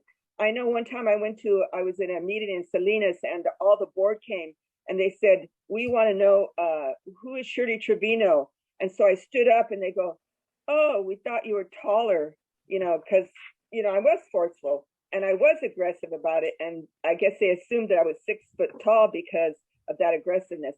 And so as students, when you go out to join the workforce after you graduate, you have to make sure that within your workforce, you are just a strong Chicana, a strong Latina, a strong Latino who really works to make sure that there's equality and fairness at your job site, just like we were doing in our work.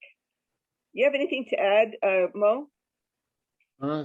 God, Shirley, I could probably talk all afternoon about the ALRA, and so I'm not going to do that. The only thing would be, to the students, I would say, don't forget where you come from, that you are the future, and people who are needed, Latinos especially, but also African Americans, Asians, white people, because it's important we all work together. The UFW could not have done it if it was only Latinos or only white people. And it's important that we all work together, and that you really are you're the ones who are going to do it, because we're like throwing the ball to you. And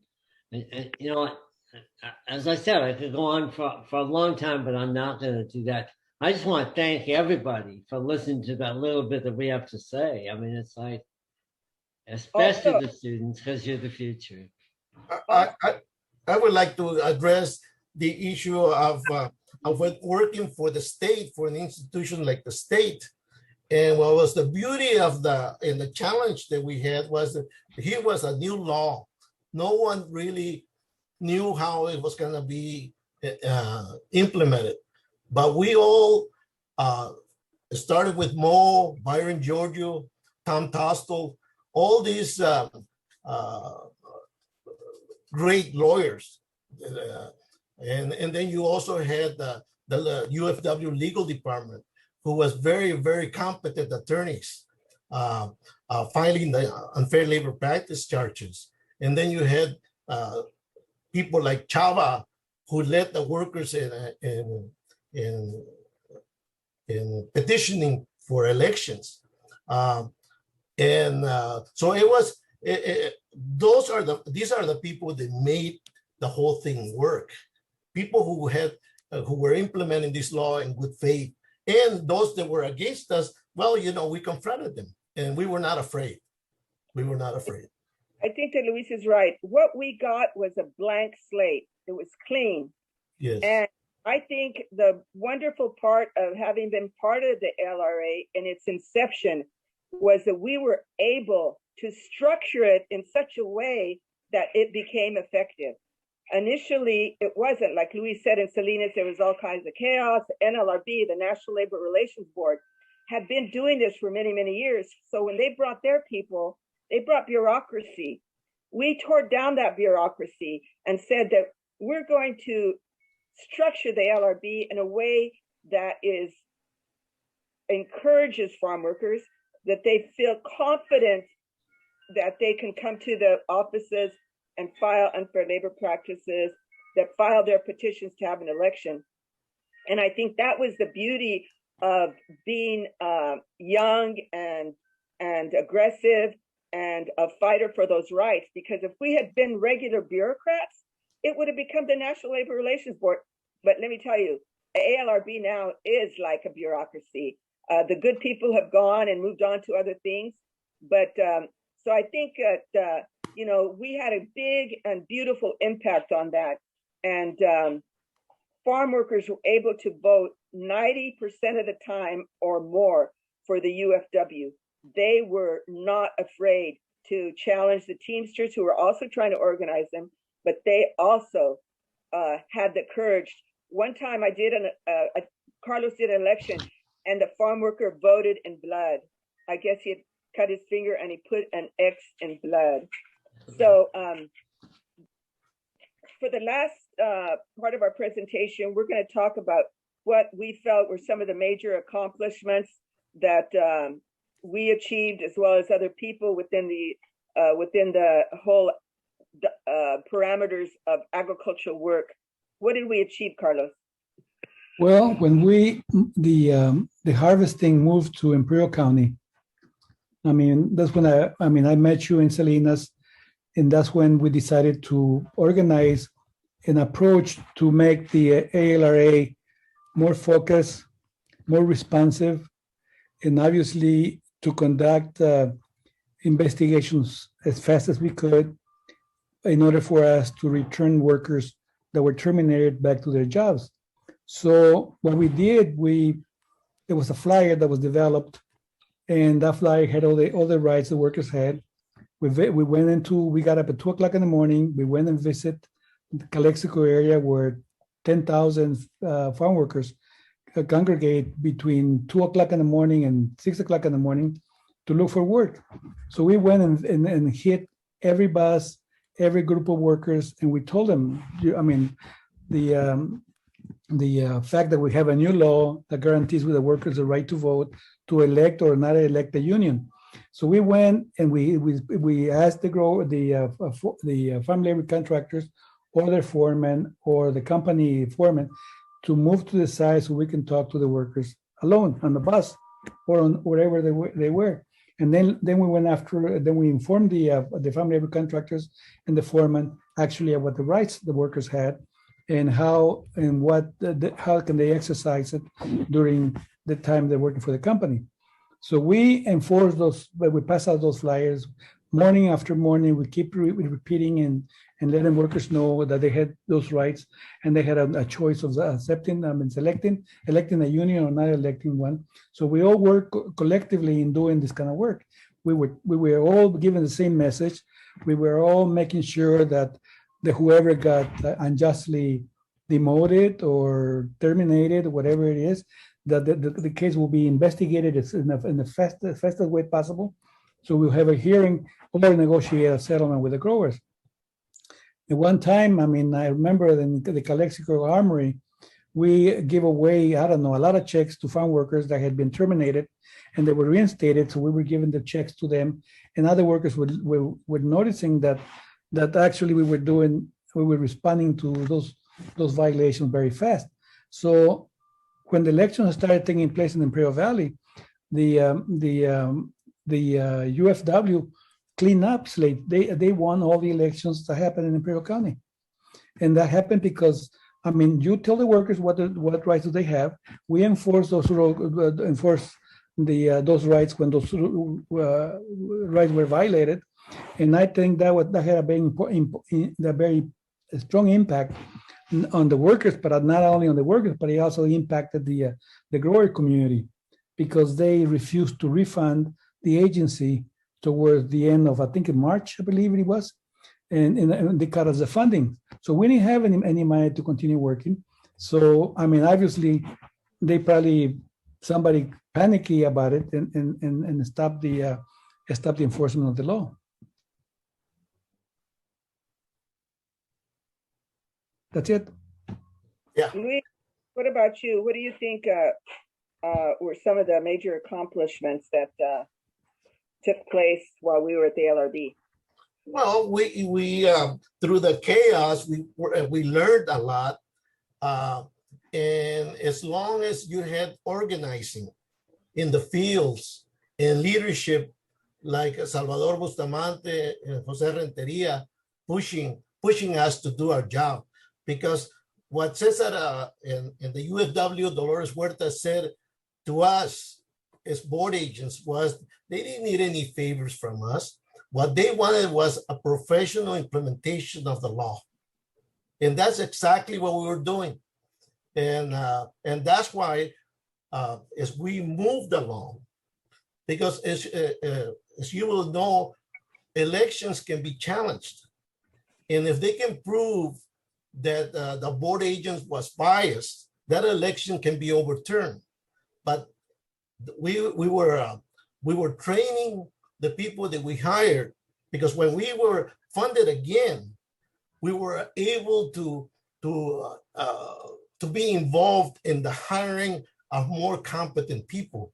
They had to speak Spanish. The lawyers, it was preferred that they speak Spanish, and they came from all the people that came back in 1976 were very bright, and they were committed to the law itself. And so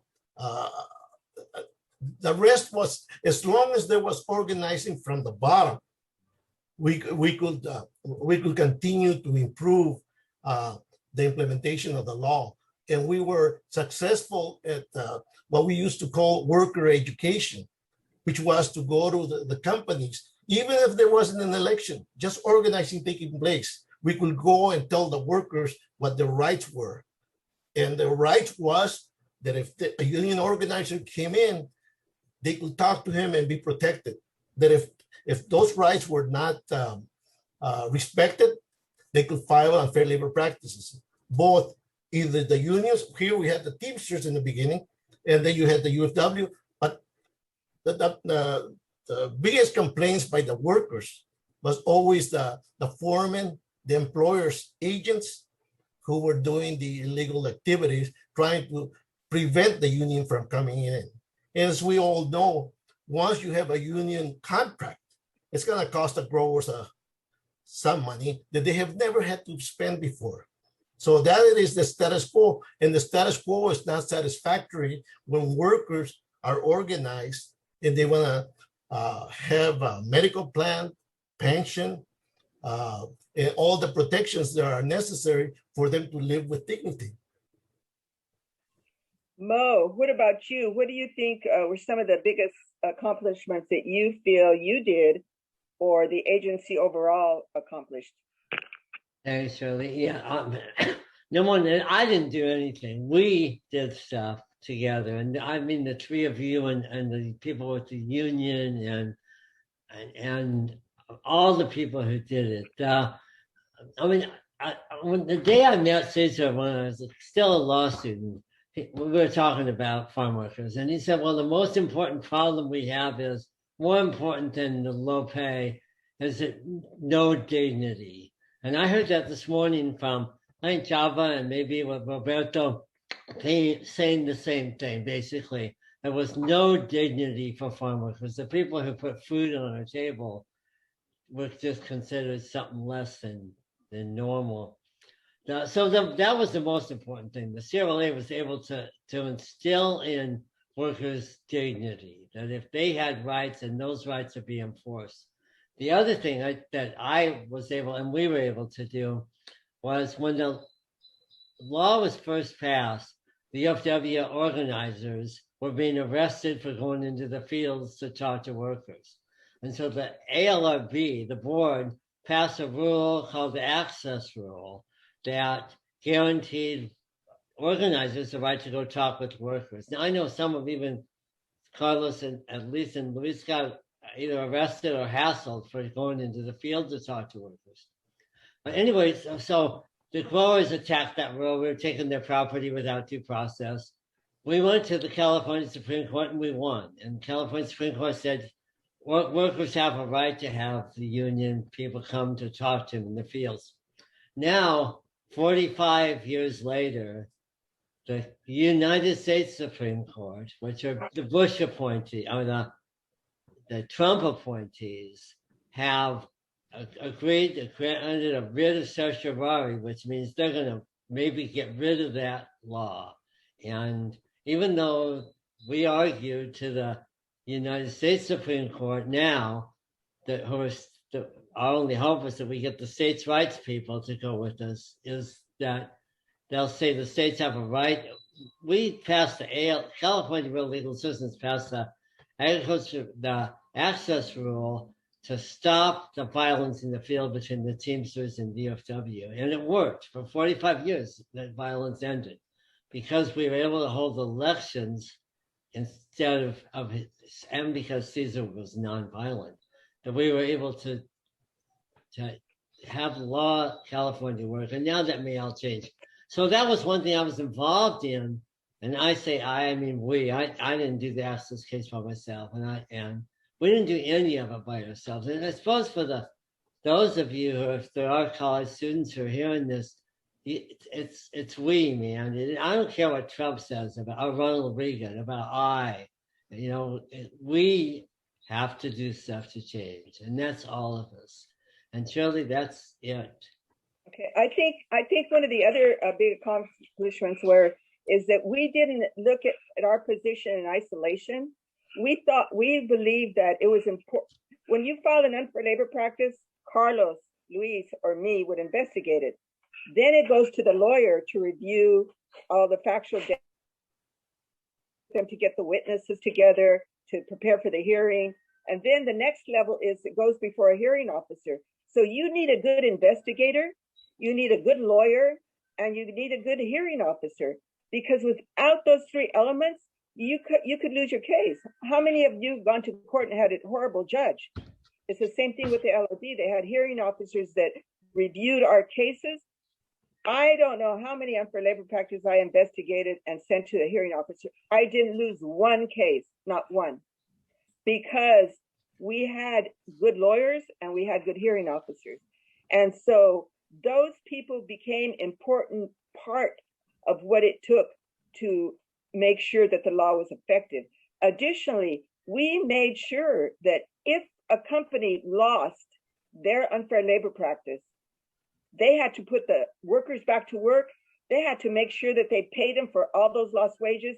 And they had to read what was called a notice to employees, where basically they were admitting that I won't use the nasty word, but that they'd screwed up. And so basically you were putting them in an embarrassing position because they had to read that notice in front of all the workforce. If they had 10 crews, you read it to the 10 crews.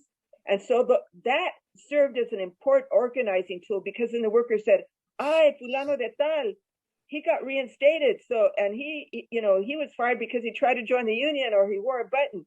That was a real strong incentive for workers to say, I'm not going to be afraid because, we will get our jobs back if we get fired or we get demoted or, we get laid off. But anyway, that I think it was a great part. And I think also Carlos mentioned earlier about the notice to employees. That was a real strong organizing tool out at 2 and 3 o'clock in the morning to talk to farm workers that they had the rights that they had and that they could exercise them freely and openly without having to be intimidated. And if they were, then we were there to help protect them. So our last question for the audience to be presented with is that what advice would you give to the younger and future generations for them to continue to be involved and to continue bringing about important and necessary changes to our community? Carlos. Oh, well, I started doing this work in 1968. Then I worked with CRLA. I started doing community organizing. I started doing different things. And not every time or everything we did was a success. There were fallouts. Things did not turn out the way we wanted. Then we'll try something different. If we wanted to do organize a farm worker community that was not getting proper education or lousy water through the water district or whatever it is. I mean, we tried the lonely way. I know best. And then we find out that it didn't work. So then what we did, we formulated questions, we canvassed the community, we got the feedback, and then we developed an agenda that applied to the needs of those communities. So basically what you need to do is whatever you find in your life, something that excites you, something that gets you really moving to create change or whatever it is, learn about it, learn your trade, hang around with people that knows the subject matter, someone that has been doing it for a long time, listen to their advice. I had a mentor. The person that mentored me, his name was Joe Rodriguez. He was the second Chicano that got elected to a city council right after the war. The first one was Roy Ball in Los Angeles. And Joe Rodriguez was the second one. To me, he was my mentor. And he's the one that I can always sound things out politically or otherwise. And, he was very much, very important in my life in that sense. So you have to persevere, you have to be focused, you have to be honest, you have to, never throw the towel. And there's always errors in everything we do, but those errors make us a better person because we learn from our errors. Some people, for example, when I started speaking English, I would speak English with other Latinos, Mexicanos, Chicanos, and they look at me and they say, ¿sabes qué? Dímelo en español. In other words, we're telling me, we don't understand you. Some people will feel, bad that somebody's churning you off, but instead of doing that, I knew I was doing something wrong. So then I'll find out the pronunciation of those words and I keep repeating them until I add them to my vocabulary. And that's one of the ways that I learned to speak English. So you never, you have to always persevere. You have to always be positive. You have to look for different angles. Think outside the box. Carlos, thank you. We're running out of time, but we want to get to Luis. Luis, what would be the pointers to tell the audience on how to keep moving forward and trying to bring change in their community? Very important question because word from mail. Garmin. When I was in at University of California, Santa Barbara, I was lucky enough to have someone, a professor who had been with the Students for a Democratic Society, and they were part of the demonstrations that took place in Chicago. And he was very, very progressive. And also he was very much against the anti-war situation. And so I learned there about courageous people that wanted to create social change. And once I graduated, I was lucky enough to meet with Mo Jourdain, who has been just the greatest contact professionally that I have. And then once we go into the LRB, we meet again with very, very progressive attorneys, people who have been committed to social change. Bill Manning, as you know, became a state senator. And what you always have to be doing is staying close to people who have the same passion that you have, and prepare yourself professionally, because knowledge, once you have knowledge about what your role is in whatever profession you choose, you will create that change. Here with us, it has been the implementation of the LRB. Once, like Carlos was discharged, but then he got his job back with full pay, and myself, my record was expunged, and it did not stop me from becoming the regional director for the largest office in the San Joaquin Valley. So, and once the Republicans came into the office, that was George Majan, he started discouraging the implementation of the law. Then I decided I left, and I went into law school. I graduated from law school, and I worked as an investigator for the alternate public defender's office here in San Diego for a few years, and defending indigents charged with crimes. And that was an experience that it just continues on my work to try to do the best I can while I'm alive.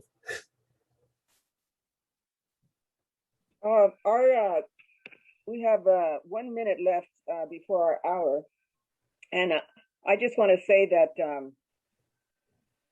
there are different people that cross your paths on a daily basis. Some are negative and some are positive. And you want to follow those people that are positive and that you know will join you as a we team to make the changes that are necessary in this world.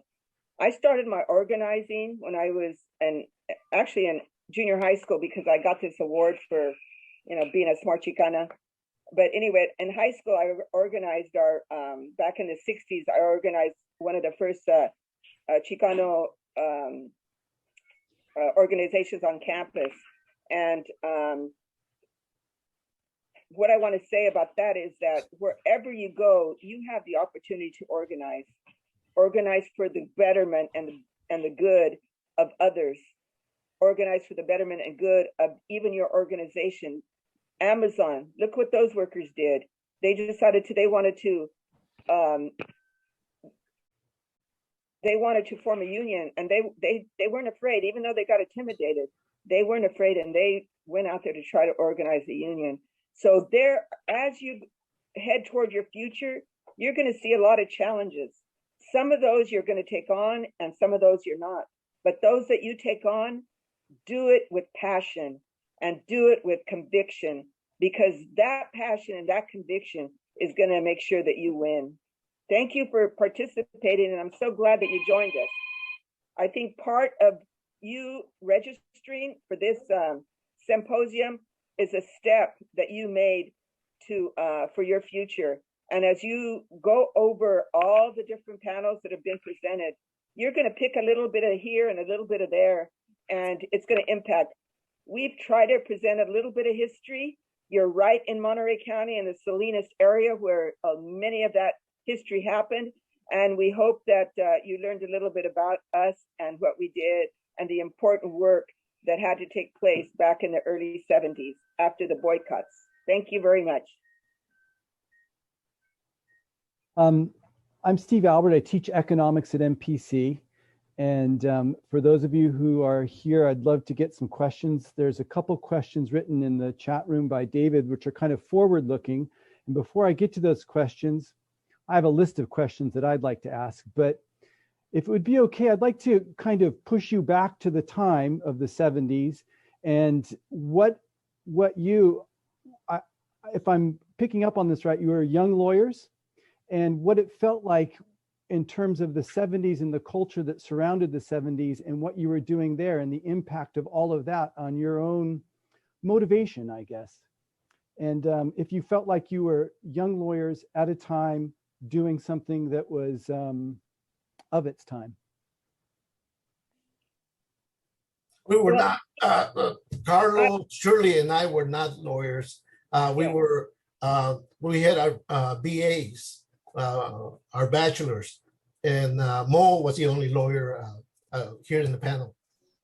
But I think to answer your question is that I've kind of always been a self-motivator. After high school, I left to join Vista in New York and met some wonderful people, including Dorothy Day, who talked about the struggle for her and the organizing that she did. And people along the way in your life present those positives that you say, yes, I believe in the work that she did, and I'm going to go out in this world, and I'm going to try to do that same work. And so when I got back to Santa Clara, the first thing that hit my plate was the lettuce boycott and the grape boycott. And we were called to boycott Safeway. And so I organized a boycott Safeway on my campus. And Safeway was only 3 blocks away from Santa Clara University. So it was easy for us to do that. But, I think that what motivated me is all the people that I surrounded myself that supported the way that I looked at the world and the way that I think I was an idealist. I went to Vista to change the world, and I was sent to a small town called Perkinsville, a hamlet of 100 people that were all farm workers. And I think that I did make an impact there too. Carlos? I think I spoke about that earlier, but I've been involved in community activities. I work the citizenship drives. We help a lot of people become citizens. Thousands of people become citizens. I work in the Amnesty of '86. We help a lot of people gain the legal residency. We've always been active, and I was a former school board member. We organized those school districts, got rid of bad representatives from there, changed the scope of a school district hiring, made it more balanced, and improved the education of kids. So there's a number of things that we've done throughout our lives. I mean, I'm 72 years of age, so it's really hard to remember all the things you've done. But the activity, I mean, we have always been active. I mean, I don't think I ever had the time off or a year off, because that's part of life. That's part of living, as far as I'm concerned. And I think my friends here can agree with that. So, I mean, it's been so many things that we've done, but I think so you always have to focus on what's best, and not on your judgment, what's best by the collective knowledge of the people that you want to help. I mean, you're there to help guide something, not to make it up for them. So people have to learn to do stuff for themselves. So, I've been very active, like I said, in this. There's so many things to talk about, but it's always the common good is what's best, what makes people lives better, and that's what I've done. But not I, but it's always a group, it's a collective, the people involved in bringing change. Yeah, and that's the only of the three of us. On paper, I was the only lawyer. In real life, the three of you did as much law and knew as much as I did. I mean, I was lucky. I was in the right place at the right time. I got out of law school right when the union was organizing. I went to Salinas, where it was happening. I mean, it's all just, it really is, you gotta be in the right place, right time. And when you see something wrong, you say, okay, I'm gonna just do what I can do to change that. And that could be labeling Latinos mentally retarded because they speak Spanish instead of English, or I can see farm workers stooped over in the field using the cortito. It doesn't matter. It's wrong, and you do whatever you can do to do something. And it was like people like Hector de la Rosa, who has passed on, who did as much as any of us at the ALRB or at CRLA to fix the stuff that was wrong. Thank you. For me, I've never stopped not organizing, whether it was in my community against police brutality. We started the first, it was called Community Alert Patrol. We patrolled the police on Friday and Saturday nights while I was in college. I didn't go to parties because I was out on the streets at 2 a.m, making sure that police didn't beat up our Chicanos in the East Side San Jose. At my last few years was working for a progressive city in San Francisco, implementing labor laws there for the city and county of San Francisco, specifically prevailing wage laws. So my whole life, I think, has been dedicated to fighting for the underdog. David Serena asks, what is the current status of the ALRB and the farm workers? Are farm workers still filing for elections and unfair labor practices? Yeah, I just tell you the answer is yes and yes.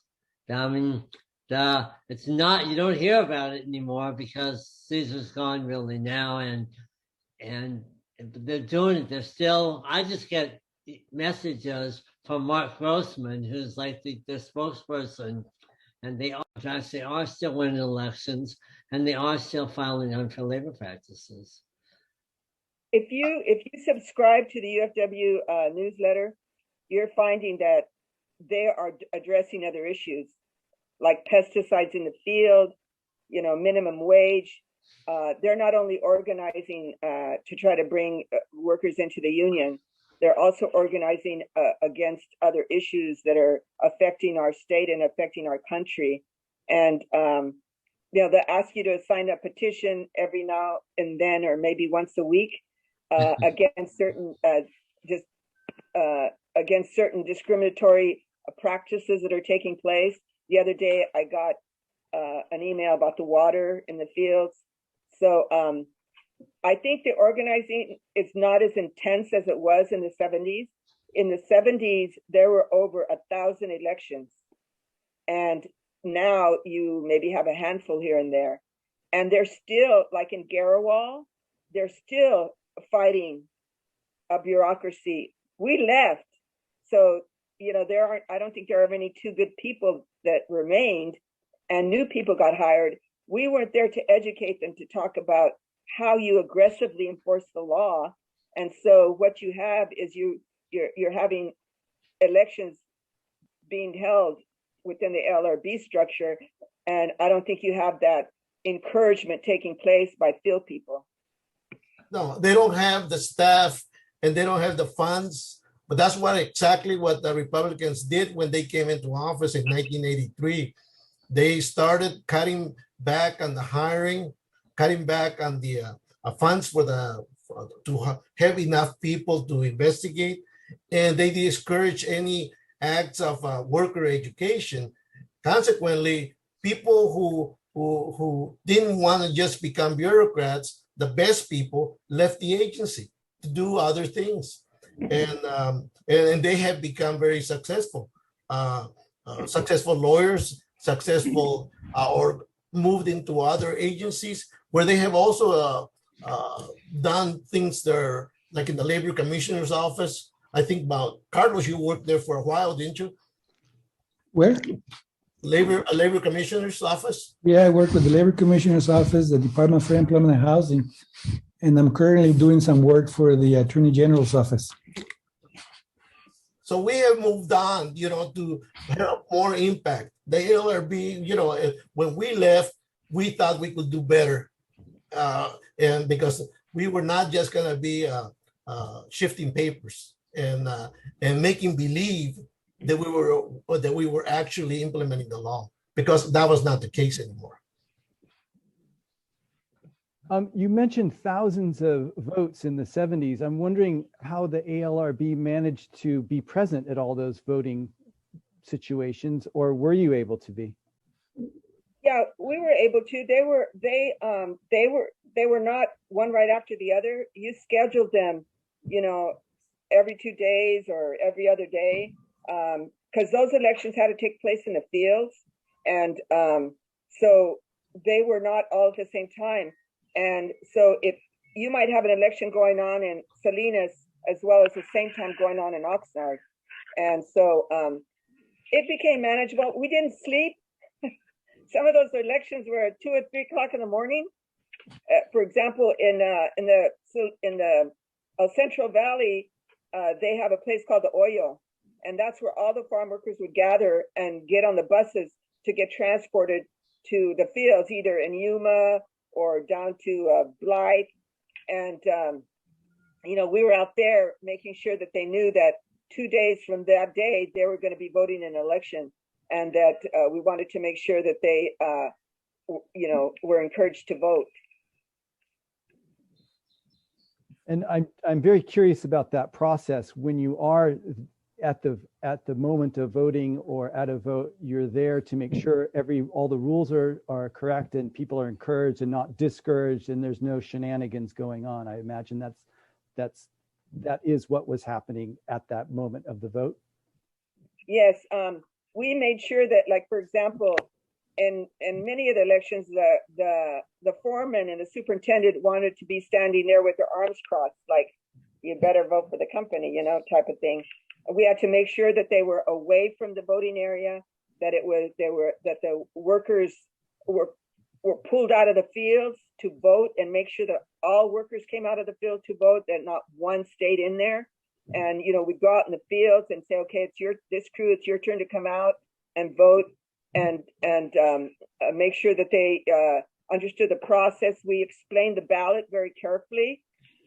The ballots would look like this, and they'd have the Teamsters on one side and the UFW on this, and we'd explain it very carefully that they had a right to vote for whatever union they wanted, whether it was Teamsters or the UFW, or to vote for no union at all. And so though we were aggressive, we did fully comply with the procedures and processes that were established according to the Agricultural Labor Relations Act. It's very important to remember also that we're not only told foremen and supervisors to stay away from the election area, that we decided no organizers. The organizers, either the Teamsters or UFW, were never allowed to be close to the ballot box. So the workers and the parties, because the parties eventually, we were able to administrate the law to the point where we were doing the elections and they knew, the employers, the Teamsters and UFW knew that we were professional in implementing the law, that we were not biased. We could care. There were some elections that the UFW did not win. And the reason why they didn't win was because they didn't have the support of the workers. But our focus was for the workers to voice their opinions through the ballot box. And the majority of 90% of the elections were won by the UFW. That's a historical fact. And these elections were secret ballot elections, whereas before they were not secret ballot elections. And was that part of your remit to ensure that secret ballot was happening? I think the ALRA was always secret ballot. And before the ALRA, there was no elections because it was unlawful for workers to organize. It was syndicalism to organize a union if you were not covered by the NLRA, which was all farm workers were not covered and domestic workers, all workers of color, in other words. But under the ALRA, every ballot was secret ballot. Thank you. David asks, are there other farm worker unions other than the UFW organizing in California? Yeah, I'm just saying, yeah, the answer is yes, but they're small and they're like off this. I know here in, maybe it was in Salinas, it was Carlos and I, we met, there were Teamsters, I think, who were organizing, I forget who it was, which company we were at, but for sure the Teamsters are still around, and there are other small unions too. And Carlos, maybe if you know, do you know what company it was? No, I don't know, Mo. I remember that when we started, you had the independent union. Remember? Jerry. I can't remember the name of the president, but Cano was the vice president of the union. Independent union workers. Remember, Mo? I remember that barely, yeah. Because it was always the UFW and Teamsters. Right. They were the major union, but the independent union led by a former Teamster was around for a while. And they were also sometimes on the ballot. So we were able to work with all the parties. Carlos was very good at negotiating with the Teamsters, and so was Shirley. All of us were our commitment was to implementation of the law. And they knew that we were doing that, and that's why they cooperated. And I think the other part of this we haven't mentioned was that if the growers refused to bargain, they and the UFW or the whatever union was on that across the table, and the companies were refusing to bargain, they had a right to make the employees whole for refusing to bargain, so that if they didn't bargain for a year unlawfully, the workers would get a year's worth of pay that was equivalent to any wage increases they could have had or any benefits they could have had.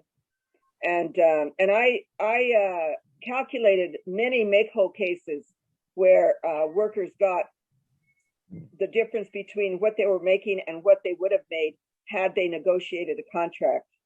And that was another part that I think was important.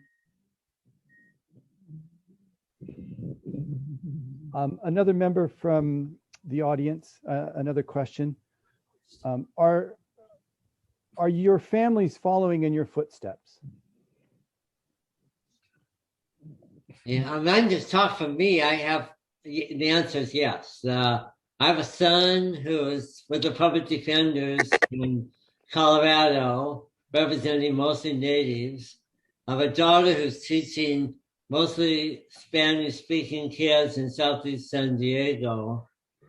And I have a wife who's been teaching those same kind of kids as long as I've known her. And so the answer for me is I think yes, and I think if you go on the table, it might be the same answer for other people.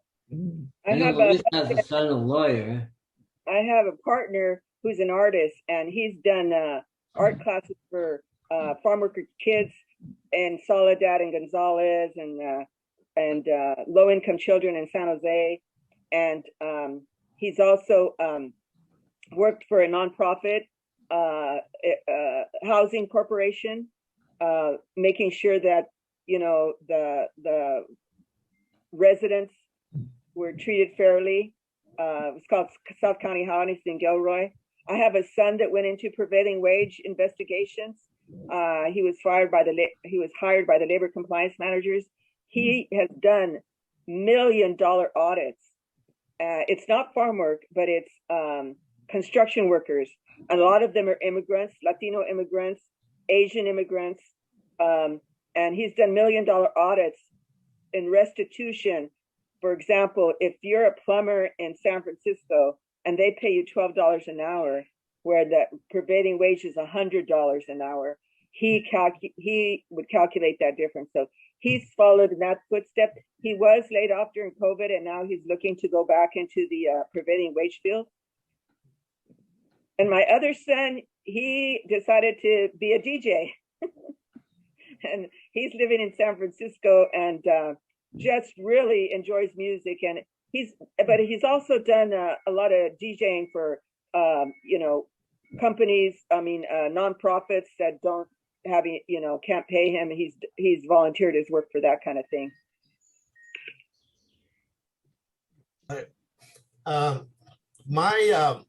Today is my 45th wedding anniversary. And the 8th of May, my wife, I met her in Sierra Leone when I went to work there at the Salinas office. She was a secretary, and that was in '74 when I met her. In '76, we married, and then we have two sons. One of them went on into University of California, Santa Barbara. He graduated with a BA in philosophy, and then he went to law school in Wisconsin, and then transferred to Berkeley, and he's a lawyer and presently, and he works for a Japanese pharmaceutical. But again, he has the values of doing the right thing. My other son is at the University of California at San Diego, and he is a third year student there, trying to get a philosophy major. I have a daughter that works for the district attorney's office in San Bernardino. She assists victims of crimes, helps them put their life together as financially as much as possible. She's been doing that for, 6 years. And I have a son who's a surveyor. He does a strong union man, and he works for a company where he gets paid prevailing wages. But I think the challenges for me as a woman was, leaving my children behind sometimes, because I had to go to El Centro, or they were babies when they were born, and I'd have to go out to other parts of the state to run an election or investigate an unfair labor practice. I was sent to 1979 during the lettuce strike over in Central Imperial Valley. My son was not even a year old, and I had to take him with me because my husband had just gotten another job. And so fortunately, my husband was from the Valley, and I could rent a room from somebody there. And I took my mother so she could watch my son. But those are the challenges that I had as a woman. The guys could pick up and leave anytime they wanted to because they had the wives back home taking care of the kids. But for me, it was a little different. One thing I forgot, I have another son. He also does mostly got into construction and in the retail business. I mean, into the real estate business. So I just like to mention that too. Thank you. We have a question here from the audience about maybe the difficulties of actually adjudicating unfair labor practices in elections and election challenges, and that it could possibly be slow and difficult for ALRB lawyers and UFW lawyers, and that can complicate the trust between the lawyers and the workers. Is that something that you can speak to? Yeah, I'll try that. I mean, to me, it was not difficult. I mean, it's simpler than trying a case in a courtroom, I believe. I mean, I've done both over 50 years now, and I mean, the ALRBs, number one, all the cases I ever had were United Farm Worker members who were discriminated against. And there were cases I did with Carlos and Shirley and Luis all over the state to try to stop the discrimination or the discriminatory firing or the discriminatory refusal to hire. But the workers are always super, and the union has people who actually prepared them for trial before we ever had a trial, before we, as a lawyer, met with them at trial. And obviously, Shirley and Luis and Carlos helped a lot doing that too. But for me, the trials, the ALRB trials were a piece of cake compared to most courtroom trials where you have 5 lawyers there and everybody wants to talk, and maybe you have a judge that's on your side, but probably you don't. And I mean, I just know, I mean, I did a lot of labor commission trials too, and the ALRB are similar to that in the sense that they're both made for, you could do them without being a lawyer. As you could be a worker and go in there and win your case. And if Luis or Shirley or Carlos has different feeling, the only thing that is important, I think, it was kind of like intimidating at the beginning to have these big law firms from San Francisco, like Litter, Mendoza, and Fastiv, and then from Los Angeles, Gibson, Dunn, and Crutcher, because money can buy big lawyers. And these guys were big lawyers. But what we had going for us was that we believed in the law, and these lawyers could have had a lot of experience with the NLRB. But as far as the ALRB, we were the state employees. We were the ones that initially decided what the law was. And if they wanted to play along or do the job for their employer or the Teamsters Union or whoever, was that they had to be able to convince us in the LRB that there was a violation of the law or that there was an election that needed to be conducted. So no, once you have, and the same thing happened with the organizers. The organizers knew their role.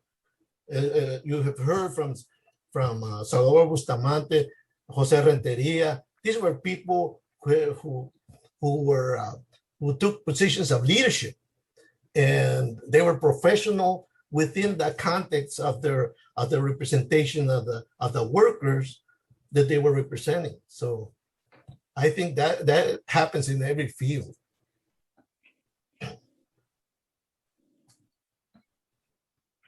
We're almost out of time here. There is one last question about unionizing efforts currently, and just your thoughts about the future, and have they slowed down, or do you expect them to continue? What was that question again? Have unionizing efforts slowed down, do you think? And do you expect them to become stronger or continue?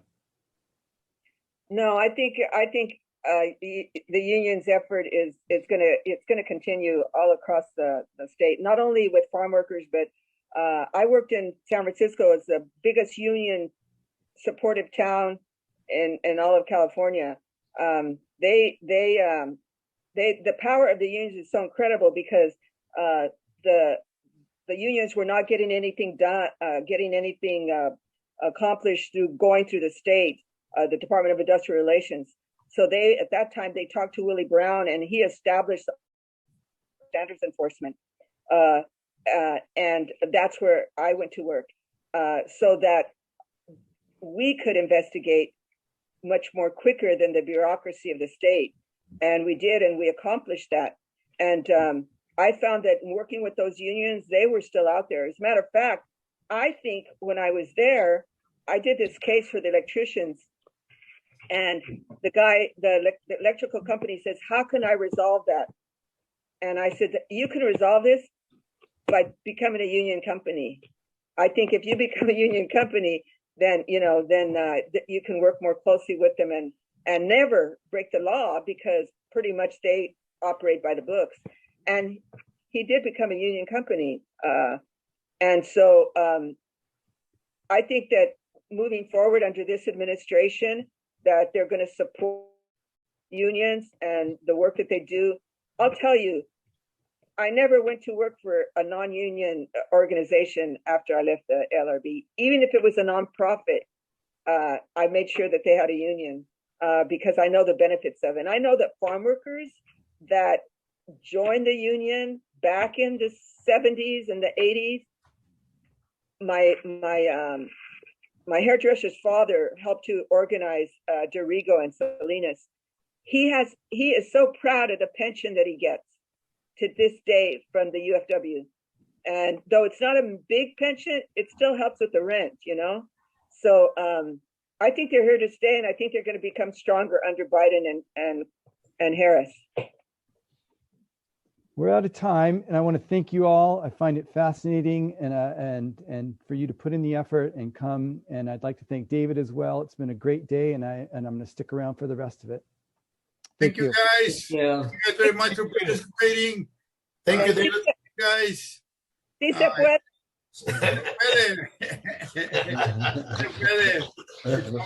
It's always good to see all my friends from the struggles we had in the past. Luis, good to see you, Luis. Shirley, good to see you. Carlos, Mojo, good to see you guys. Thank you very much for participating, and I'm sure we'll see you again. All right, guys. Okay. Such an important part of our history. Yeah, very important part. Thank you very much. So now in real life, the four of us sometimes, when we can do it legally, get together and have a beer. Oh yeah, we got to do that now. Now that we can get together, we got to do that. Sure I have a plan for us to all get together and have a beer. Thank you, Dave. Thank you, Albert. So I think we're going to move into the next panel. Welcome, Ana Ventura Fares. Elvira Robinson. Can you see me, David? Yes. How are you, Elvira? I'm good. This has been awesome. Awesome. Rebecca. Hi, everybody. We made it. Hello. Yeah, we made it. Hi, Rebecca. I'm looking forward to this panel. You guys these are the tough ladies, man. Oh, yeah. Tough ladies. Diana, oh my God, I haven't seen you. I drive by. Are you still in Castroville? I still All right, well, I have to drive by and. Dynamic women here. We have a lot of dynamic women, including Elizabeth Mullins. Yeah. So David, is Ana going to be on? No, she's not. No, Ana Caballero got a message from a representative saying she was not going to be on today. So the time is for you four. Okay. Are people listening right now? Yeah, people are listening right now. Yeah. We're going to start?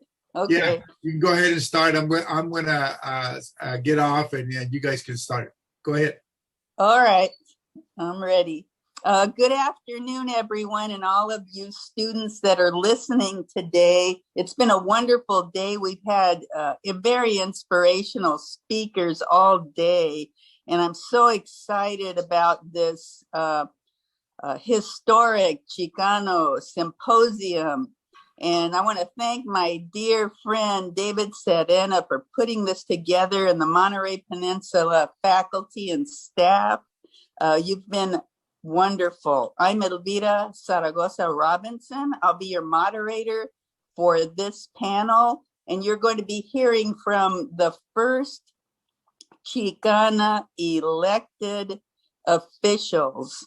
That means all of the women that you're going to be hearing from have run campaigns, have been elected, and have made changes. And they're powerful. So I am happy to introduce them. But first, I want to tell you the 4 questions that they're going to be answering. What motivated or inspired you? What were your accomplishments? What were your barriers? And what do you recommend to young Chicanos and Chicanas? I'm going to introduce them first, and then we'll begin. Rebecca Garcia. She was born and raised in Watsonville with immigrant parents from Mexico who worked in the agricultural fields and canneries. She graduated from Watsonville High School, Cabrillo College, UC Santa Cruz, and San Jose State University. She was a hairdresser for 12 years and an educator for 28 years. Rebecca served on the board of trustees for Cabrillo College for 20 years and is currently on the Watsonville City Council and served as mayor in 2020. You'll also hear from Ana Ventura Fares, Executive Director of Catholic Charities, serving 4 counties with a variety of social justice services.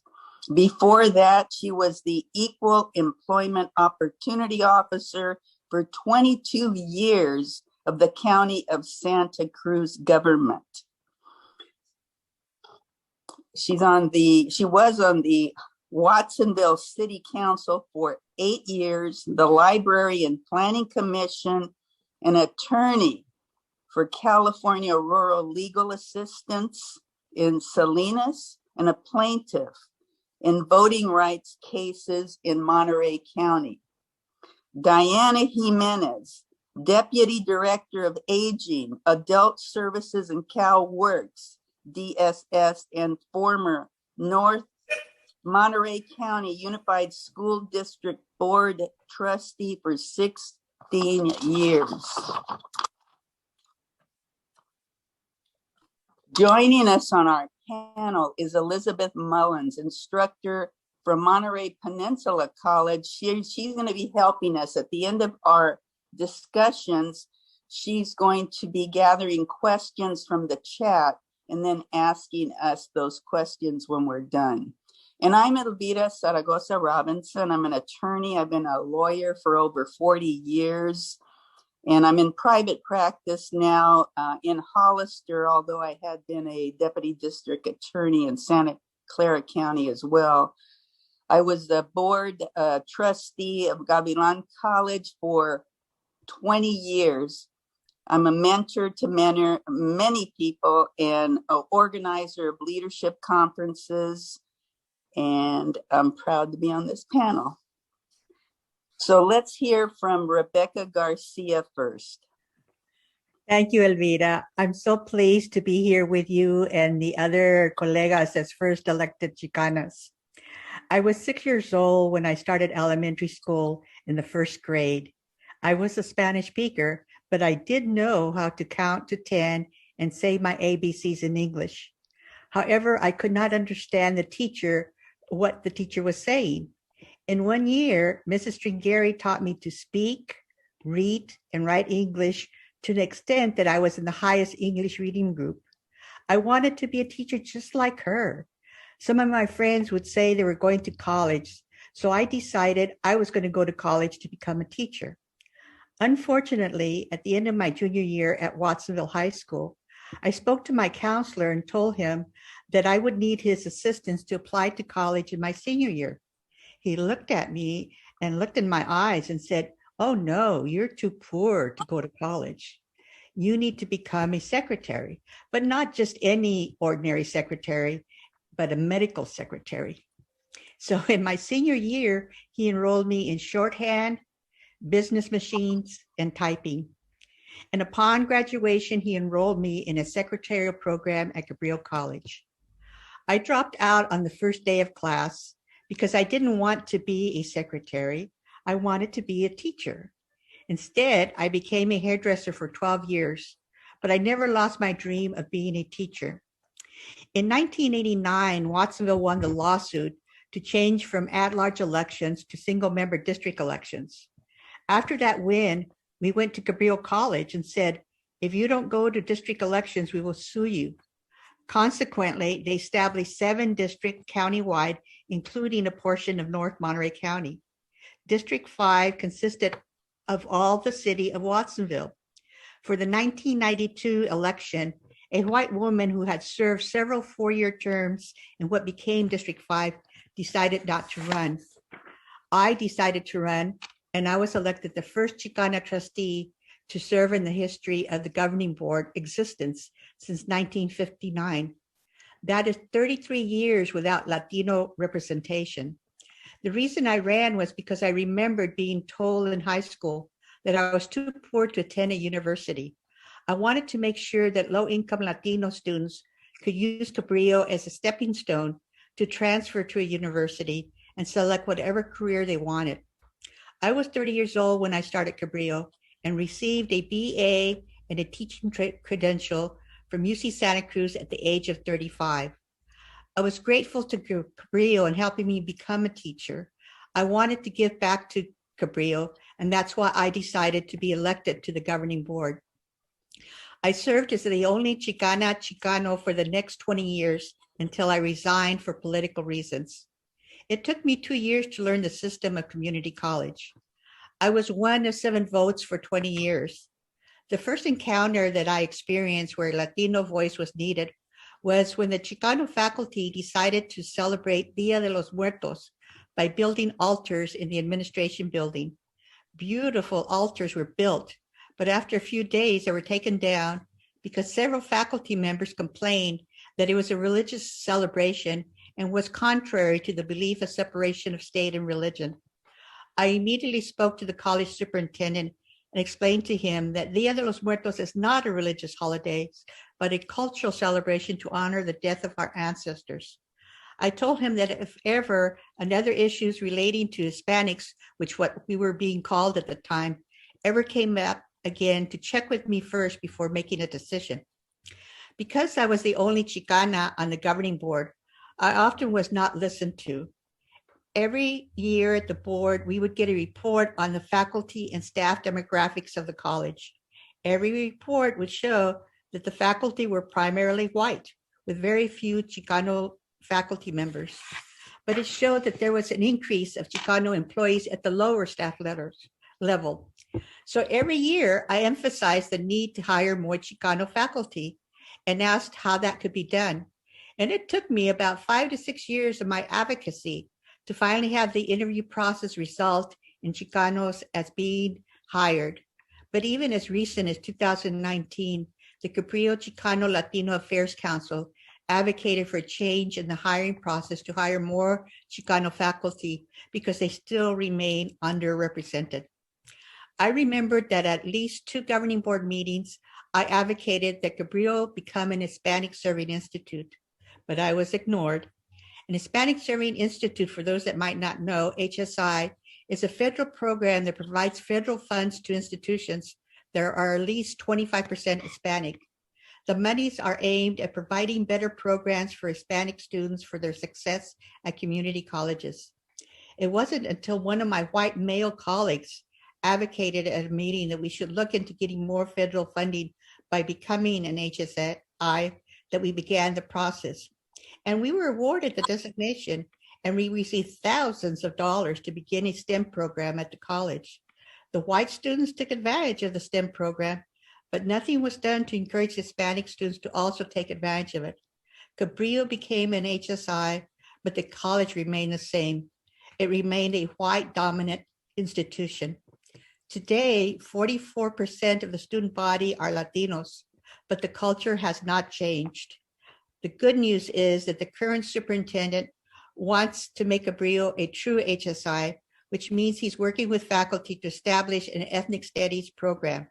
And he has put out a proposal for a mural to be painted representing a true HSI. I remember that at 3 governing board meetings, I advocated that we establish a program similar to the Long Beach Community College.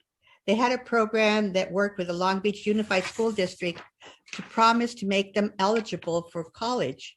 I wanted to start the program with the Pajaro Valley Unified School District in Watsonville because they had a high number of bilingual low-income students. Again, I was ignored.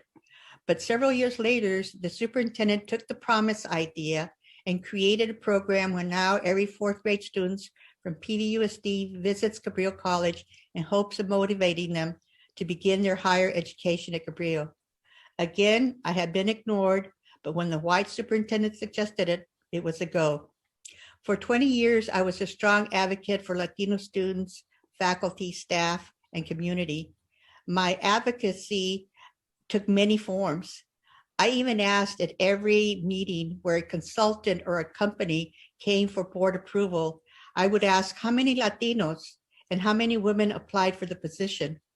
I wanted to have a process where outreach, particularly to Latino businesses, would occur. So why did I leave Cabrillo? For those that do not know the community college system, trustees are elected at the local level. However, there's a state California Community College Trustee Board, CCCT, and there's a National Association of Community College Trustee Board, ACCT. I had the fortune of being elected statewide to the CCCT, and in fact, I became the first Latina chair of CCCT. After my tenure at CCCT, I was elected to the National ACCT Board. As the chair of CCCT, I was able to have the board adopt a policy for the need of diversity in community colleges. As a board member of ACCT, I and other Latino trustees convinced the board to support the DREAM Act, and which was passed at the House of Representatives, but unfortunately not at the Senate. During my tenure in both the state board and national board, I learned about best practices for students, and in particular, Latino student success at community colleges. Best practices include addressing language barriers for Spanish-speaking students, having financial aid assistance for Latino students, provide one-on-one mentoring for college completion and transfer, and many others. Once a week, I would email the superintendent and ask if we could do a best practice for our students and even for our faculty and staff. I would ask him, what have we accomplished to date? Well, he got tired of my continual communication with him, and he was able to convince the other 6 white trustees that a new protocol be established. The new protocol was that no trustee could directly contact the superintendent outside of a board meeting. The trustee would have to send the communication to the board chair, and he or she would decide to forward it to the superintendent or not. Basically, the superintendent wanted to shut me up. I could no longer do the advocacy for which I was elected, so I decided to resign. I resigned February 2012. This meant the candidates would need to apply to be appointed to the board to replace me. I reached out to the community, and I was able to have a Latina and Latino interview for my position. Although the Latino was a stronger candidate, I believe they chose the Latina because they believed that they would be able to keep her quiet. Today, there's 1 Latina and 1 Latino on the Cabrillo College Governing Board, which is not representative of the 44% Latino student population. But nonetheless, they are strong advocates for the Latino community. Today, I sit as the only Latina in the Watsonville City Council. Last year, I served as mayor. As mayor, I had 4 goals established, but the pandemic put 3 of those aside. However, as a leader, you take advantage of other opportunities. In March of 2020, we had a stay-at-home mandate. Many lost their jobs or had hours reduced. This would affect their ability to pay rents. As mayor, I called for an emergency meeting to adopt a moratorium to avoid evictions of those unable to pay rent. Watsonville became the first jurisdiction in Santa Cruz County to adopt this moratorium. When George Floyd was murdered, I received so many emails criticizing our police department that I asked for a meeting with the police chief and the city manager. I told them about the many concerns I had received, and I wanted us to work with the community to address those concerns and make sure that the police department provided the best services they could. As a result, we now have a policing and social equity ad hoc committee that will work with the community to make recommendations to the city council to improve services from the police department. Whether you're a first or only Latina, Latino in an elected position, you have a responsibility to establish yourself as a leader. I want to encourage the Chicanas and other women listening to this symposium to consider running for community college trustee or for any other elected position when you return home from college. In Santa Cruz County, I'm the only Latina on the Watsonville City Council. There's 1 Latina in the city of Capitola, but none in the cities of Santa Cruz or Scotts Valley. The Board of Supervisors are all white men. There are 10 school districts in Santa Cruz County, and to my knowledge, only 1 Latina serves on any of the districts. And there are no Latinas on the water boards or recreation boards. And I suspect this is the same in San Benito County and Monterey County. So you need to move toward that which was created by those that become before you. Please run for an elected office. You as women are needed. Thank you. Thank you, Rebecca. You're incredible. Next, we can hear from Ana Ventura Juarez. Hi, can you hear me? Yes. Thank you, Rebecca, for that.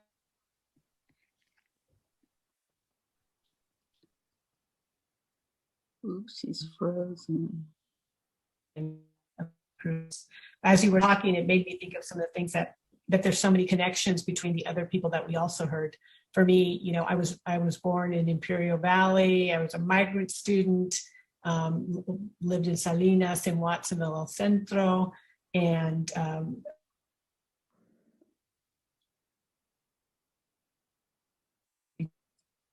my parents inspired me. They had, 4th grade education when they came over. When they were married and came over, they knew that, we could go to college, that there would be some barriers, but they really didn't tell us about those. They just said, you can do this, because we didn't get that opportunity in Mexico. So similar to Rebecca,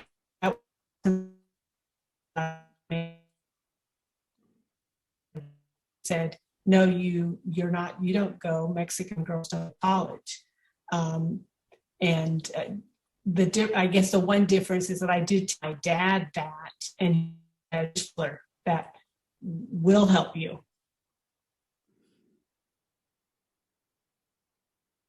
Me, or say things that try to put you down. You don't accept that. You find support, whether it's your family or your friends, and together, move to the thing that you want to do for yourself and for your community. So from there, I went to Santa Clara University, and I had just learned that Shirley Trevino went to Santa Clara University. So that's a nice connection as well. But the other motivator, I think what my parents did give me is faith. And I think faith in that the Creator will guide us and to help people. Another word I heard all through this day is providing dignity to farm workers. And I think that's part of my faith too, is that people deserve and justice and equality. So I think with that, and listening to and hearing Cruz Rey,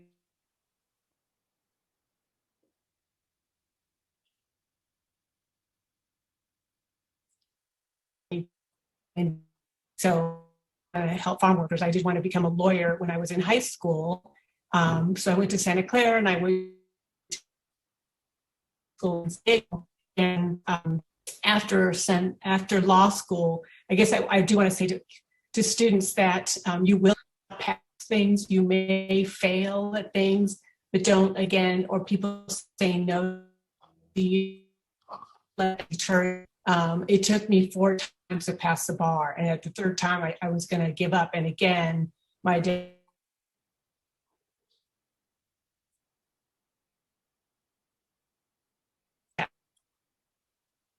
Way of turning it around as an opportunity, and then I did pass on 4th try.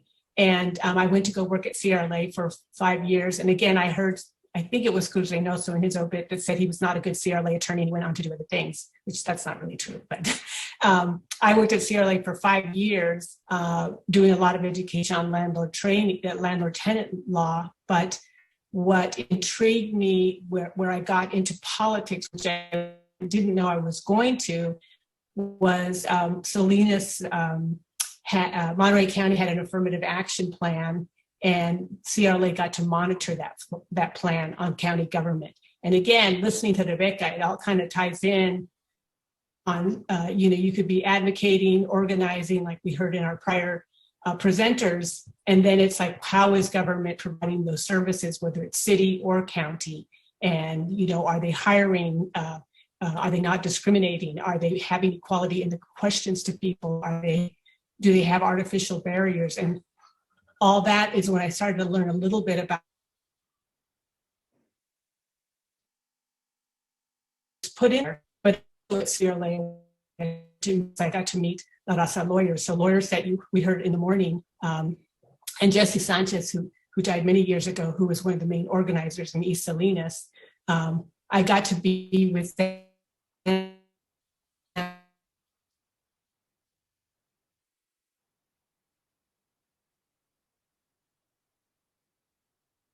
Association in Salinas, and Joaquin Avila, who came to work on the voting rights cases in Salinas and Monterey County. And I was fortunate enough to say, yes, I'll be a plaintiff in those cases. And that is another key way to improve our community.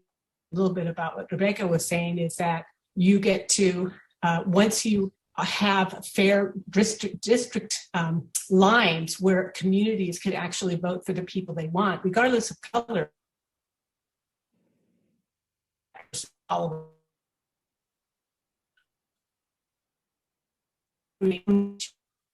Ability for those votes that Rebecca's talking about on a school board, on a city council, on a county board of supervisor, right?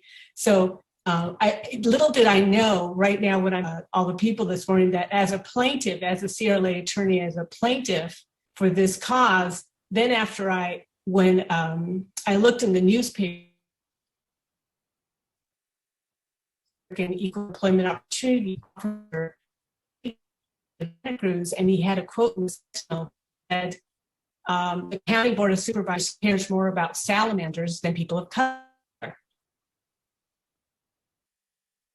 I should apply for that job.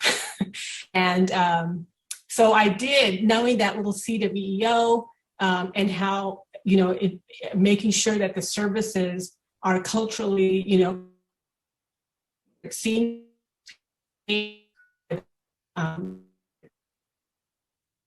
for Spanish speaking. And so from CRLA, for those 5 years, I worked in the voting rights cases in Salinas, but then migrant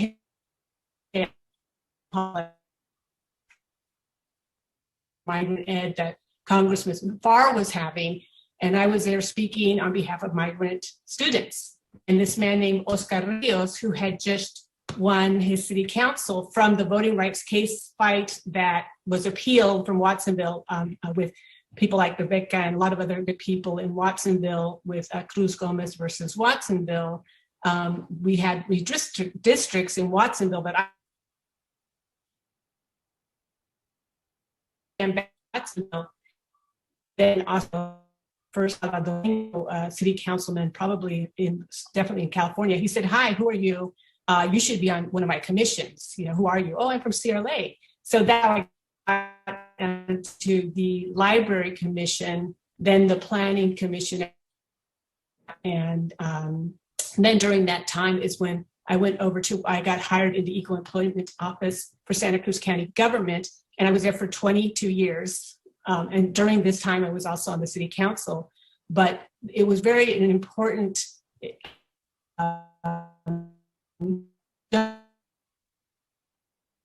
was the sheriff's office or the public works or health services is who are our customers or patients, and how are we serving them efficiently with the eye of the efficiency, but really looking at it from like bilingual. Are you familiar with what your service is, and how are you promoting that? What kind of training do you have? And then also looking at the stats, like Rebecca's talking about, like what do the U.S. say about how many women should be in law enforcement in your county versus what you have, and there's a discrepancy. Why do you have that?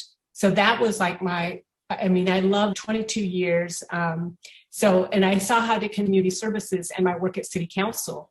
When you're at the city council, what I saw at CRLA,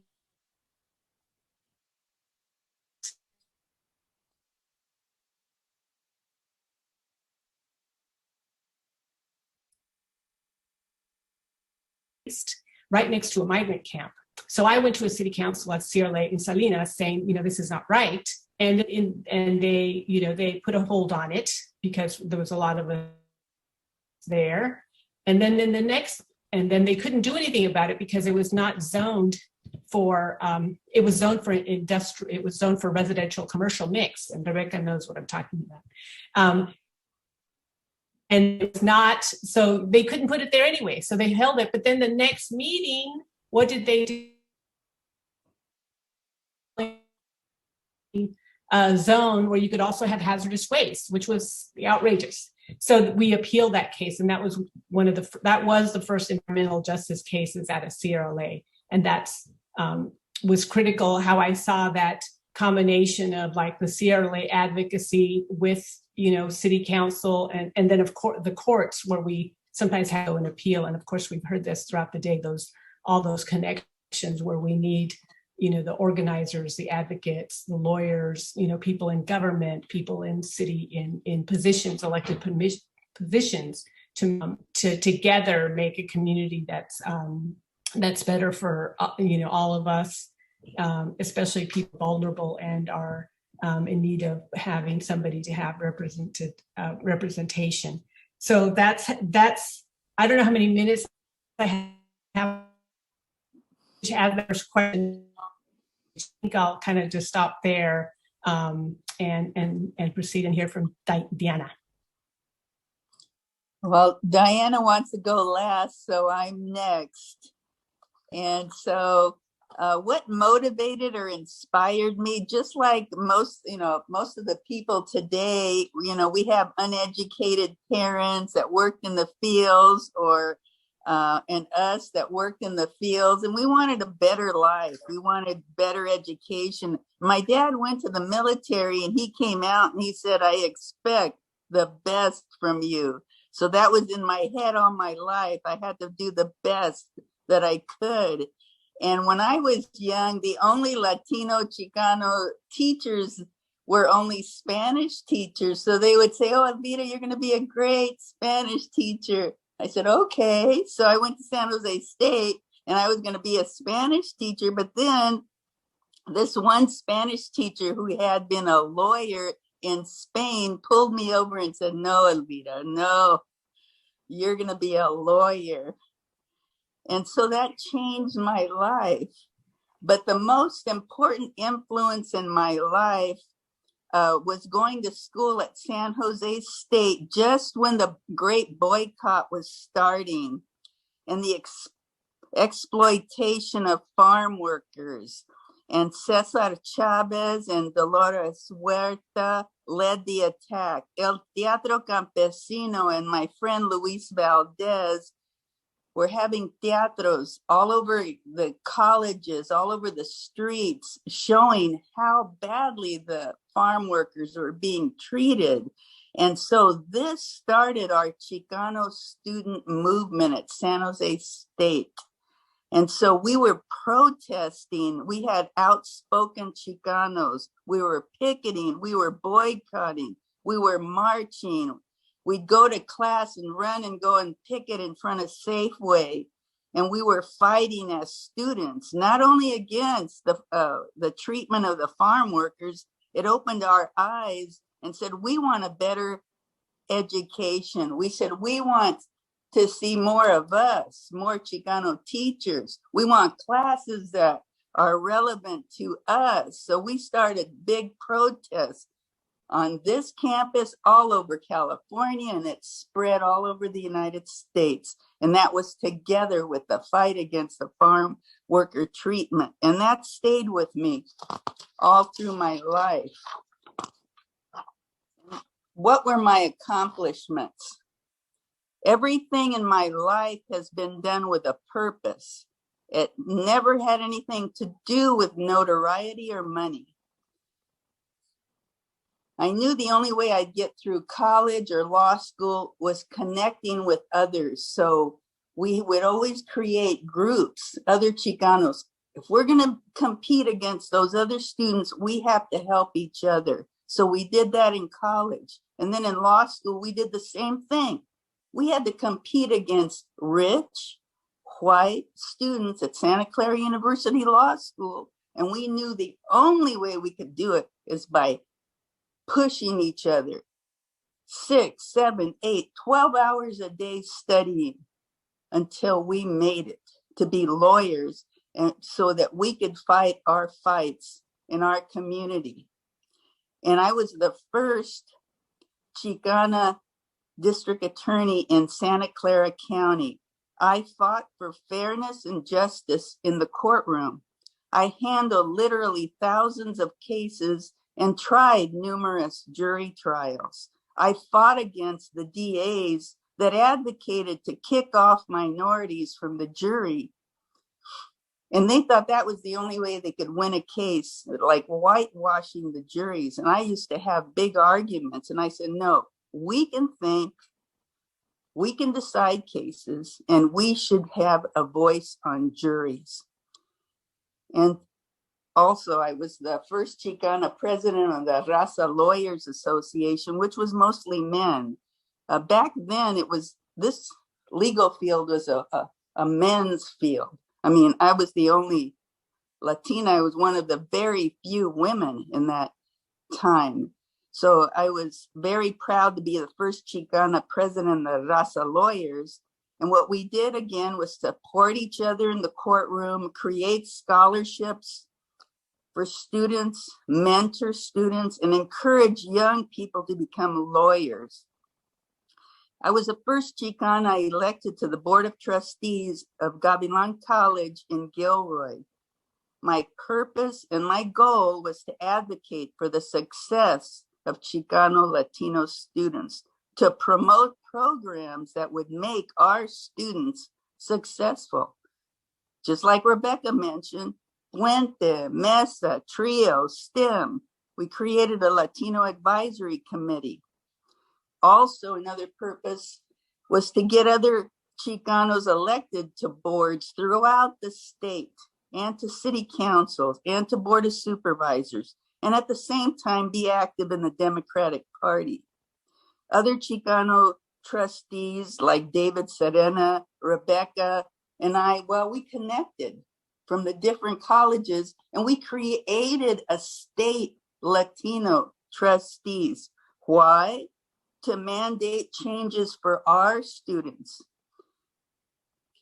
We wanted to influence them statewide and promote our programs statewide and get somebody like Rebecca as our state president. And we did it. And so I value most in my life mentoring youth and helping create leaders to give back. What were my barriers? Well, just like everybody else, and I'm sure all of you students out there, is the lack of having parents who were educated. We had to do it ourselves. They couldn't sit with us and do our homework with us. It just wasn't there. We had to stand up on our own 2 feet and do it. And so that's what you two have to do. All you students, do it, and then get those groups together to support each other. When I was in college, I had a baby, and that was tough. I had to get childcare or take her to class with me. In law school, I took her to class with me, but I had a goal. I had the focus, I had the commitment, I had the sacrifice, and I had dedication. I had very little money.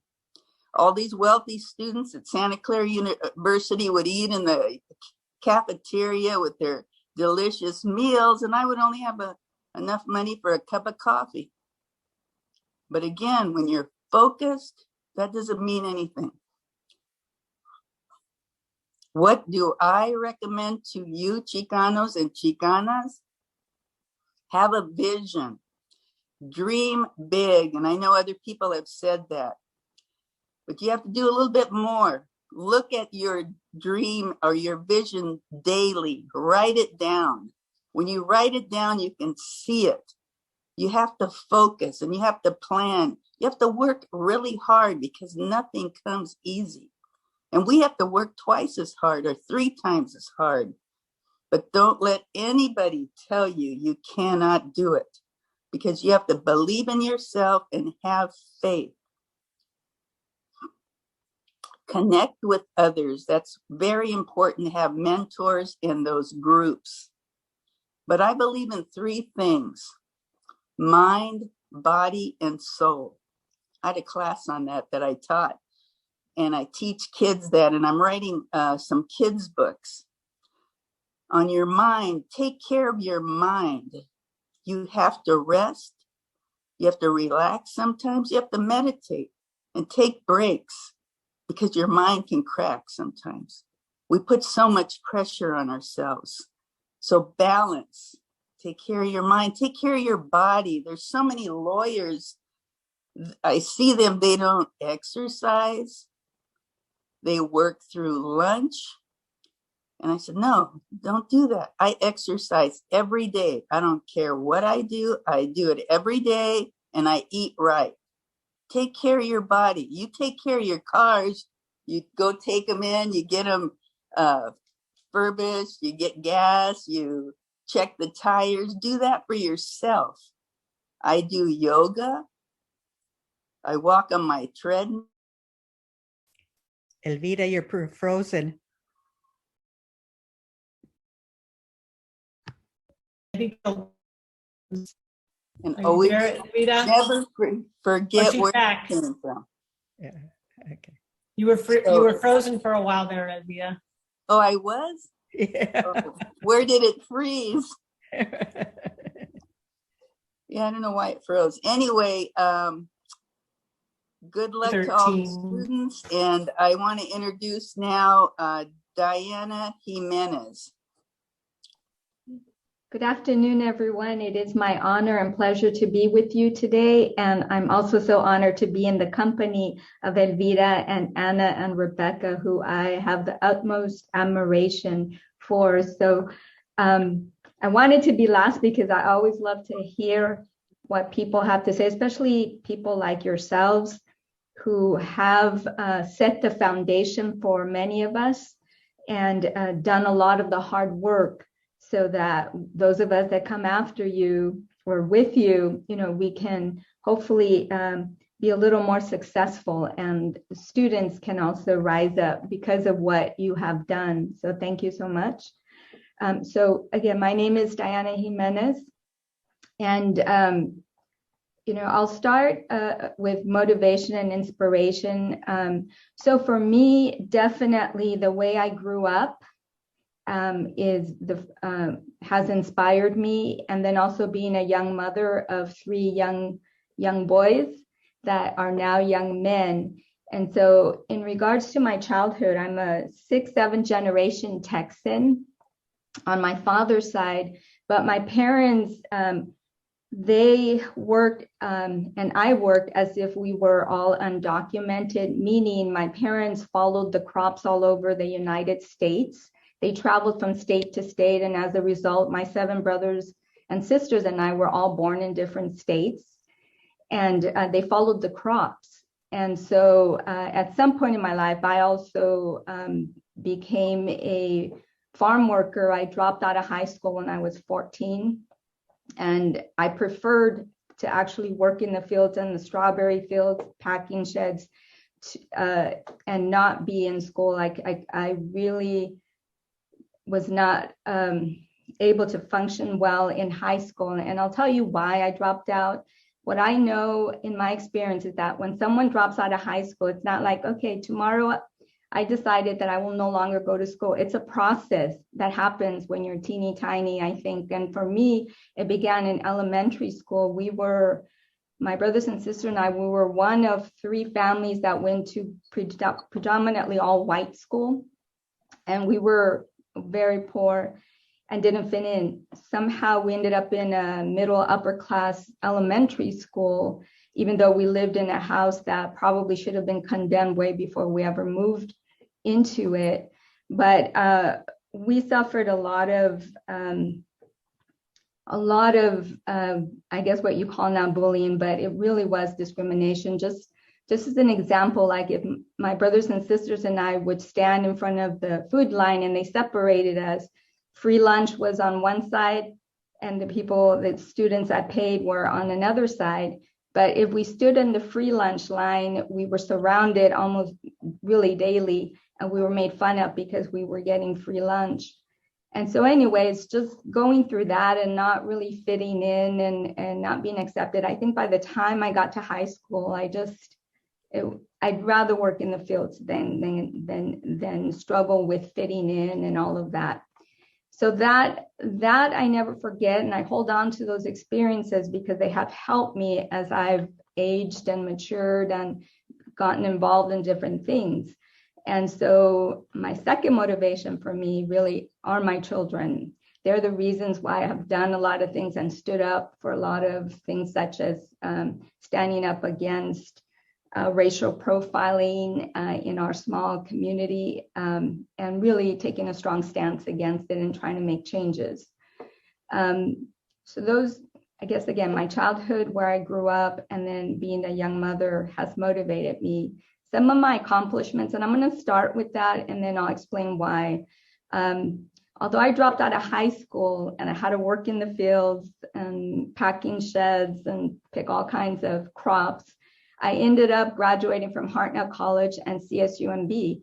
But it took me 25 years because along the way, I had my children, and again, I had to continue working during the day and then going to school at night. So I wouldn't recommend that route, but life happens and we have to do what we have to do, right? The main thing is getting that degree.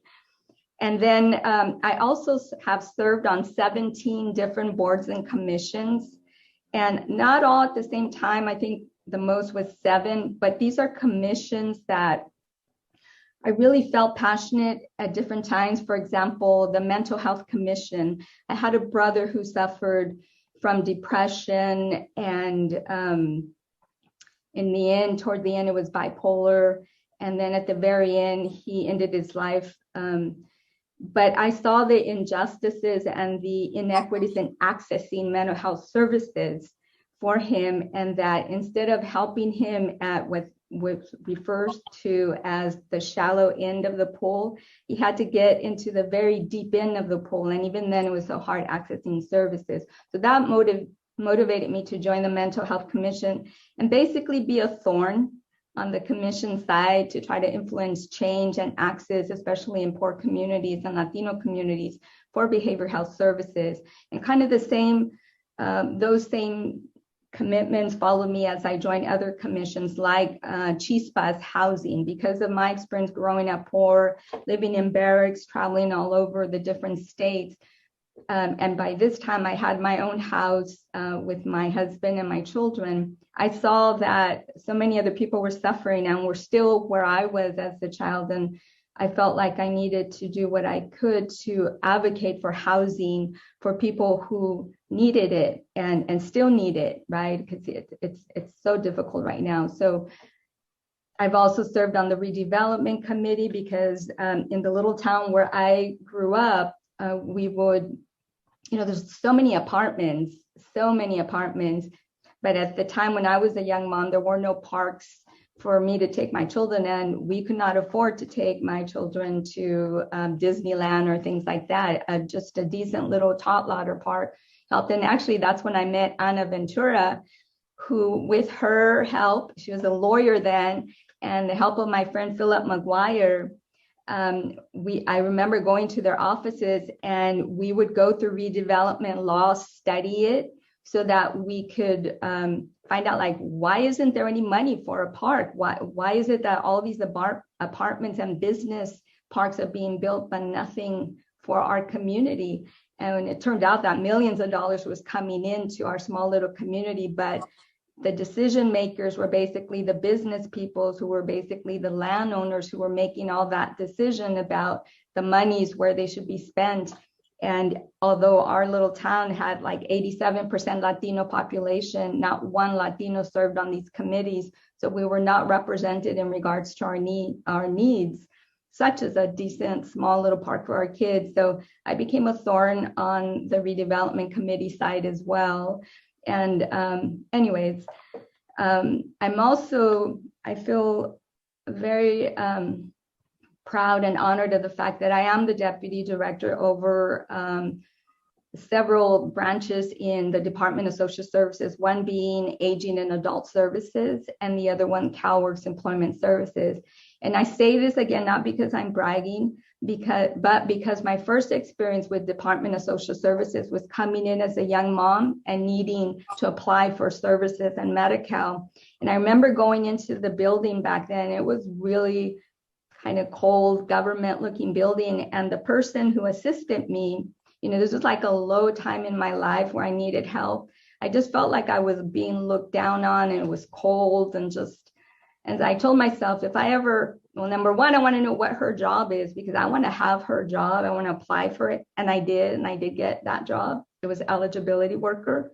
But more importantly, I wanted to be able to have and treat people who entered the Department of Social Services doors with dignity and respect, the way I could have been treated had it been a different environment. And so I'm proud of the fact that I'm in this role, because I can influence who gets hired and then how people are treated, and remind people. I share my experience with employees and say, this is a small community. It could be your mother, your father walking in, your brother or sister, your neighbor, or it could be you, like it was me so many years ago. And so we must remember to treat everyone that enters our doors with dignity and respect, and that any one of us are an accident away, tragedy away of entering and needing these services. But along the way too, I also feel as an accomplishment, I have met such amazing people like Anna, like Philip McGuire, like my friend Mel Mason, who was the head of the NAACP for a long time and an ex-Black Panther. And then Senator Bill Monning, who was also another strong ally. And then Elliot Roberts, who was the president of the American Civil Liberties Union locally. Meeting these amazing people helped me build confidence, and then be even stronger in the advocacy for making changes in all these different arenas. At some point too, though, I decided to run for North Monterey County Unified School Board. And, I think I was 30 when I ran, and I was shocked that I got elected. And then I got elected a total of 4 terms. And wow. So 16 years I served. And a few things that I'm proud of in that area is because of my experience in elementary school, having 2 separate lines, the kids with free lunch and the kids that were paying, I was able to share that story. And, it was a school board of 5 people. And I have to say, it was, I felt like I was respected on that board. It was just my own self-doubts, you always filled with self-doubt. And, you have to, I think as Elvira said, you have to work twice as hard, both, just as a woman and then being a minority, to prove yourself that, you deserve a seat at the table. But anyways, I was able to at least influence, let's change this policy where you separate out the little ones, the free lunch and the little ones that pay, because you're creating inequities there, and it's just not right. And so I shared my experience that we changed policy, so somehow they created a system where it didn't matter whether you got free lunch or you paid, you all had one line to get your lunch. And so it wasn't so noticeable who got free lunch. And then at some point everybody got free lunch, so that was even better. And then the other thing that I was able to influence on the school board, there were three things. One is taking a less punitive approach on expulsions and also suspensions and truancies, because there was disproportionate impact on minority students that this was that they were being either expelled or suspended, and or they're in a sense criminalizing truancy. And so because of my work with social service, and again my own personal experience, what I shared with my colleagues was that we needed to probe and look into, why is this happening? Why is this child acting up in school? Why are they not coming to school? Is it because they missed the bus and mom and dad are already out in the fields or out at work and no one's there to give them a ride? Is it because the younger siblings are sick and no one's there to take care of them? And if you're a little bit older, you have to stay home and take care of them, or an elderly grandparent. Or maybe they don't have clean clothes because there isn't a washing machine and there isn't soap to wash those clothes. And just a variety of things. It's like, again, instead of taking this punitive approach, look at what are the underlying issues that are preventing these children from excelling in school and being their best. And so I was also able to influence bringing in mental health services, because what I know, and all of us know, right, that the best trained teacher teaching to the best standards simply does not matter to a little one who's worried about where they're going to sleep tonight. Will there be food when they get home? Grandma getting sick because she's the only one left to take care of them. It just won't matter until we address these issues that our little ones are going through. And now with the pandemic, all of us can relate and have our stories about how it's impacted and changed our lives. But imagine if you have no resources at all. And we know that, again, the pandemic has spotlighted the inequities that exist in our communities. So those are some of the accomplishments. My recommendations, I would suggest as young students, serve on committees and boards, or volunteer, like to join LULAC or the Rotary, or just student body kind of positions, because that way, number one, you learn about the Robert's Rules of Order. I know that for me, serving on these 17 boards and commissions, it helped prepare me for serving on the school board and knowing kind of how the processes work.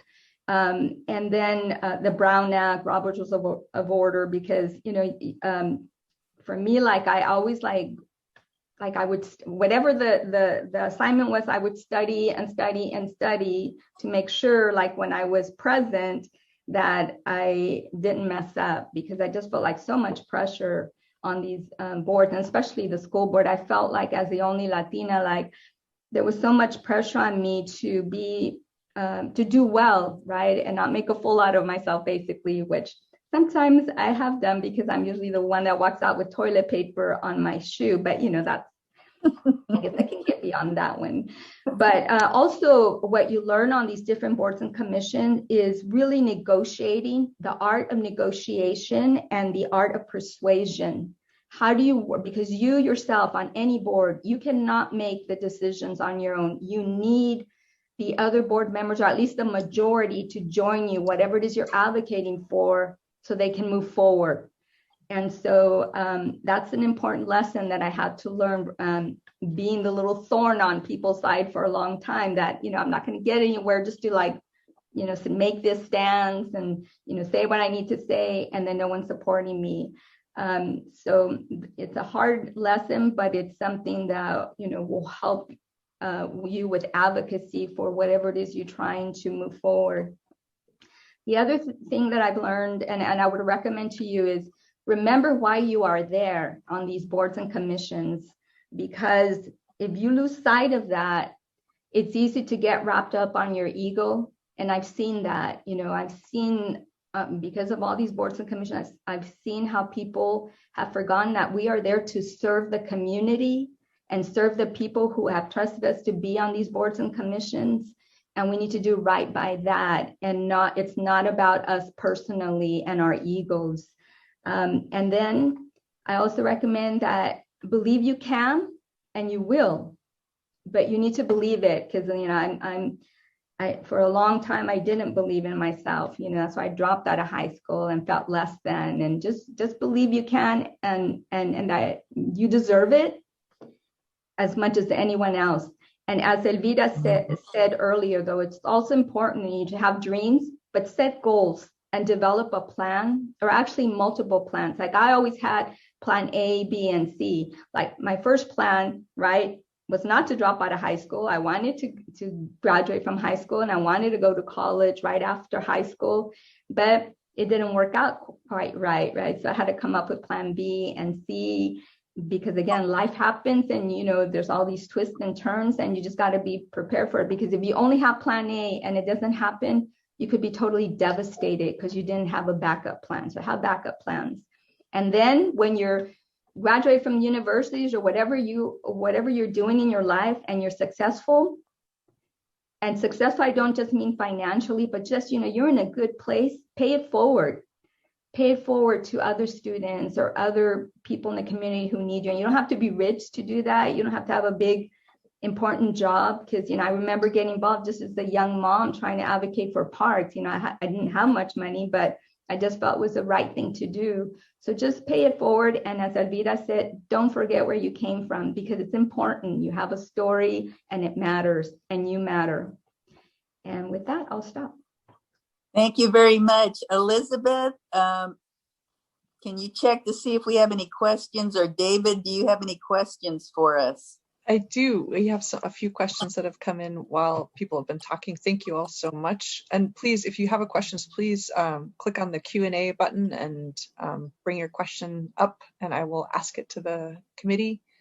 But the first question that came in quite quickly was, Rebecca, when you attended UCSC, would you say that as a Hispanic student that attending university was affordable? So how did you navigate the financial, obstacles? Oh, I think you're still muted.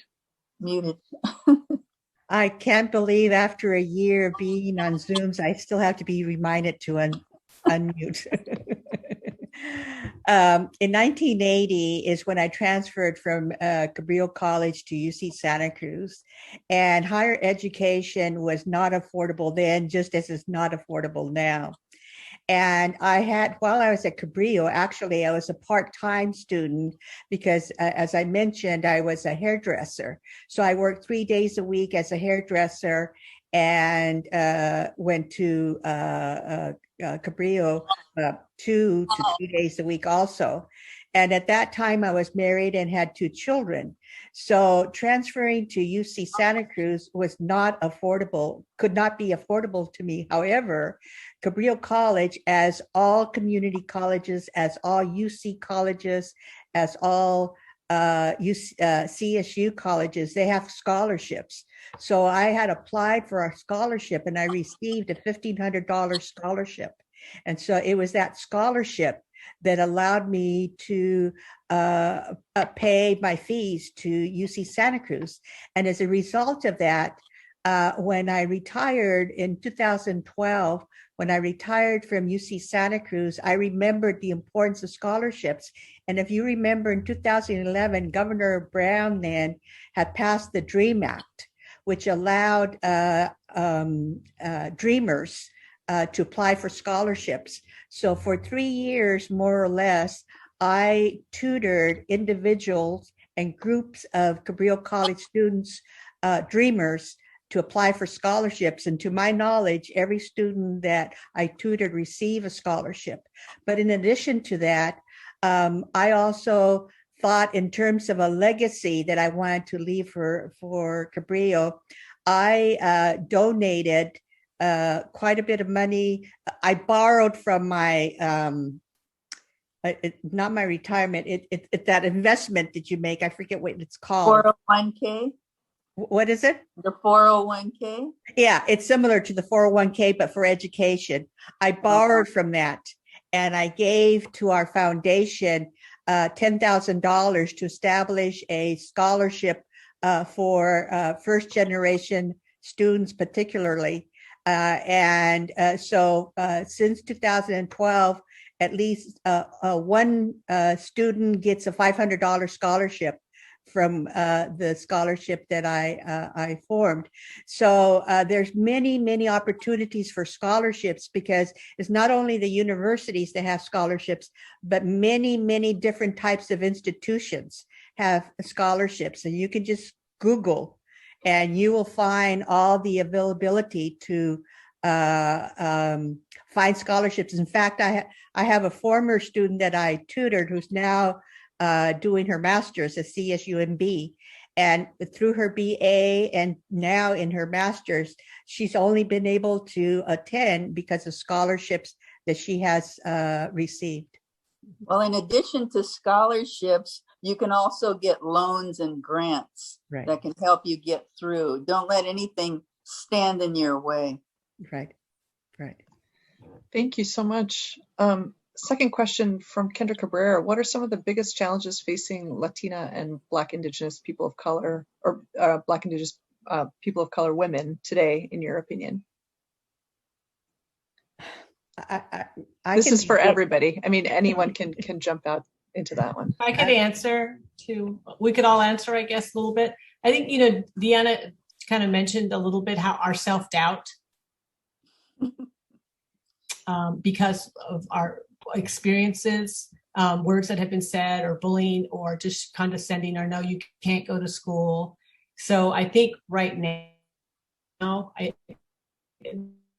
that is when I talk to young Latinas or young people of color, is that self-doubt, and if we could work on that and say, rally around your friends and supporters, and a group of other women that can give you that confidence to say you are as smart as anybody else, and maybe even definitely probably smarter. So I think we have to overcome that part, but there's a reason for that, right? Because of our experiences we had, or people that have said things to us all along the way that don't want us to move forward with our dreams. So that's one big, like a personal obstacle that a lot of us feel, that we're always kind of trying to eliminate.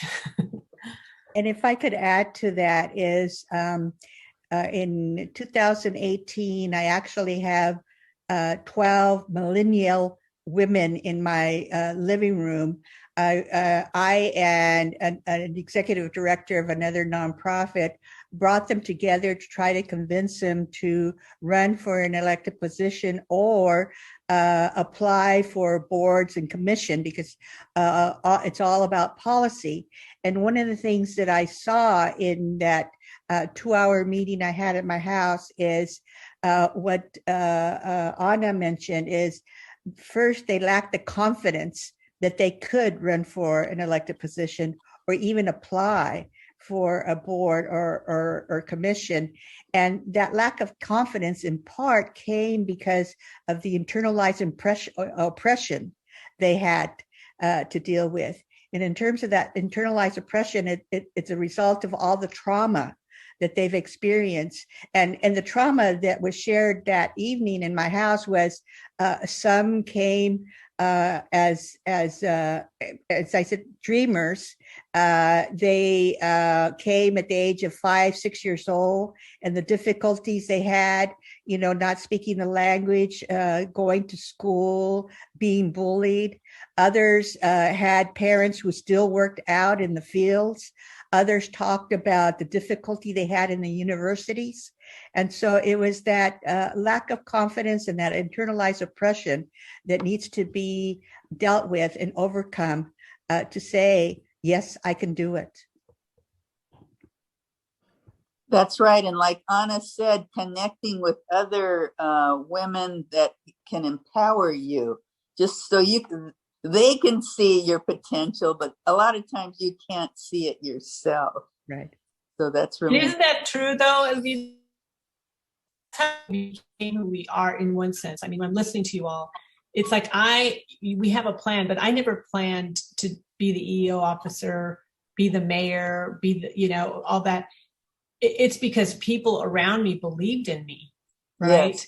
So, I mean, I distinctly remember when I was talking to my friend about this EEO article, it's like, oh gosh, you should apply. Or, when, Rebecca and Pedro Castillo and Shirley and other people in Watsonville said, Ana, you should apply. You should run for office. And I'm sitting there, really? I have a 2 and a 3-year-old and I have a job. Really? Are you? It's like too much.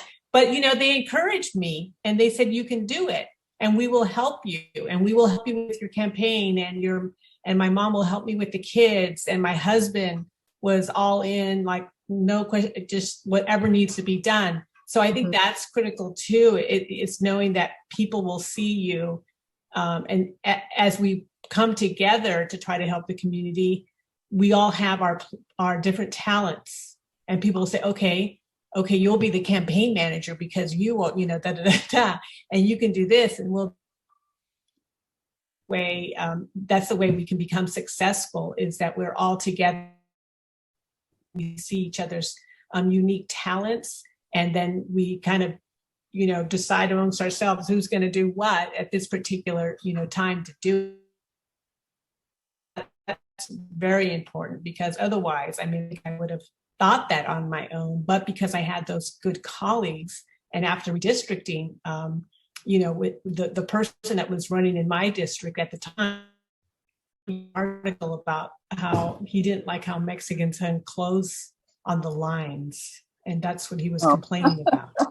And I don't know if you know who, but it was like a neighbor of Todd McFerrin, who was, one of the first council members after the redistricting. And we thought, oh my God, someone has, we didn't work this hard for like you guys someone not to run, that is going to represent the community and be able to send recreational services and work with a school and all the things that we, work on a high school together, Paro Valley High School, that Rebecca and I, work together with a school. I mean, all those things aren't going to happen at that seat.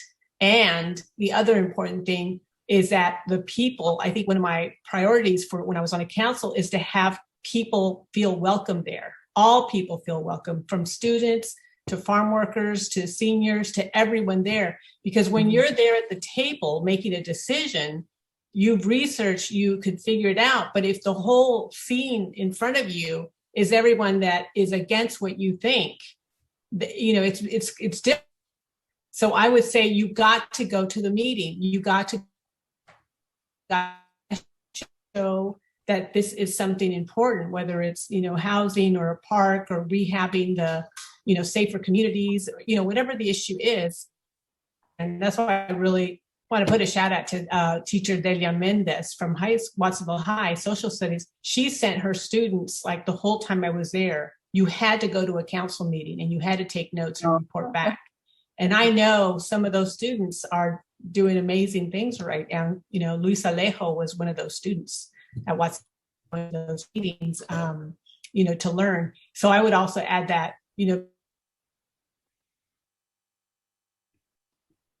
councils, but as a young person, go to the hearings, go to a board of supervisor, a city council, a college, see what it's like. What are they deciding? And then go up to the podium and speak your mind. Elizabeth, do we have any more, or David? Yeah, it's interesting. I feel like we're getting a list from all of you of how to get involved or how to begin the process of getting involved, which I think is really important. And one of the things that I just picked up just now is that there's the idea that you can run, absolutely, but you need to surround yourself with people that can support you.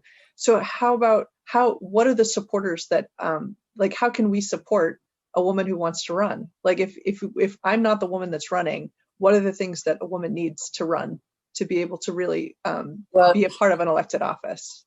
Actually, go ahead, Rebecca. Okay. Actually, on my laptop, I have a list of about 27 activities you have to do to prepare and to run a campaign, because it's not easy to run a campaign. For all of us that are in this call, we know all those steps in terms of not only one, making the decision, but making your initial filing of paperwork, because there's all sorts of paperwork you have to fill out. You have to have a campaign committee to advise you in terms of the decisions you have to make. You have to prepare for all these forums in terms of where you're going to be interviewed. You got to raise money. Oh yeah, that was the hardest part for me. I don't know about you ladies, but the hardest part for me was to raise money. And so there's so many different things you have to build. You have to develop a brochure. You have to get volunteers. For each of my campaigns, I had 24 volunteers. They were the ones that helped me get elected. 12 made phone calls and 12 knocked door to door, in addition to you going door to door to convince people to vote for you. And get out the vote is the most important, I think, of all of them, because 100 people can say to you, oh yeah, I support you, but unless those 100 people go out to vote, that it won't happen. You got to register people to vote in the first place. So there's just so many things to do. And so it's important that who's ever considering whether you want to run for an elected position or even be on a policy, connect with somebody like us that has an experience, and don't hesitate to give us a phone call or email us or knock on our doors or even Zoom us. And we will have a one-to-one conversation with you to help you prepare. That's right. Or work on somebody's campaign so you know to get there. And it's not easy, but it's exciting. And you need politically savvy people on your team because it takes a networking, it takes strategy, and a lot of work and passion. So. I want to share in 2014, actually it took 4 women to convince me to run for city council. But once I decided to run, I knew I couldn't afford to pay for a campaign manager, but I knew a man who had run many successful campaigns from Salinas, and I called him up, David Serena. I said, will you advise me? Will you advise me? I just took him out to dinner and he says, oh, okay, I'll advise you. You know, he wasn't my campaign manager, but he gave me lots of advice.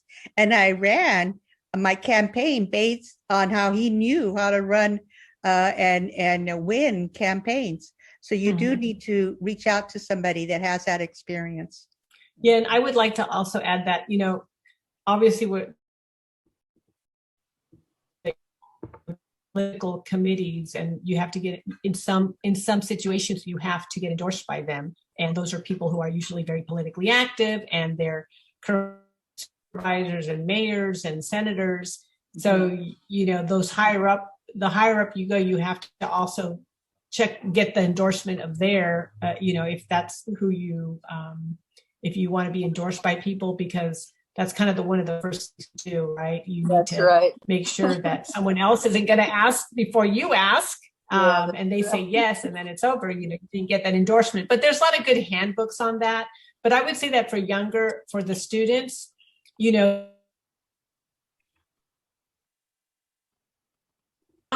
have I don't know how many. You know, there has to be at least 40 commissions, from mental health to EO commission to Latino affairs to disabilities to health, just public works, land. I mean, there's so many. So look on the council, the city sites, and there's commissions like Park and Recs, library, planning. So you could, you know, start with those, you know, to get like what Diana is talking about, the Robert's rules and just how to go through a meeting, and if you're not, is attend the meetings. Because attending meetings is very full. I mean, there were some people on the city council, they went to their voice heard. The people that I'm thinking about that went to every single meeting and would try, you know, let us know what they thought, to try to have us vote one way or the other. So your voice is very important. And so just going to a meeting to start learning about it or going to, commissions that are open is a great way to start. And if I can add to what all of you have said, as I shared earlier, serving on those 17 different boards and commissions really helped me learn processes, procedures, network, build some confidence that I might know a little something, instead of all that self-doubt kind of thing. But it is scary to run. I mean, in all honesty, and I'm quiet and reserved by nature. And to run a campaign, I mean, you have to put yourself out there and, and remember people's names, which I have difficulty remembering people's names, and hey, I'm whatever, you're promoting yourself like a job interview. And to me, that's like the hardest part, because I know, like, when I ran for school board and I applied for all these boards and commissions, it really was because I was passionate about that particular issue. And I felt like I wanted to make a difference. But it was still, it was hard. Like I said, so if you don't have a natural personality that's charming and engaging, it is harder, I should say. And as Anna said, as you go up, in regards to what you want to run for, like even board of supervisors, the other discouraging thing, it's like millions of dollars, and who the heck has that kind of money? And this is where you need to network. And as all, Elvira and Anna and Rebecca said, you have to go to these different groups and ask for money, and which, I wish that wasn't the case. I wish that it wasn't who has the most money to put out all the campaigns and advertisement in the newspaper and giant posters, that it really is like who truly, is knowledgeable about the topics, who's really in it for the right reasons, and that's who gets elected. And it's not about how much money you can raise, but it is sadly, that it is about how much money you can raise. I just had this conversation with a good friend of mine, Philip McGuire, and because for a moment I thought about running for another position, but he said, we're thinking, okay, we do door-to-door campaigns, have a really good grassroots effort, get everyone to kind of come on board with you, get to know you, and then go door to door. But it's not about that anymore. Sadly, it is about the television ads and the big billboards, and wow. It's about, it seems to be about that, which just makes it difficult, for your average person without connections, without money, to run a successful campaign. That's where those volunteers come in. At the end, you do see once in a while a person that has a lot less money, but because they had an excellent door-to-door campaign where that person knocked on just every door, or their volunteer, or their close friends that knocked on their door and had discussions, which takes a lot of time, but once in a while that does still work. So if you're still thinking. We lost you again, Anna. You keep going on and off. You freeze and then you unfreeze. Yeah. So Elizabeth? Yes, another question. One more question here. So voters often repeat the refrain and belief that politics corrupts, and that it doesn't make a difference who gets elected. So how does one provide uninformed voters or community residents the concrete examples of how Chicano representation has made significant institutional structural changes that has provided our communities greater access to resources and opportunities that all of today's panelists have illustrated?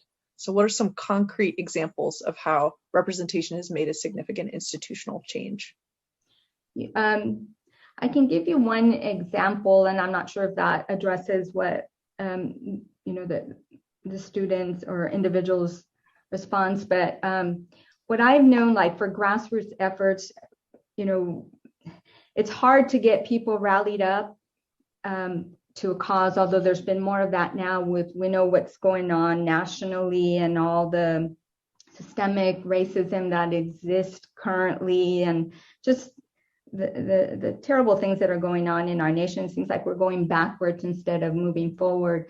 But in my small community, again, where I live, that I mentioned earlier, we had so many issues of racial profiling. This would have been in the late 90s, early 2000, like 2008, 2009.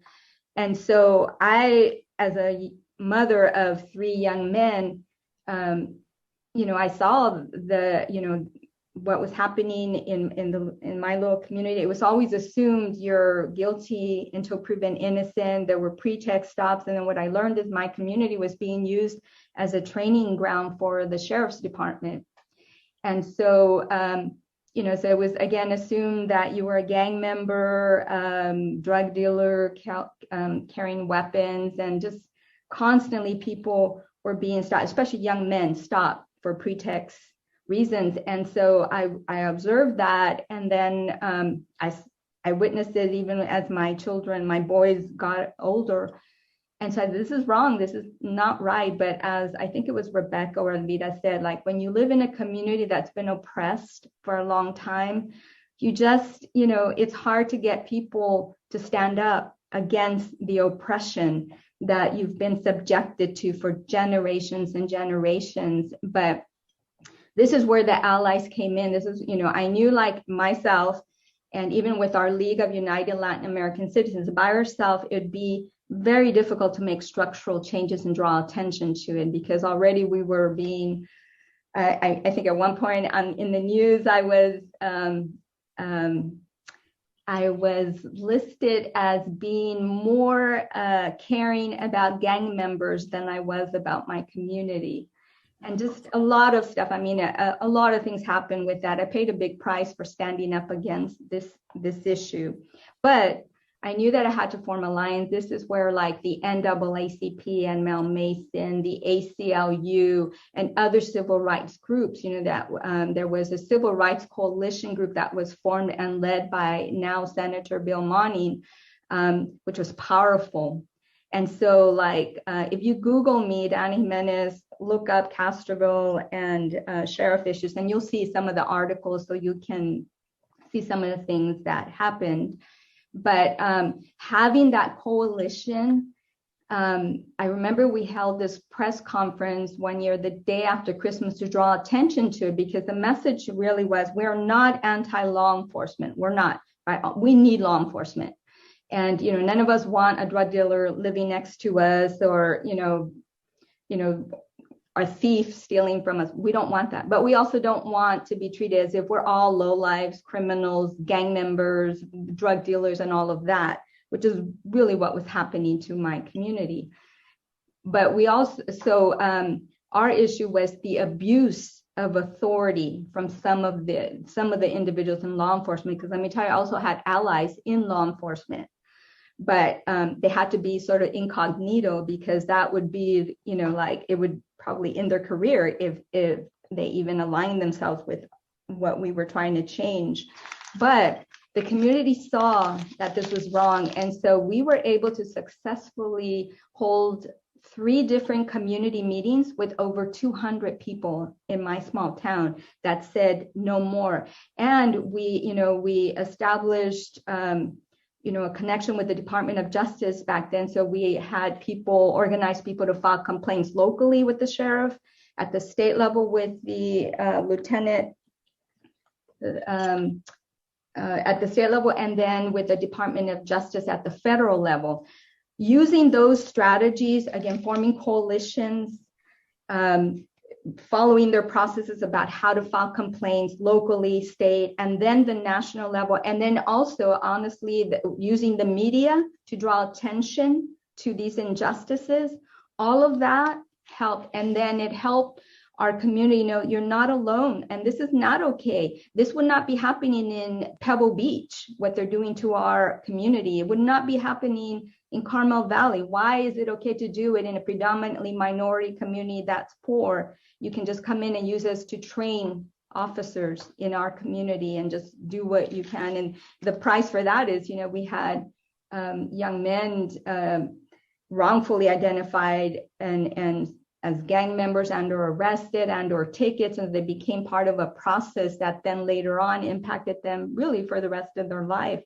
So that's an example of how we were able to implement structural changes at different levels, locally, state, and federal level, with alliances and then the community rising up for a common cause, right? And not be afraid together, because it is hard. Whenever you take a stand on something, you can bet there will be at least 10 others who will disagree with you, right? It just is what it is. You know, I encourage you young people out there that are listening to get involved and do become an elected official. You do make a difference. When I'm in a room, the conversation changes. I mean, you walk in there and you have respect. You have to know what you're talking about. Do your homework, be prepared, but you will make a difference as an elected official. Have your issues, be ready, and just go forward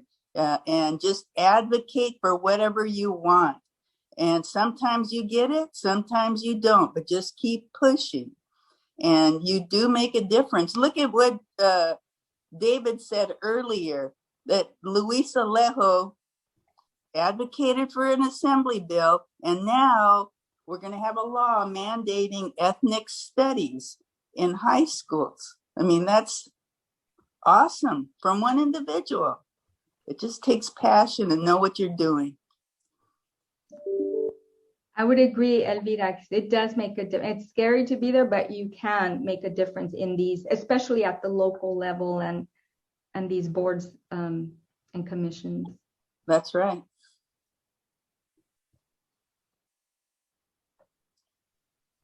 David, do you have any questions? No, I just wanted to congratulate you guys for a great panel. It's been you know, most of us learned from you. We've all been influenced by David. Rebecca say that, oh no, it was David, the one who helped me with my campaign. I went over there next to help. Well, you know, when David was the first chair of the state Latino trustees and I was his vice chair, so I saw him in action and learned a lot from him. Right. Well, yeah, so look, I mean, I think all of you guys just bring so much. And as I said before, you know, this 1 hour and a half presentation is not enough time. I mean, I think all of you can make 1 hour and a half presentation, but I'm hoping that this will be a beginning in which we start recording individual stories. Diana has such a great story to tell. I mean, Elvira has such a great story to tell. Rebecca has such a great story to tell. Ana Fares has such a great story to tell.